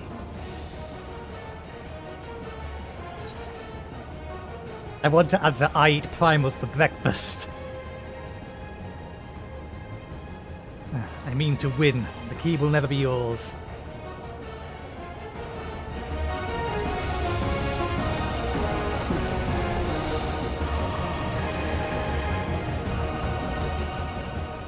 That remains to be seen.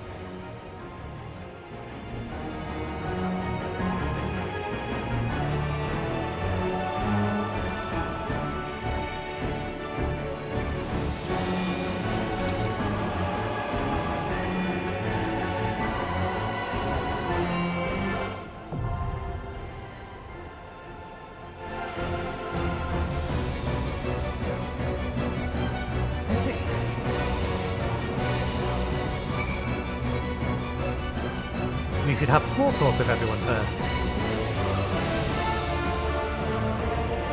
An abundance of lightning would indeed abbreviate beneath the crystals.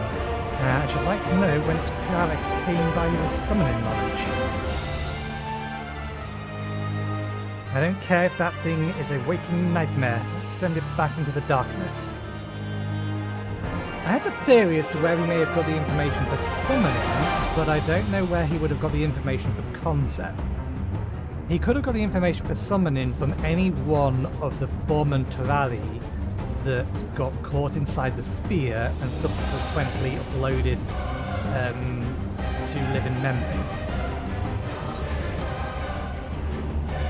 As I feared, I was right to bring spare warding scales. Against the threat of the primal, we must take advantage of every warrior we can field. There's also another answer.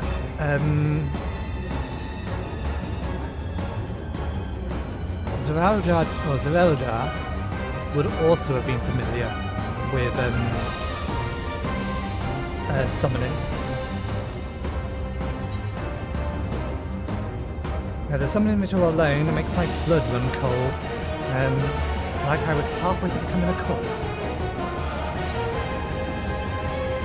So, it is a primal which embodies the concept of death in Lord's terror. He has made manifest a most terrible foe. Y'shtola utterly unbothered. What is he saying? That the fears of everyone in Alexandria gave birth to this horror? Pretty much. It all finally makes sense. Those mechanical rampages were not orchestrated solely for the purpose of harvesting ether. They were intended to heighten the collective fear of death, and that a primal manifested by the people's terror would be that much more powerful.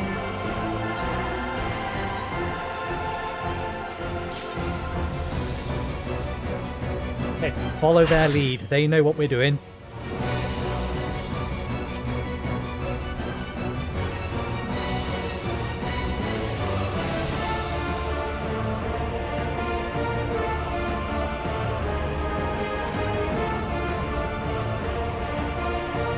Gasping Eternity, Necron.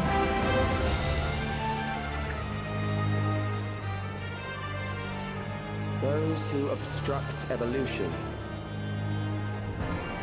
shall suffer the rotting fate of all flesh. I don't get the feeling Doom is going to be an important part of this particular trial.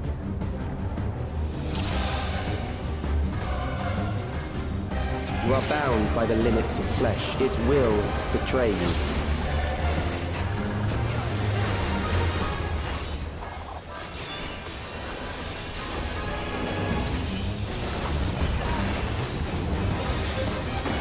Drag them to their graves.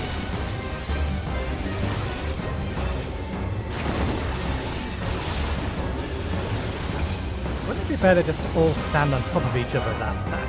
Because then all the lines would go directly towards us. Okay, so cold grass.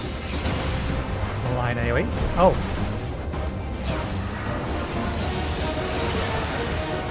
And then it extends.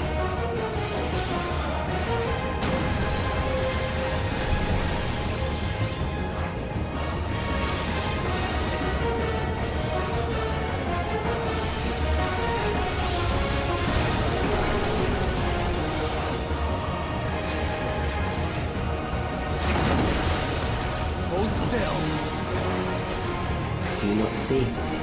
Death is upon you.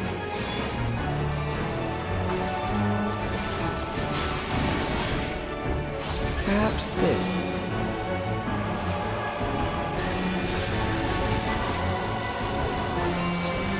It's a donor AoE, isn't it? Towards Ether. Kill them. I'll show you.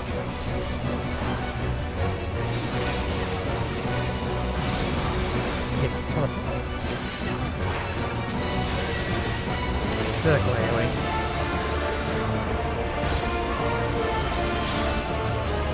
And there. Brother son. When does it go on?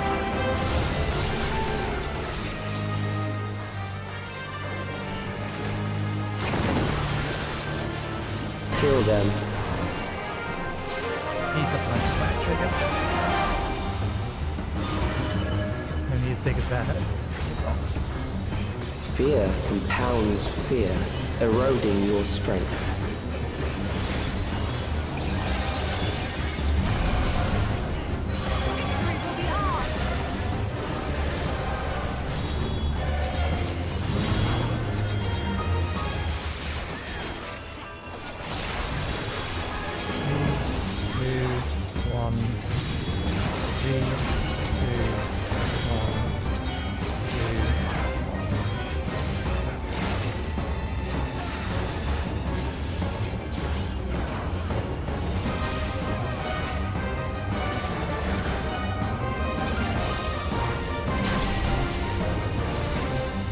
I will reduce you to ether.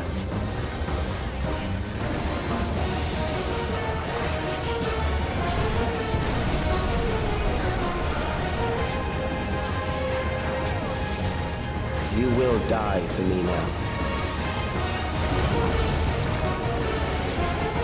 I will not hold back.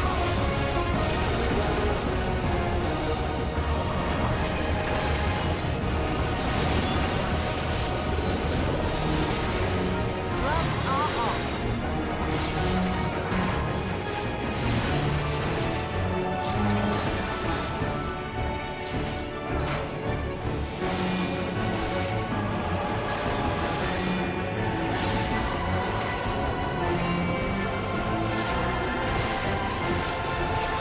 Try this. Accepting death is the greatest sin a life can commit.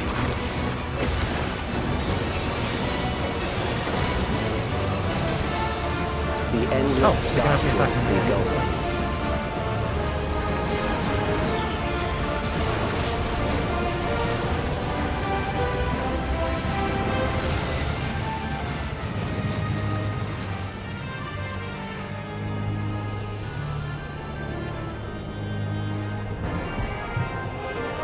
Doom! I said it would be a thing.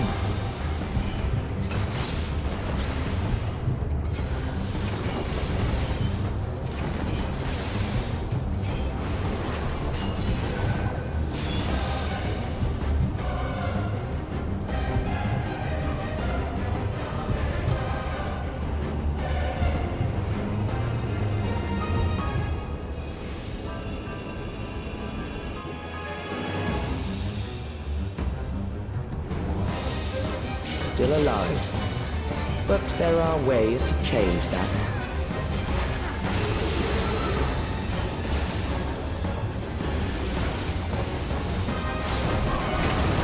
There.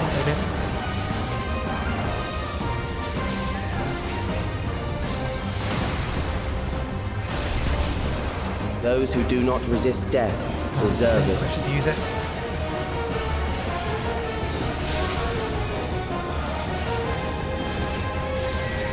Oh, you're queuing them up now. Donut circle, donuts.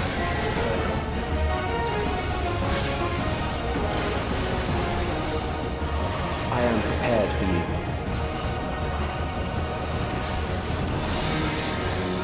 Kill them. Circle. Donut. Circle, donut. I inverted it.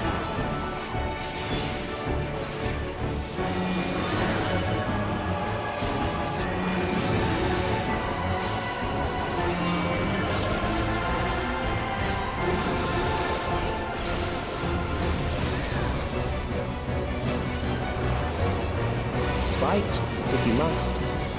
I do not know if we need the limit break or anything, but I get the feeling someone else is going to use it.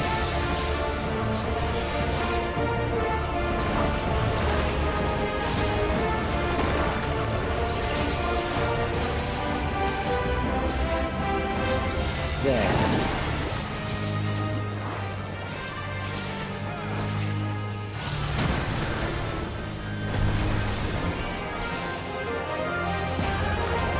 You struggle in vain.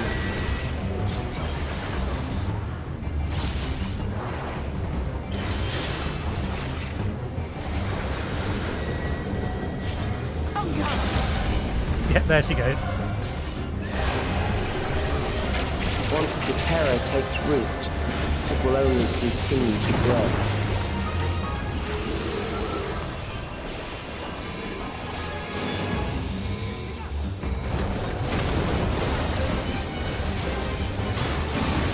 Kill them.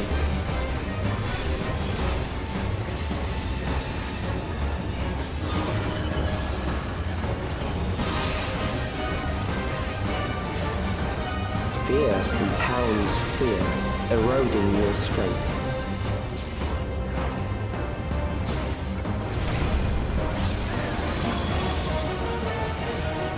Stay towards the edges.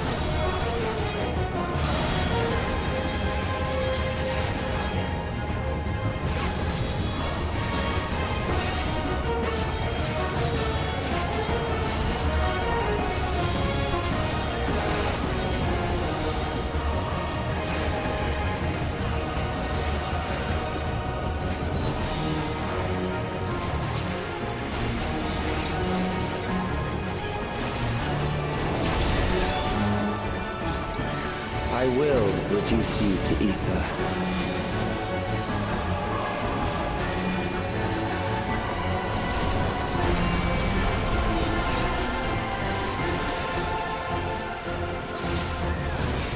Those who do not resist death deserve it.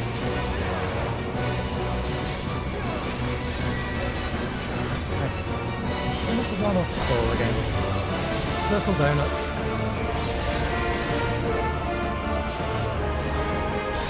Circle donuts.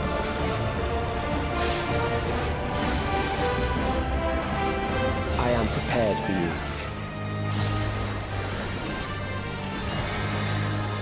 Kill them. Donut, circle donut.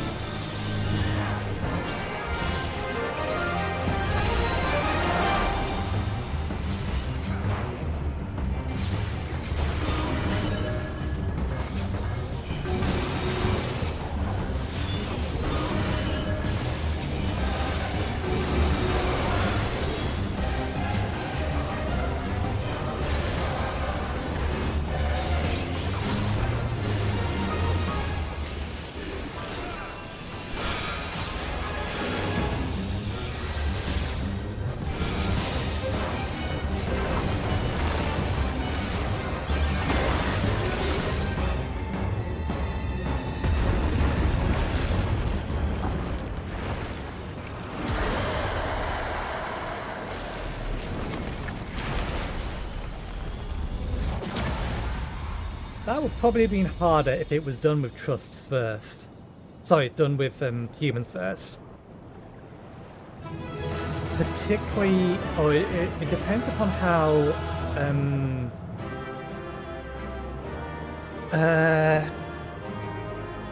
hard the what was it, fear or something? How hard that attack that requires us to split into two light parties effectively and touch two things hits. Because there's not a massive amount of time to do that, and if 2 people or 5 people go to one side, then I can quite easily see that wiping parties on day 1.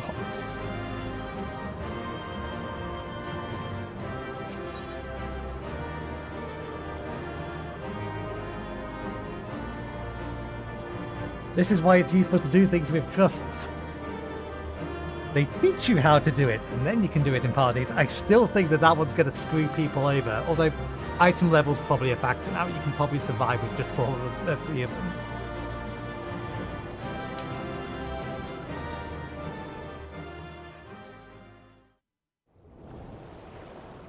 The rest of it's manageable once you've seen it once.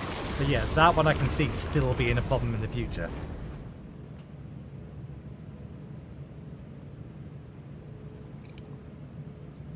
Is it over? Now, the memory bank.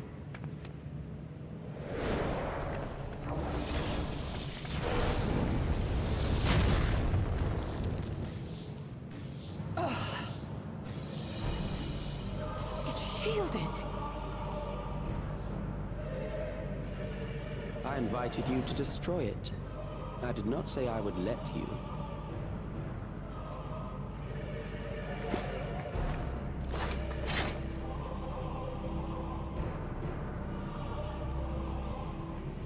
It is clear your strength cannot be gauged by ordinary means. But I anticipated as much.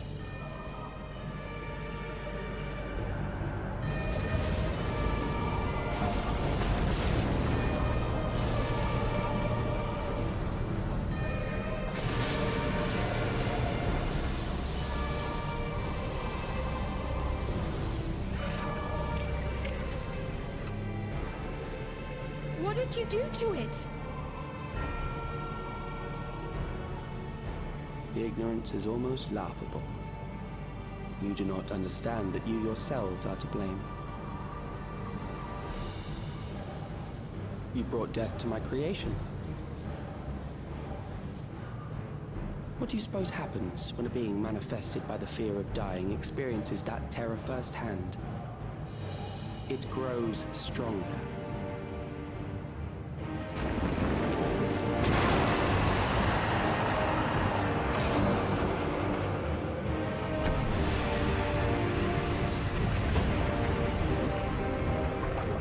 I feel it again. That same weakness.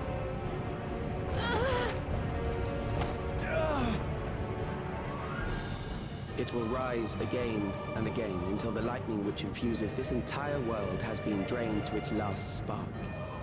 You fight a losing battle.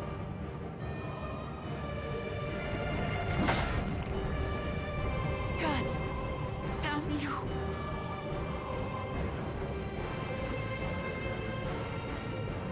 Harnessed in this manner, does it not demonstrate just how powerful mankind's aversion to death truly is? You will not prevail against this foe. I, meanwhile, will continue my crusade against mortality. So long as our memories endure, we may live on. That is the promise I offer.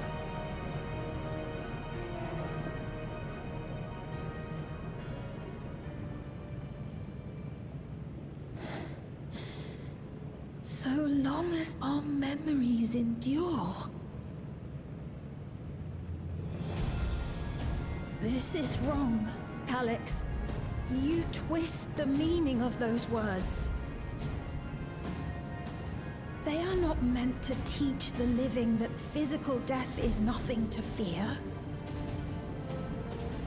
They are meant to offer comfort to those we leave behind. I know that litany all too well.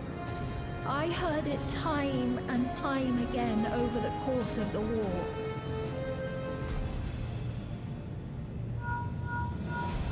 Help me, Shale.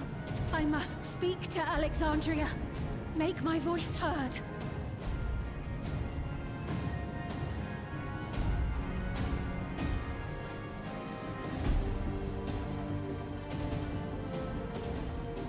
Nahe, don't you recognize me? Nahe!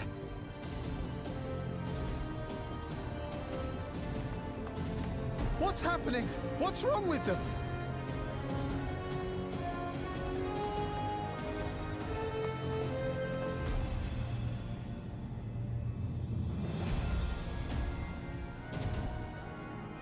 What will become of us? Fellow Alexandrians, please, heed my words. What now? Another broadcast? I know that voice.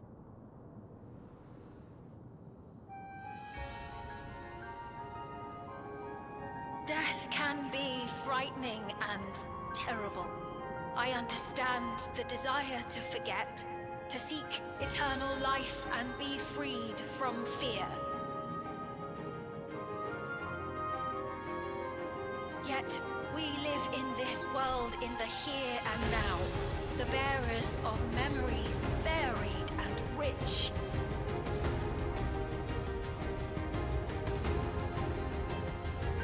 Our worries can weigh heavy, and there may be nights when the darkness feels like more than we can bear.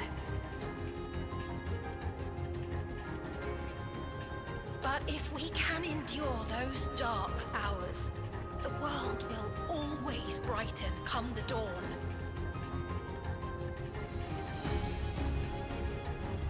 And in the chill of that new morning, will the memories of loved ones be there to warm us and carry us forward?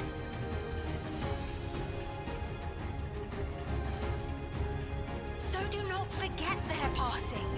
Let them be our courage. Fear not a life well lived. For one day, the memories we leave behind will be the warmth another needs when their morning finds them.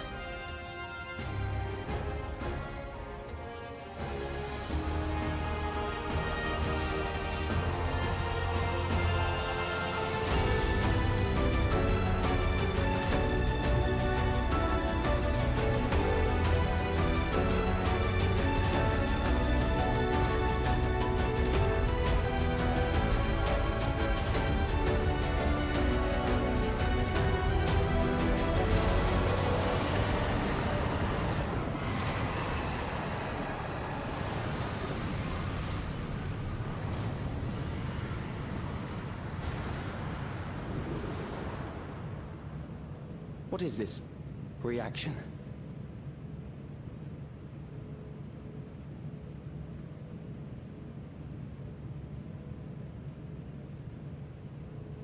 An irregular factor in the equation. Eliminate her.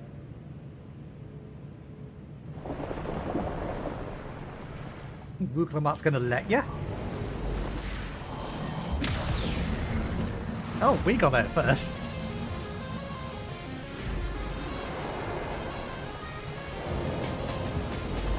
No, you don't!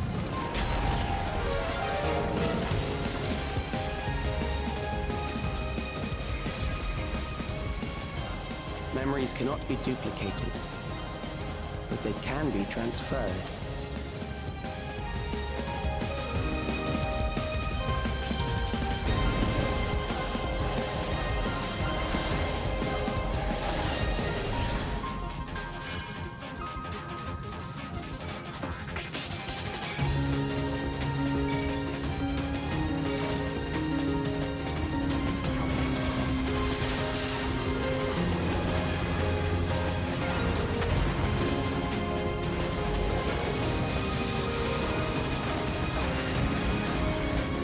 Leave the primal to us. and take care of that memory bank.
Gave her my word!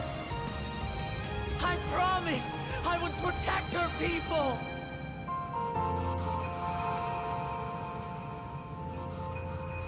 And we will protect them! Together!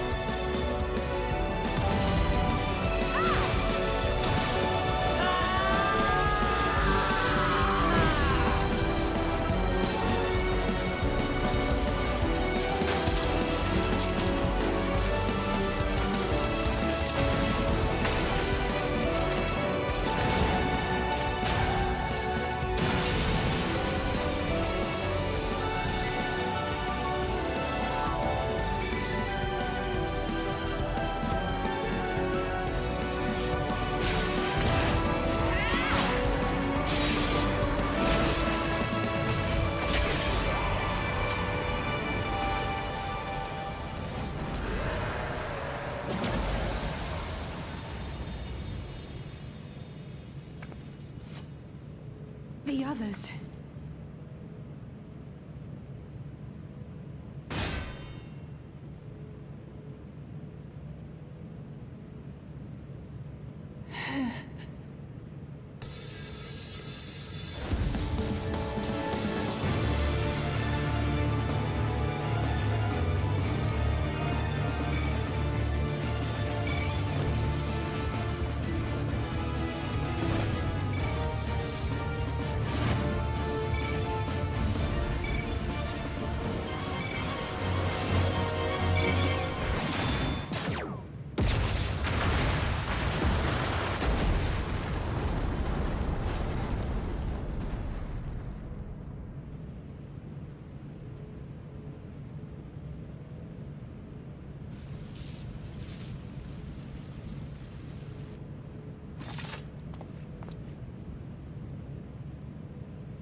They've left enough room for doubts as to whether or not he actually successfully teleported away.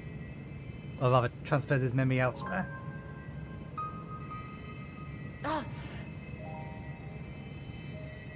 Careful. You're badly hurt. You'd be lucky if you only broke a bone or two. It won't be long until your fever rises. We need to see you back to Tulayolo and into the care of a chirurgeon.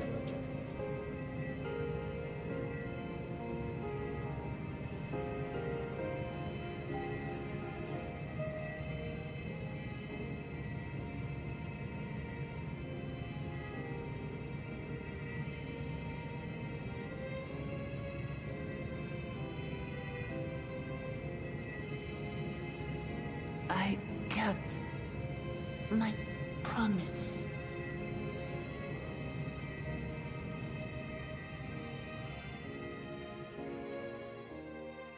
Thank you, Lamity.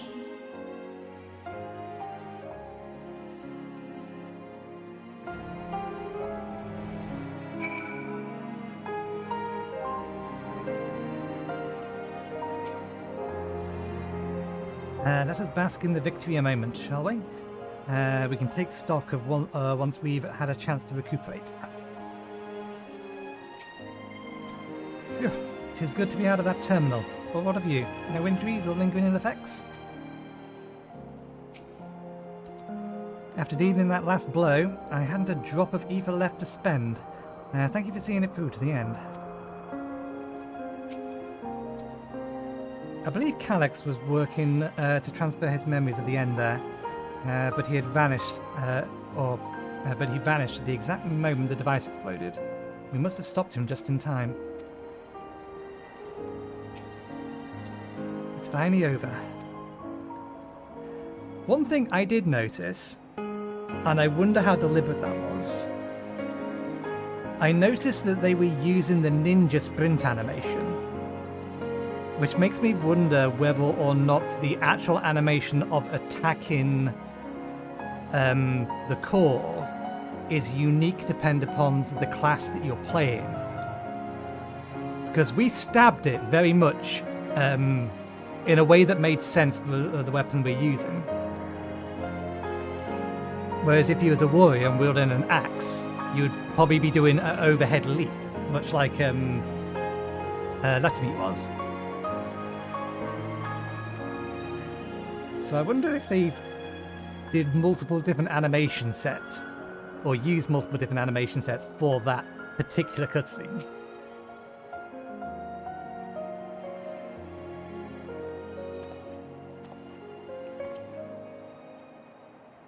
She is yet to regain consciousness, but worry not, Latamete will be fine.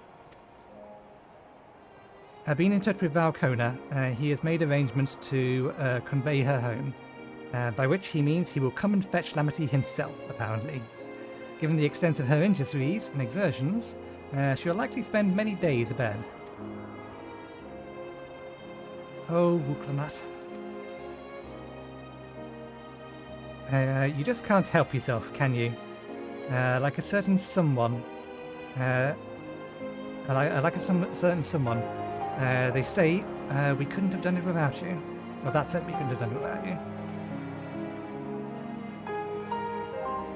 And once you had the barrier down, you saw it to the Calyx store. Old memories were destroyed along with the memory bank.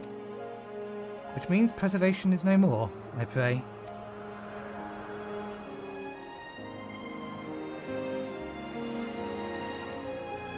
No longer will Calyx dictate the course of our people. No longer will our grief be locked away or forgotten. The freedom to feel joy and sadness, to feel all that we are meant to experience, in the hands of the Alexandrians once more. I can never thank you enough.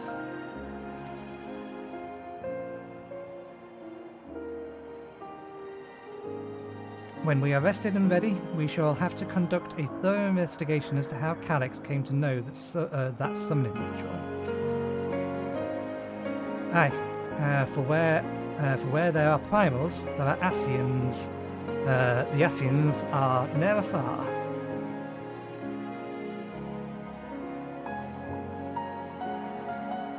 And we must consider that those who offered up prayers during the summoning may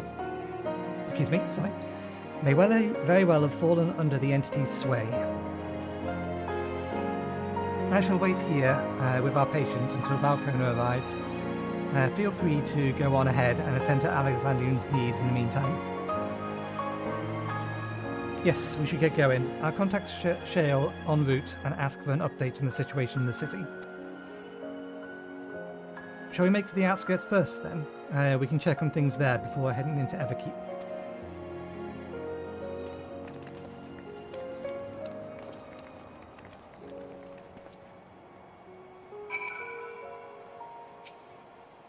I expect I shan't be waiting long. After hearing of Latamete's injuries, Kona sounded fit to launch himself here by siege engine. Okay. I said outskirts first.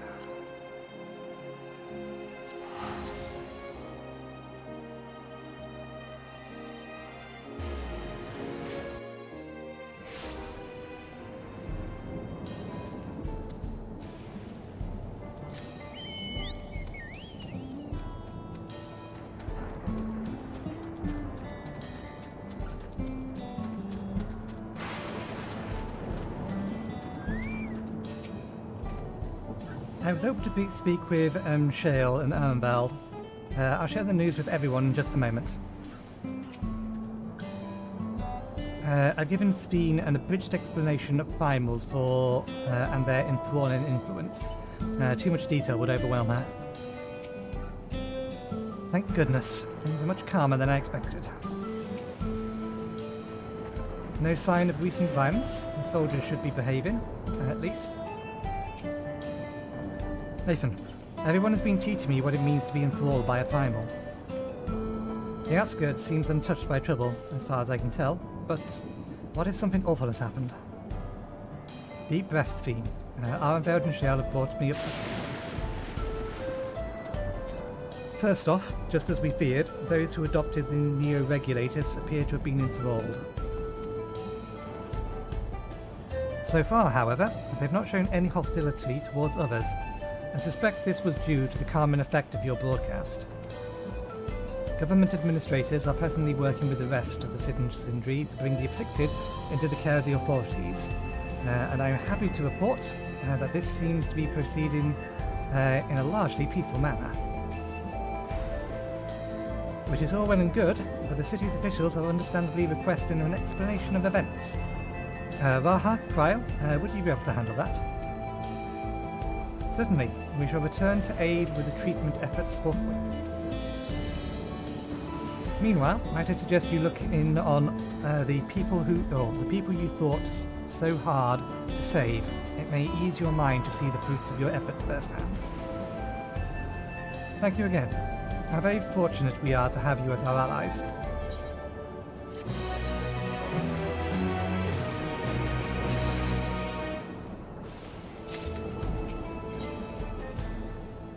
Laids in waiting. Sveen wishes to check on the state of the outskirts.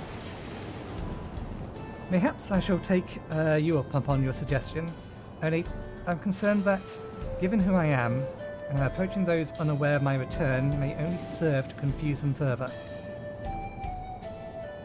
Then why not speak with Matsua?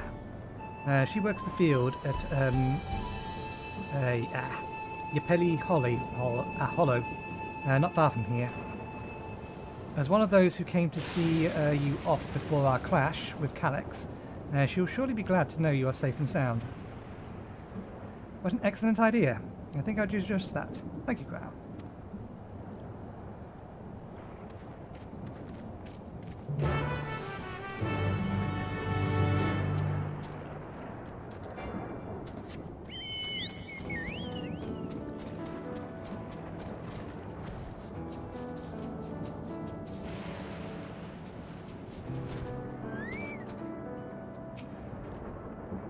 So this is the place where Matsua works.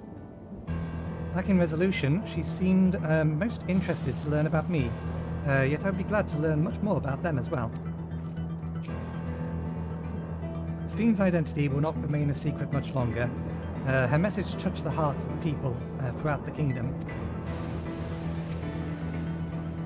Ermenveld and Shale were both relieved to learn of our victory. I could practically hear the tension drain out their voice, especially Shale's. She was quite worried for us.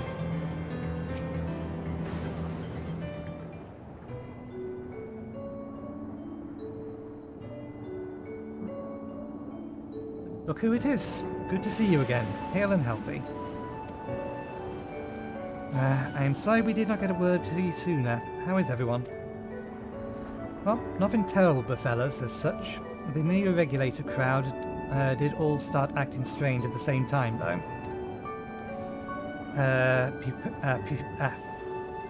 Pipona was one of them. I'm told the authorities are tending to him at the medical facility. You needn't worry. With proper treatment, they'll soon have everyone back to their normal selves. I'm glad to hear that. I'd like to not lose any more friends, if it can be helped. I also hear that the Queen Sveen, who tried to entice us to become endless, turned out to be an imposter. What kind of heartless villain preys on the people's insecurities like that?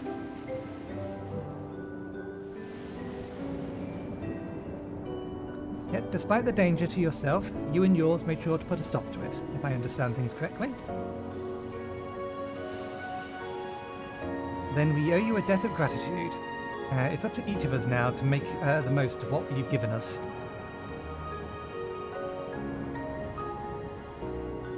We're alive because of you. And while we live and breathe, our future is ours to decide. Your broadcast was a message of hope, for me, for everyone.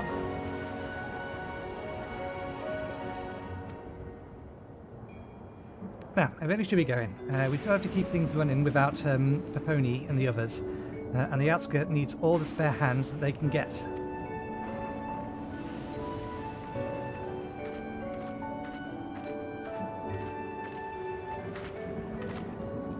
Is there anything I might do to heal the enthralled? Quite a lot, in fact. I could very much use the mage of your ability.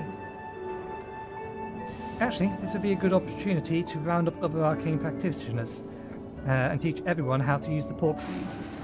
The knowledge will come in handy for treating Levin's sickness as well. Wonderful.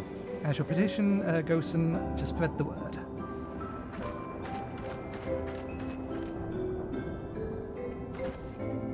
Our outskirts tour is cancelled, it would seem.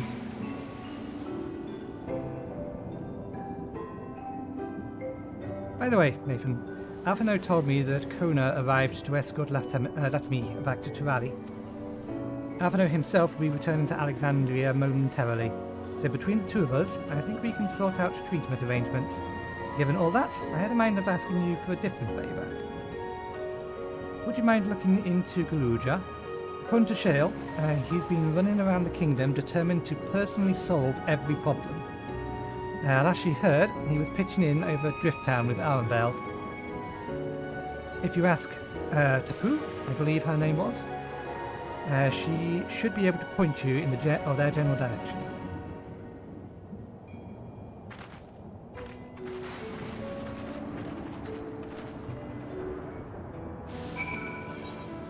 Okay. Just a quick fly over there.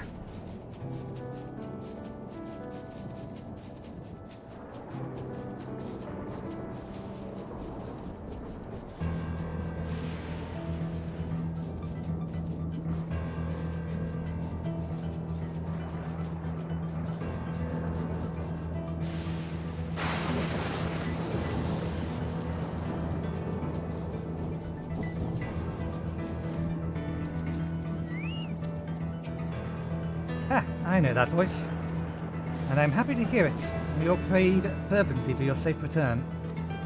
Looking for Gurujar, are you? He was here, asking if we needed help with anything, or if we had noticed anyone who had been acting strangely. He sounded exhausted, so I told him we were fine for the moment, and instead he should take a rest. I can only hope he heeds my advice. I believe he ran towards the ruins of Old Alexandria. He always did seem to like it there.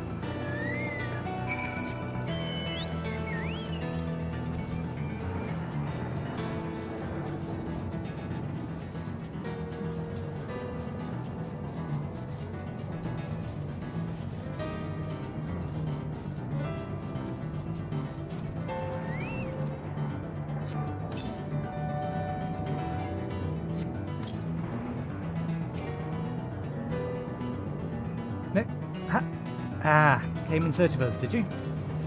You needn't have checked all the way out here, but it's good to see you. Alistair gave us the broad strokes, and Kona had some choice words as well.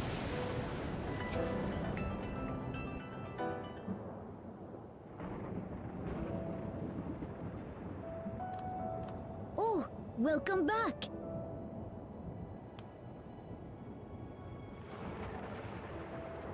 It's been a trial, hasn't it? Quite literally.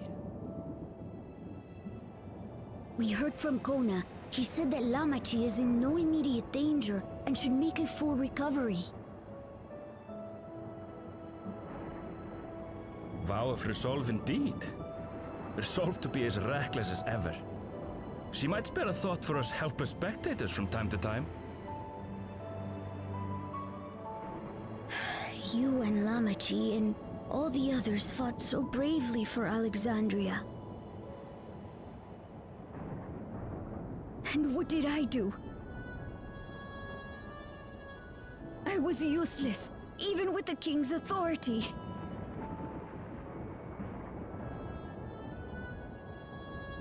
If I were strong, more people might still be alive. But I'm weak. So weak.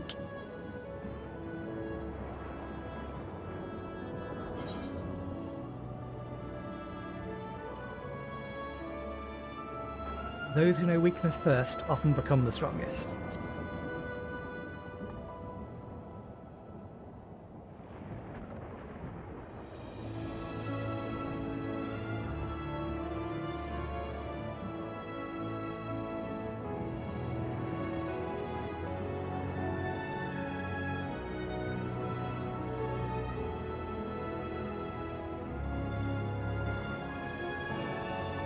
That's right.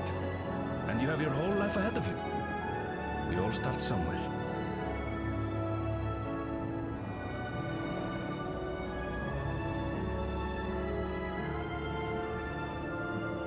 Actually, there's something I'd like you to see.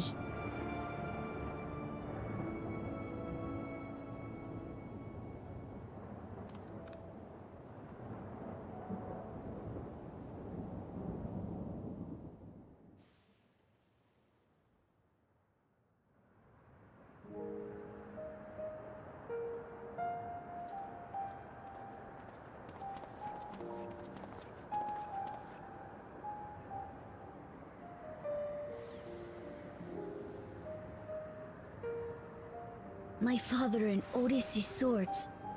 I asked Lamachi to bring them here. I've decided to train under a Landsguard soldier and become a swordsman. That's a big commitment. I'm still not sure if I want to be the King of Resolve, but I want to be strong enough to protect the people I love.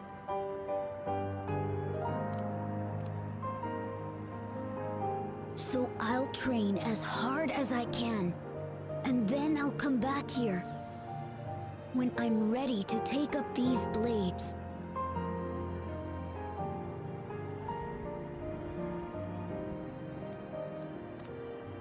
That's the path I've decided on.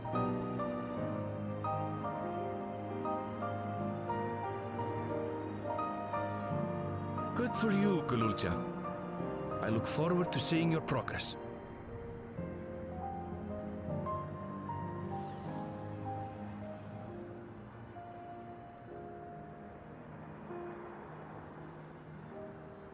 When I'm bigger and stronger, you'll spar with me, won't you?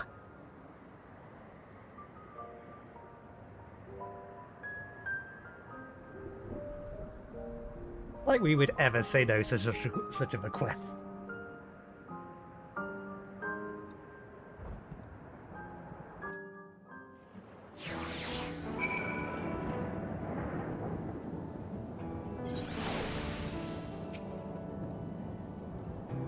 Yet to lift a blade, and he wants to spar already.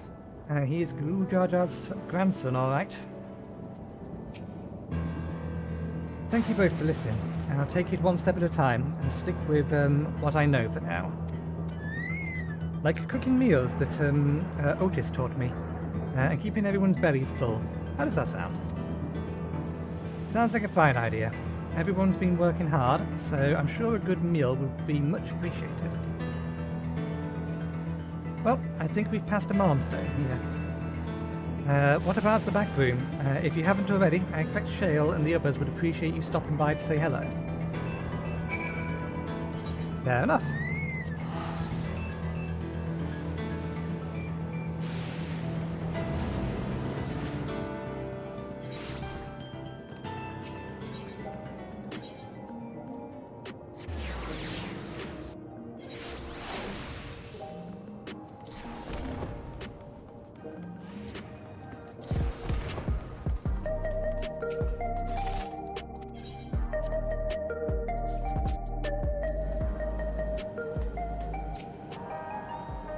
We had the same idea, I see. I thought it might be nice to catch up with our Oblivion friends before we delved into more serious matter with the city officials. Nathan! Oh, thank the stars you're safe. I heard the reports, of course, but there's no substitute for actually seeing it. Welcome back.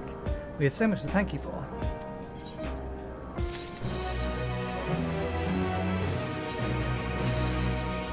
Hey, last quest in the chain. I am foreseeing a series of cutscenes in our near future. Now that everyone's back, I say we pause for a moment to savor that which we've accomplished. We've been through much these past days, haven't we? That's an understatement. We've seen the end of a year-long struggle for Oblivion and myself. And for myself.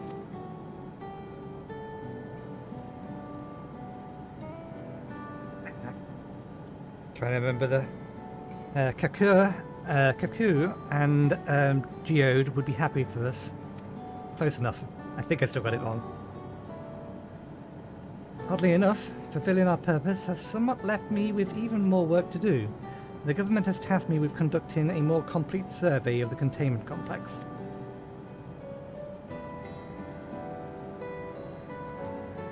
Ah, the preservation facility. That lab where they studied the key certainly demands further investigation. Don't start your investigation before your Stola gets here. She will absolutely kill you. I can understand how those experiments may have led to the discovery of the reflections, yet they fail to explain Calix's knowledge of primal submarine. I fear that he and his hunger for interdimensional travel were only one facet of a greater puzzle. There is still someone or something out there that may pose a threat to us. In any case, I think it prudent we secure ourselves a spot in Shale's next expedition to the 10th level. Right, I have a meeting with the city officials to attend. It would be cruel to leave Raha to answer their barrage of questions alone.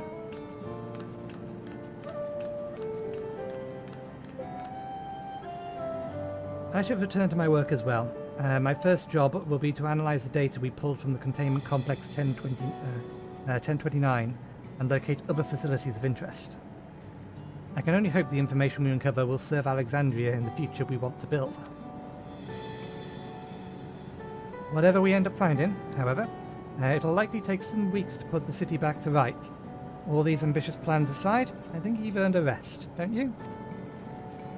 Our break room is yours to bunk in for as long as you like. Say the word and I'll help you to settle in.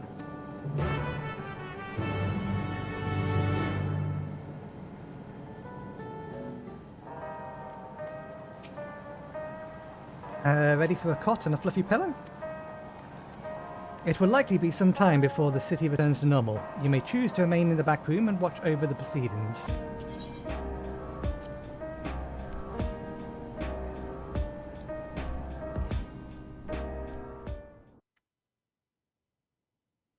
Several weeks later.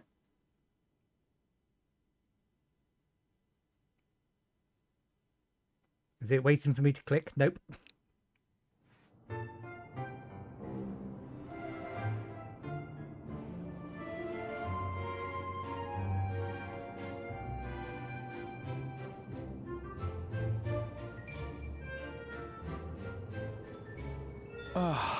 What an absurdly long report. Even working together, it took us an age to finish. Well, to be fair, it was a rather absurd series of events. The mystery behind Grandfather's letter took us further than we could have ever imagined. Truly. It feels like a lifetime ago that it all began.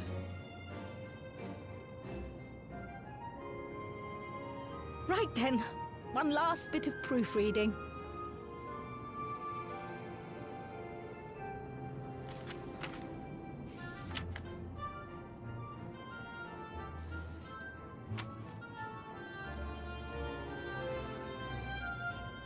Where was I?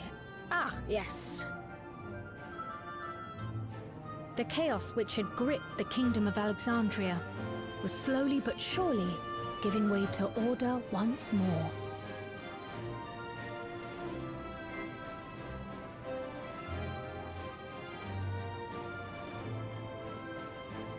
Is the report for Sharia? The thorough investigation conducted by Oblivion was one of the primary factors contributing to this recovery.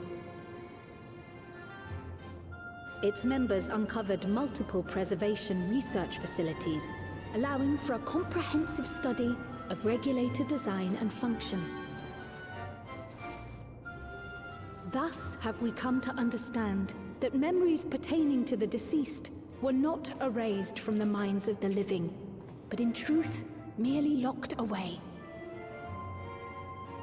Permanent gaps in one's memory were to be avoided, as inconsistencies would arise during endless conversion and cause instability.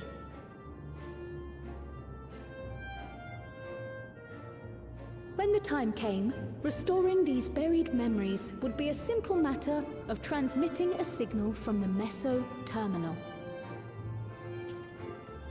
Acting on this discovery, the Alexandrian government announced plans for a memory restoration initiative, open to willing participants. This reignited the discussion surrounding mortality, as people continued to debate how best to face the inevitability of death. No matter the answer at which they arrive, it is certain to herald a major shift in the nation's philosophy.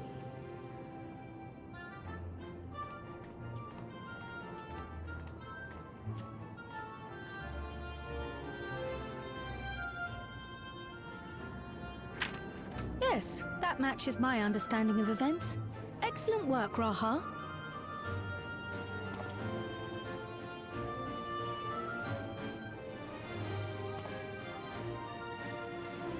I'm glad it serves. Shall we make our way over then?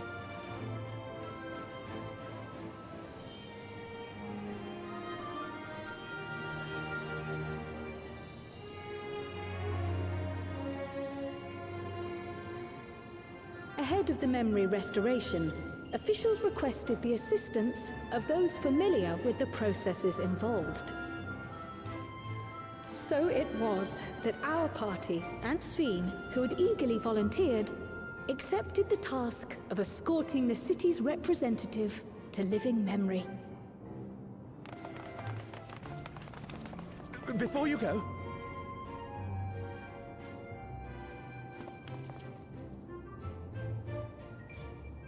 we just wanted to say that we haven't made this decision lightly. No matter how frightening or painful they may be, we need to face our memories. Not only to honor those who are gone, but to make whole those who are still here. So no second thoughts. We'll be waiting.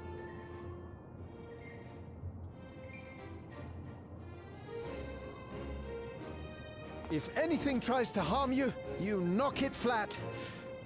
Come back safely, our Sveen from another time. Yes! Be safe! I'll see you soon. So sweet of you, but you needn't worry. I'm in very good company.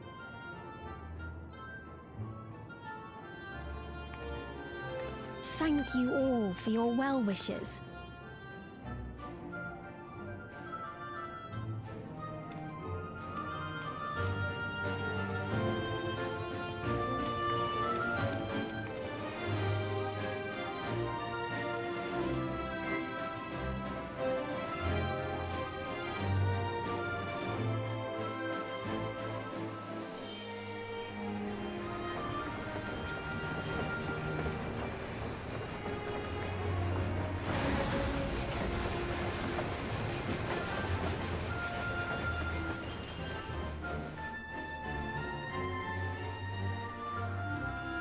Despite the disruption caused by the dome's arrival, the people in the surrounding region have since reclaimed their normal lives.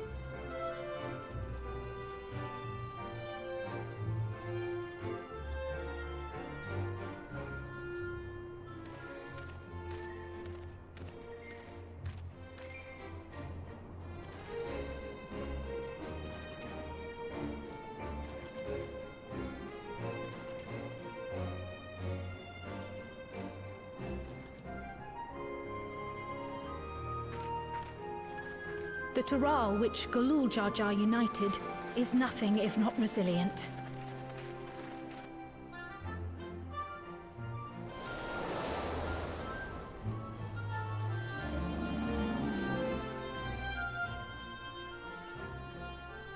The winds of change are fickle. A sudden gust often the bearer of challenging trials.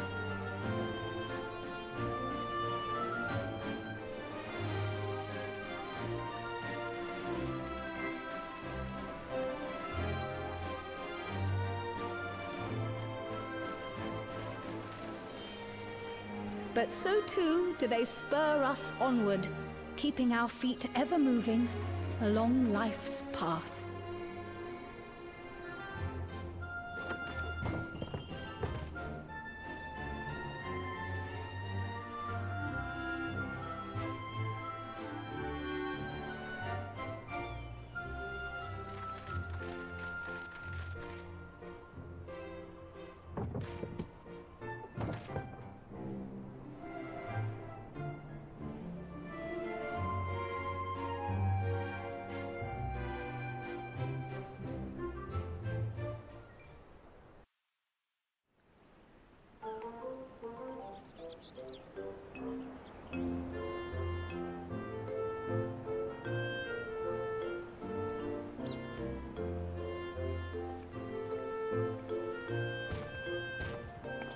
You'll soon be on your way to Yaktel, then? Yes, we've just come from making arrangements with the dirigible master. Preparations for the flight are still underway, so I'm doing a little sightseeing.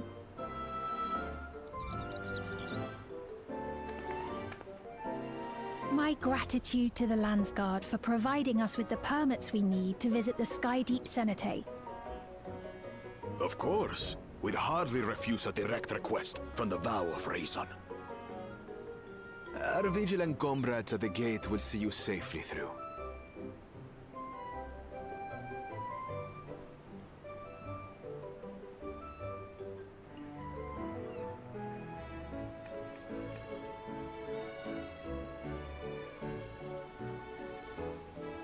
Wooklamart isn't here, of course. She is still convalescing, I take it. Indeed. She's presently confined to bed and permitted no visitors. Weakened as she is, we cannot be too careful. The phrasing of that is very intentional. I can scarcely sleep at night for the worry. Oh my. Please, forgive me. I hadn't realized her condition was so serious. I pray she makes a full recovery soon.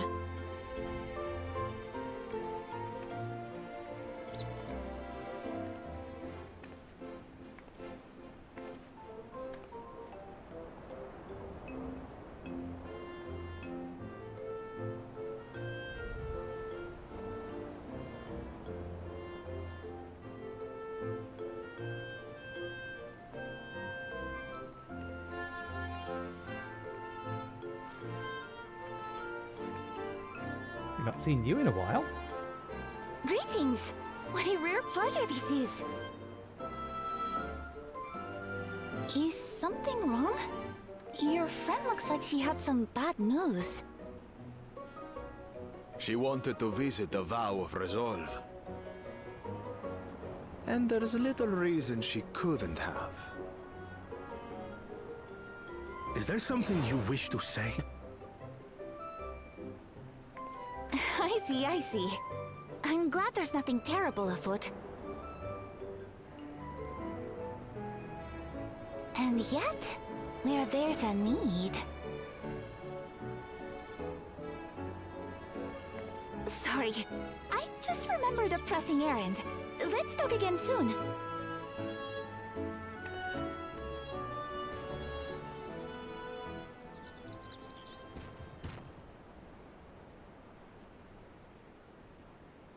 The Alexandrians, I understand, have teaching similar to that of the Yokui. Our flesh may wither and die, but so long as we are remembered, we are never truly gone. My father's last words. I've long considered their meaning. The living can find strength in the memories of those we've lost. They can help us rise to meet our trials in the present. That was certainly true of myself. So I have faith that the people of Alexandria too will be stronger for their grief. It may be as you say. If we did not remember our lost siblings, we would not be where we are now. Or be who we've become. We all have memories like that, I bet.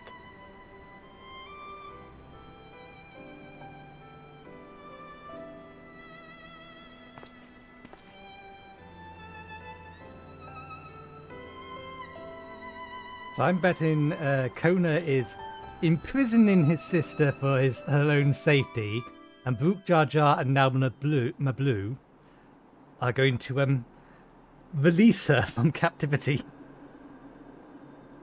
If I had to guess.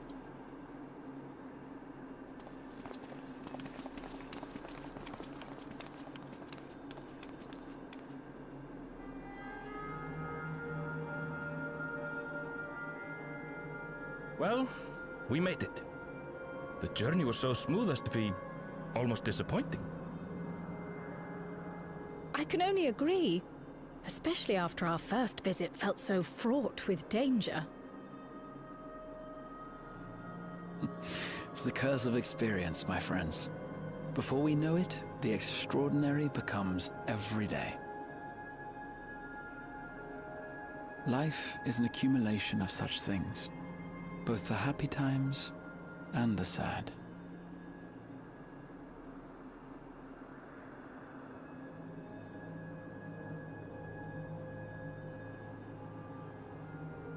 Right.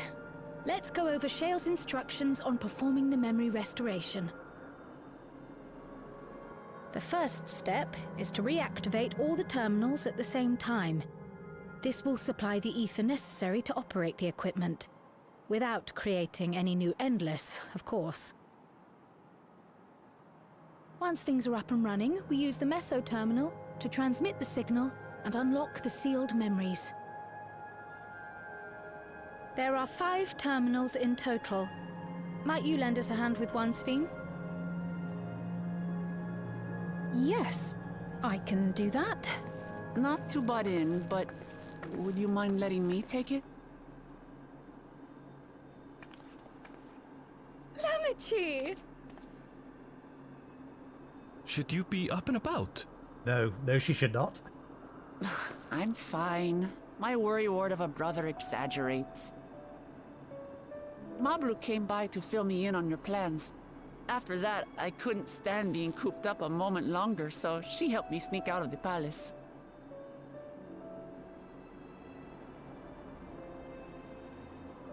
I'm so glad to see you're well. Sorry Kona made you think I was at death's door. I was keeping up with reports and know what's been happening in Alexandria. I made the decision to erase the Endless, and bore witness to their final moments. And though it's only a tiny fragment, their hopes live on in me. I feel responsible for making sure that they're remembered, that their legacy is passed on.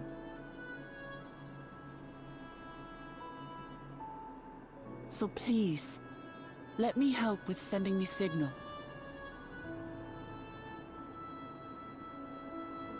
You've made a convincing case, but do take it slowly.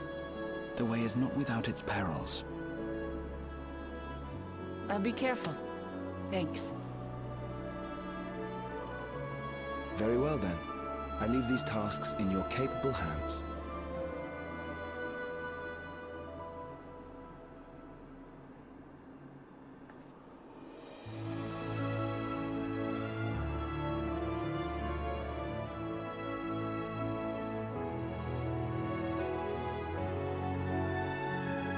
How are you going to restore colour to the map?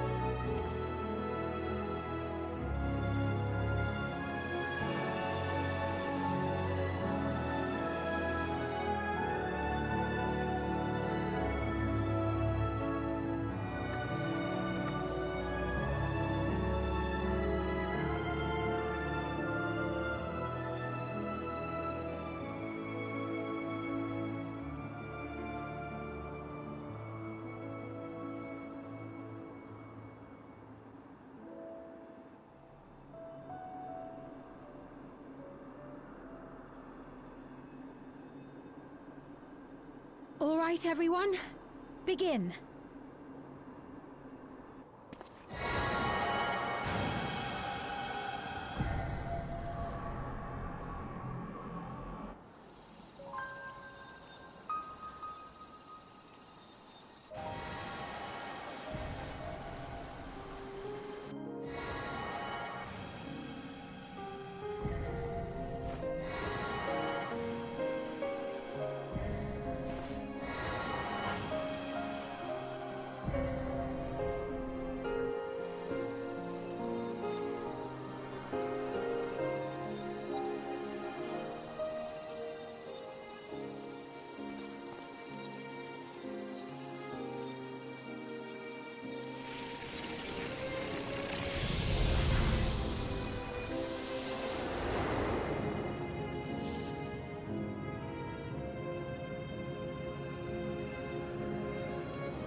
Was the sight we saw no more than a trick of the light?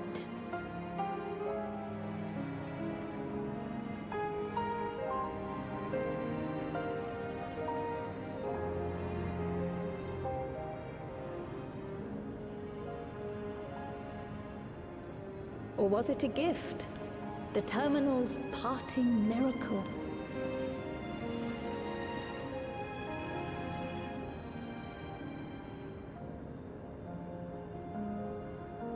But those days are gone.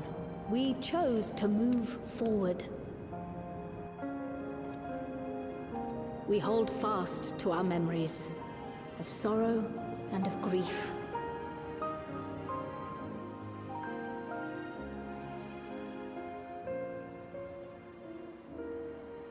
That we might live full in the present ere the time of departure comes.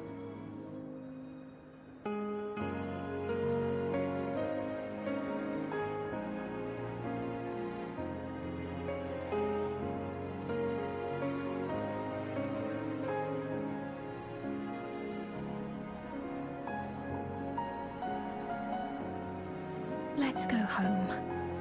To our beloved Alexandria.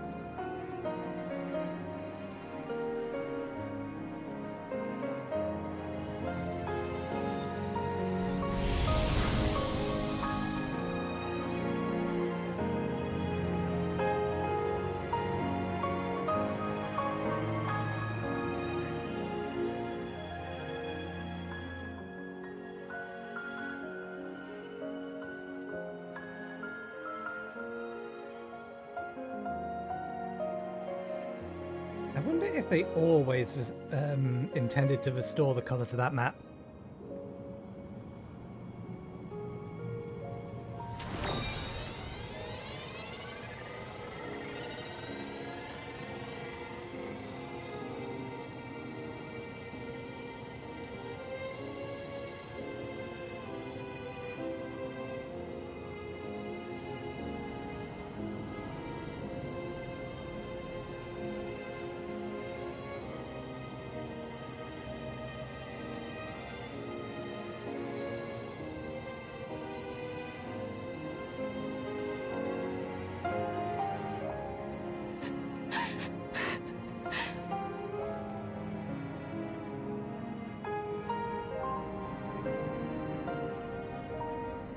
Mother, you protected me. I remember now.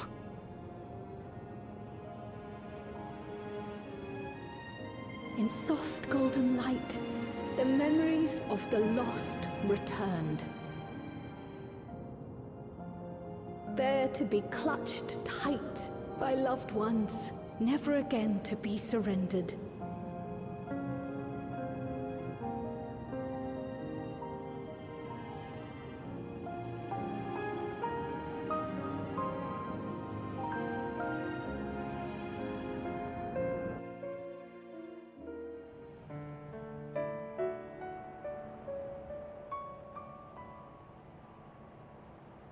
I am humbled by all you have done in service to our nation.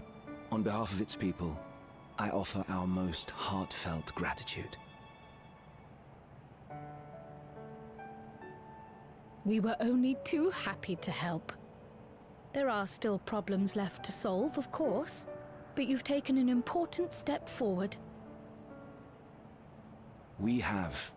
It's as if we were frozen in time, but now the ice has begun to thaw. Alexandria will thrive again. Mark my words.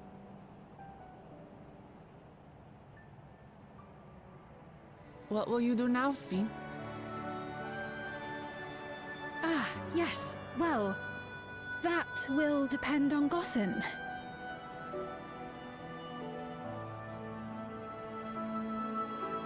With your permission, I wish to continue living in Alexandria. Those dear to me laid down their lives for this nation in bygone days, and I fought alongside new comrades to defend it. I would continue serving it if you'd let me. So please, accept me as one of your citizens.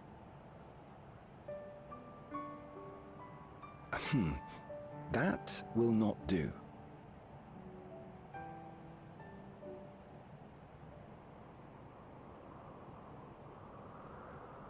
I see.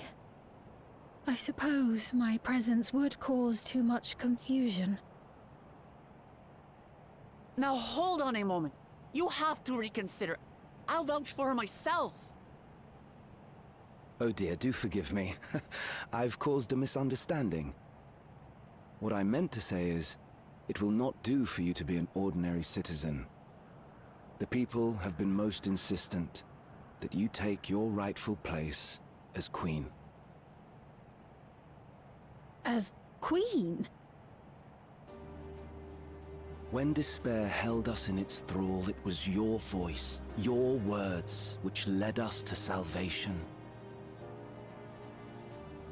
We would not ask that you perform the same duties as our previous ruler.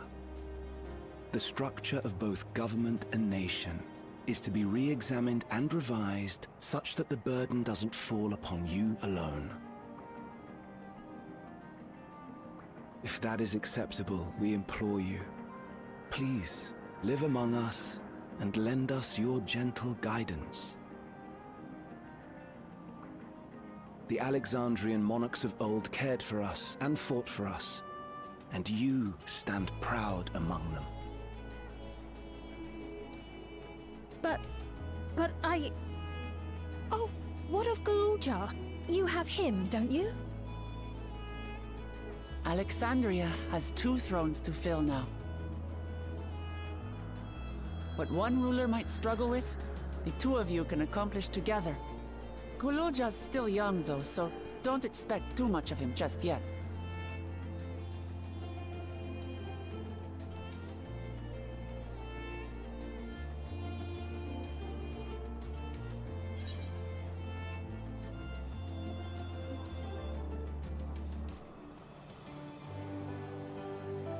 You already know what to do.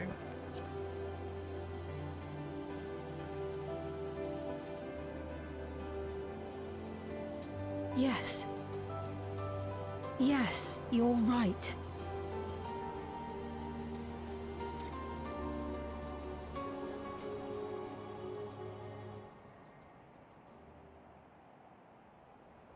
For centuries, my other self bore this tiara, and with it the hopes and dreams of Alexandrians.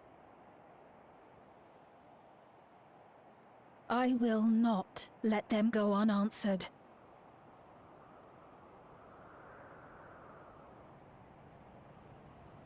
I will heed the wishes of the people.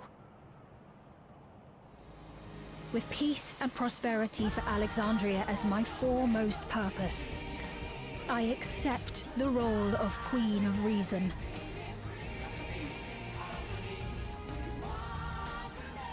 It's not an easy road, but we'll walk it side by side. That way, neither of us gets lost.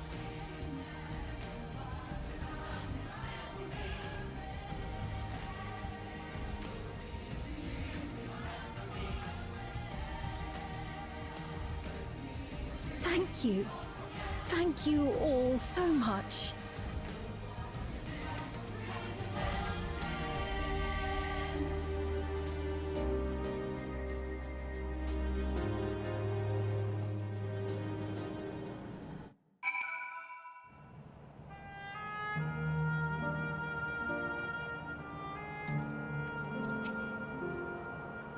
We shall walk this difficult road together, as Val Uklamat has assured us.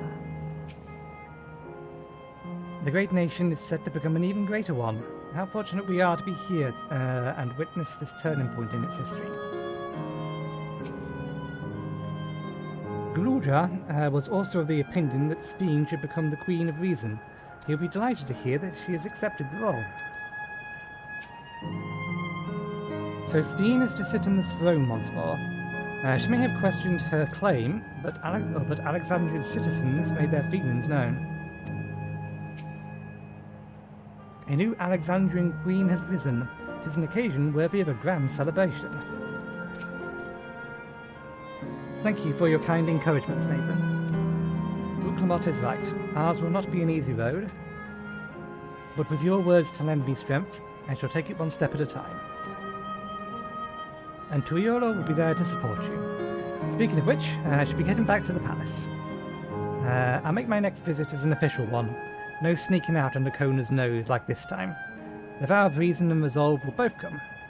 We can discuss our futures together. I look forward to it. Shall we begin the journey home then? I expect some confusion among the citizens with restored memories, and I would be present to offer them aid.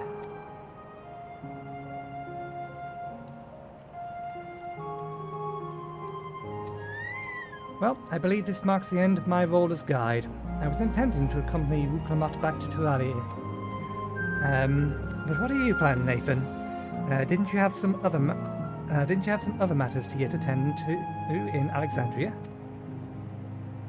No. You need to stop by the palace first. Kona's been waiting to thank you properly, but everything's going on. Or with everything going on, he hasn't had the chance. Please come back with us, or I'll never hear the end of it.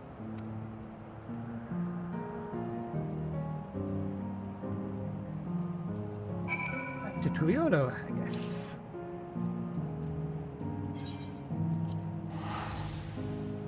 We are not going to get any side quests done. I'll have to edit the title after I'm done with the stream.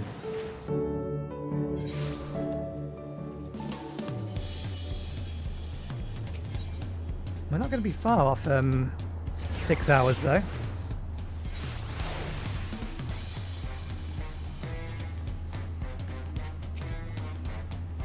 How long has it been since I last walked these streets?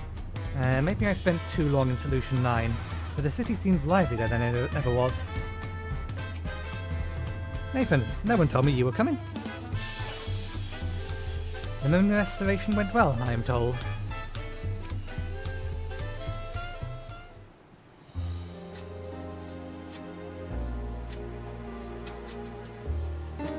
It's good to be home. Thanks for coming along. I just got here too. The Landsguard said my training will begin right away, so I'll be staying in Turali for a while.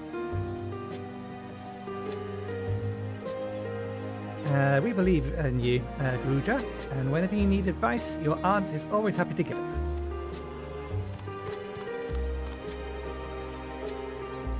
Oh dear, our vow of reason is out of sorts.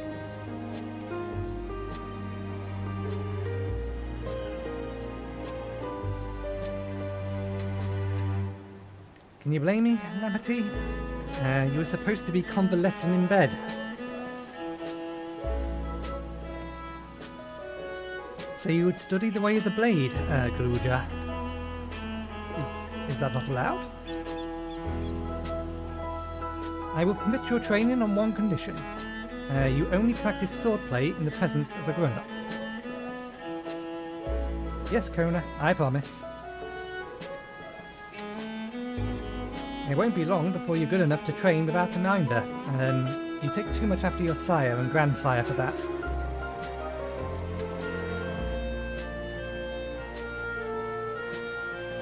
Wait, so if you're back here, does that mean everyone's already got their memories back? Not everyone.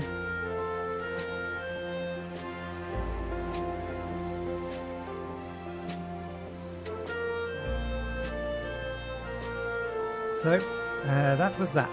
The days of my days of meddling and Alexandrian affairs are over. It all turned out for the best. The former queen really did love her people, and it's wonderful that her love lives on in Sveen. It truly is. With that love as the foundation of her rule, the new queen will be a font of hope for Alexandria. There's no better way for a life and legacy to forever endure.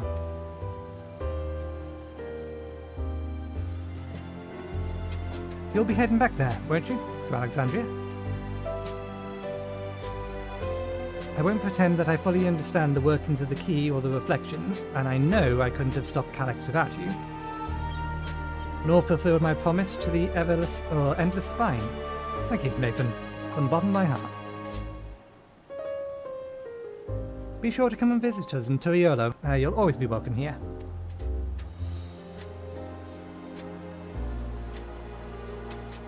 It's time I moved on myself.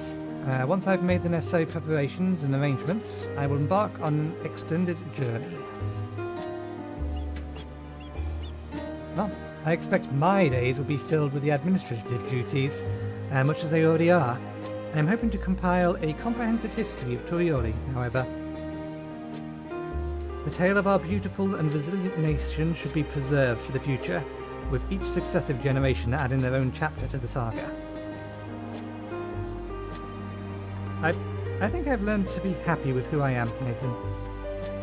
Even when I make mistakes and cry, I still look silly. It's all because of the amazing things I've seen with you. They remind me there's always tomorrow. Becoming the King of Resolve is not something I need to think about until I'm older, but my father's authority did pass to me. So until that day comes, I'll study and train and to do the best I can. You've really come far, Galuja, and you'll keep on doing us proud, I'm sure of it.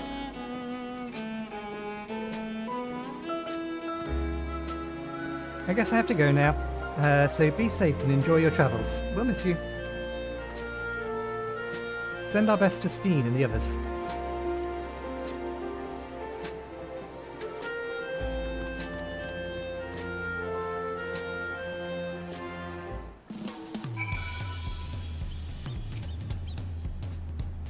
I won't just vanish over the horizon, I promise. I'll let you know before I leave on my journey. I'll visit Shale and everyone as often as I can. There's still much I want to learn from them. I intend to make a formal diplomatic visit to Alexandria in the near future, and express my gratitude to those who have watched over Gluja. Whatever burdens I may carry, I will, and become stronger for it. Just you watch. Okay. I assume... yeah. Back to solution 9.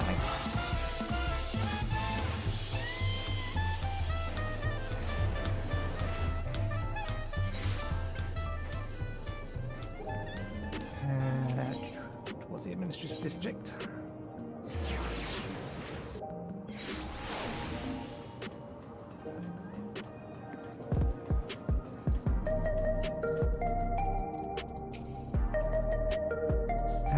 We've observed no complications with memory restoration thus far.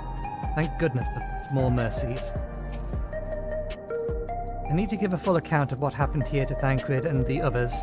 That said, Estinian may prove difficult to track down. Don't worry, you have the Bloodhound standing right next to you. She'll sniff him out.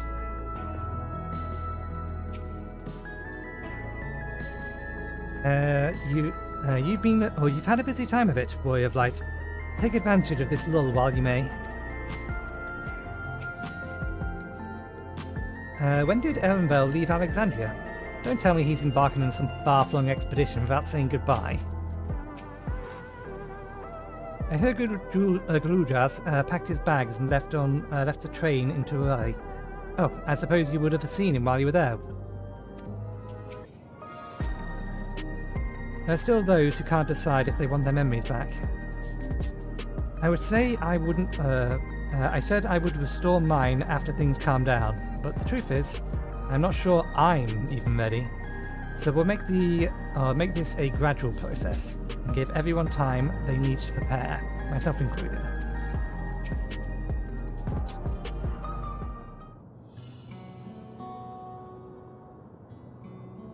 Nathan, you're here.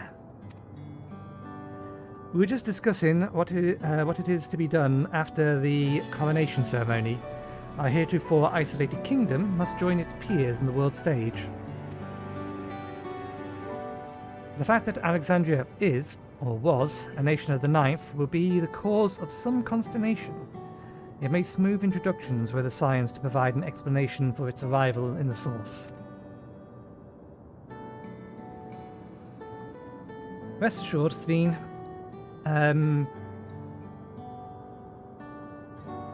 why does that word not pass for me at the minute? Ethereus' leaders are well accustomed to hearing Alphino's report on fantastical events. Once again, I'm in your debt. I dread to imagine what might have come to pass had you never come out to aid, or come to our aid. I had other news. Those who participated in the memory restoration have expressed the desire to hold a funerary service. Rather than suppress their grief, they would embrace it, creating in their hearts a place for gentle remembrance. We've yet to hammer out the details, but I was thinking we might host this service on the highest level of Everkeep. Ever since my time, we have believed that the departed continue their journey beyond the clouds.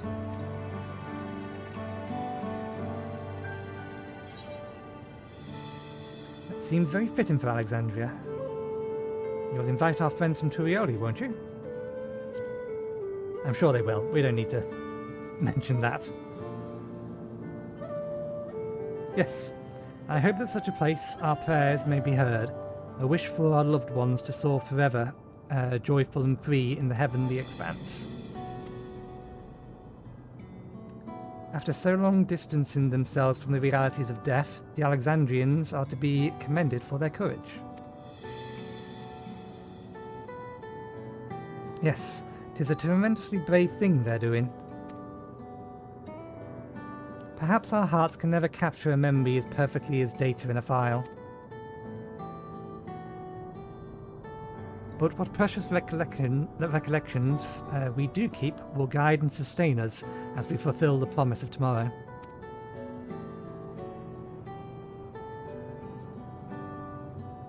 You've busy days ahead of you, Your Majesty. Oblivion stands ready to pitch in as needed. Oh, and what of my investigations, Shale? I hope you've left some time in your schedule for me.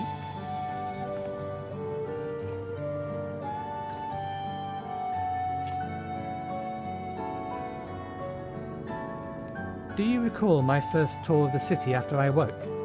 It was all so strange and frightening, but I've only grown more at home here ever since. That I now feel a part of the new Alexandria is in large part thanks to your patient guidance. And so here I will remain. Should you ever have need of my aid with anything at all, pray do not hesitate to ask.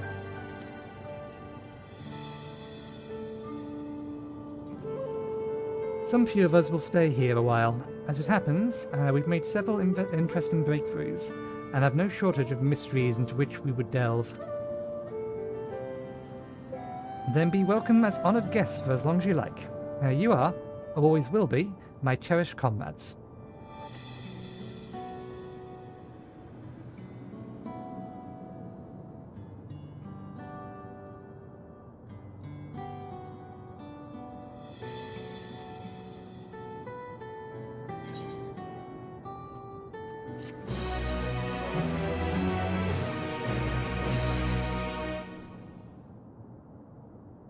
I assume credits?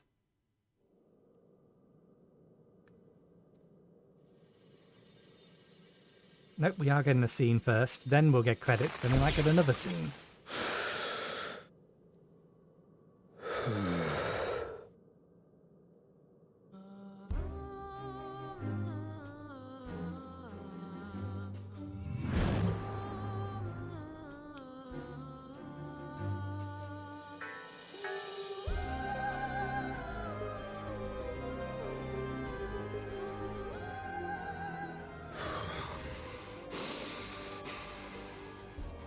This is absurd.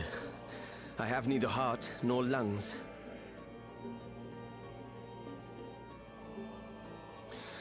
I was overconfident. Prudent course would have been to wait until I'd calculated an insurmountable advantage.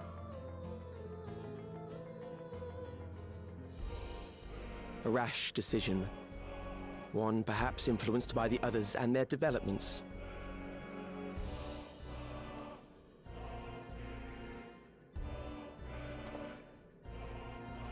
But no matter. Learn from this setback, and next time...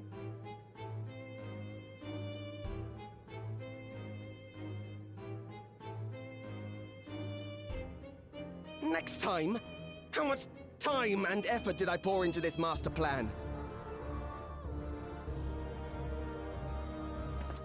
I had it. I had it. At long last, I was to open a new path. Those imbeciles and their damnable heroics. Hey.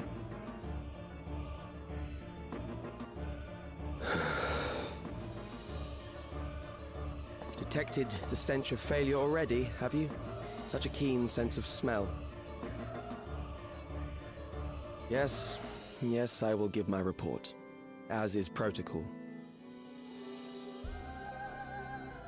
Be sure our winter peers are apprised of the details.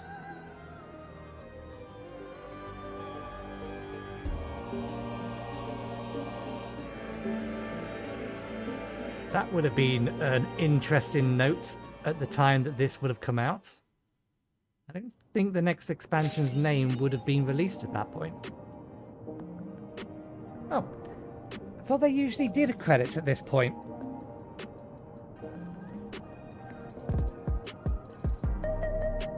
Okay.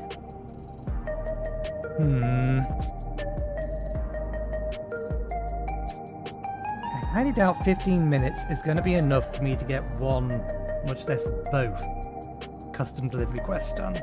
It's certainly not going to be enough to do the Rathalos quest. We do have Leathercap dungeons unlocked now, so at least I can spam them daily from some extra tomestones. Although we're going to be getting plenty when we do Occult Crescent tomorrow.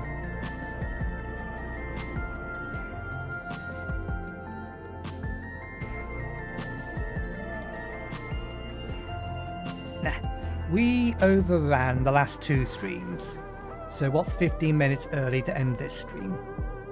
There's nothing really we can start that will have enough time to finish, so we won't worry about it. So I will call it there for today. I didn't realise that this is still all backwards. I'll fix that. Yeah, contrary to what that says, we are going to be back tomorrow. I don't know when, though. My general plan is I'm probably going to do everything I need to do in the house in the morning and do my dailies if I haven't got them finished tonight. And we're going to be spending pretty much the entirety of tomorrow just progressing the Occult Crescent. That's the intent, at least. So it's going to be a way more chill stream, more or less. More grindy stream, less story-focused. But that'll be the plan. I haven't decided when we're going to come back next week. Typically I used to or was streaming Tuesday, Thursday and Saturday. I took a week off, which is why I streamed Monday to Friday this week.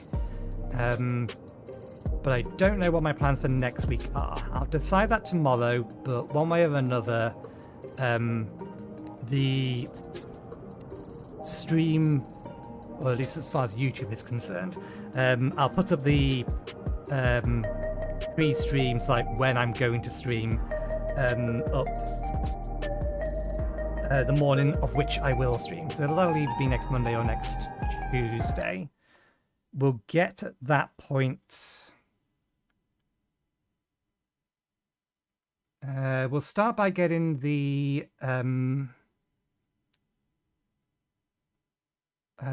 what's it called? The Windward Wilds out the way, the Monster Hunter Wilds kind collaboration done. Then I think we'll do... I might do the second and third Alliance raid. I might put off continuing the main MSQ until closer to when I'll be September. I don't know the specific date, but the date that 7.56 comes out. I would like to basically get 7.4 done the day before or the stream before, and then do the entirety of 5, 5.5, and 5.6 MSQ. However, they decided to split it up this time. Then, when it comes out. We still have Heavyweight to do. We have both Alliance raids to do. We have all of the Occult Crescents to do. We have Hildebrand to do. There's no way we're not doing Hildebrand. What other content is there? Looks like all of the trials are part of the MSQ.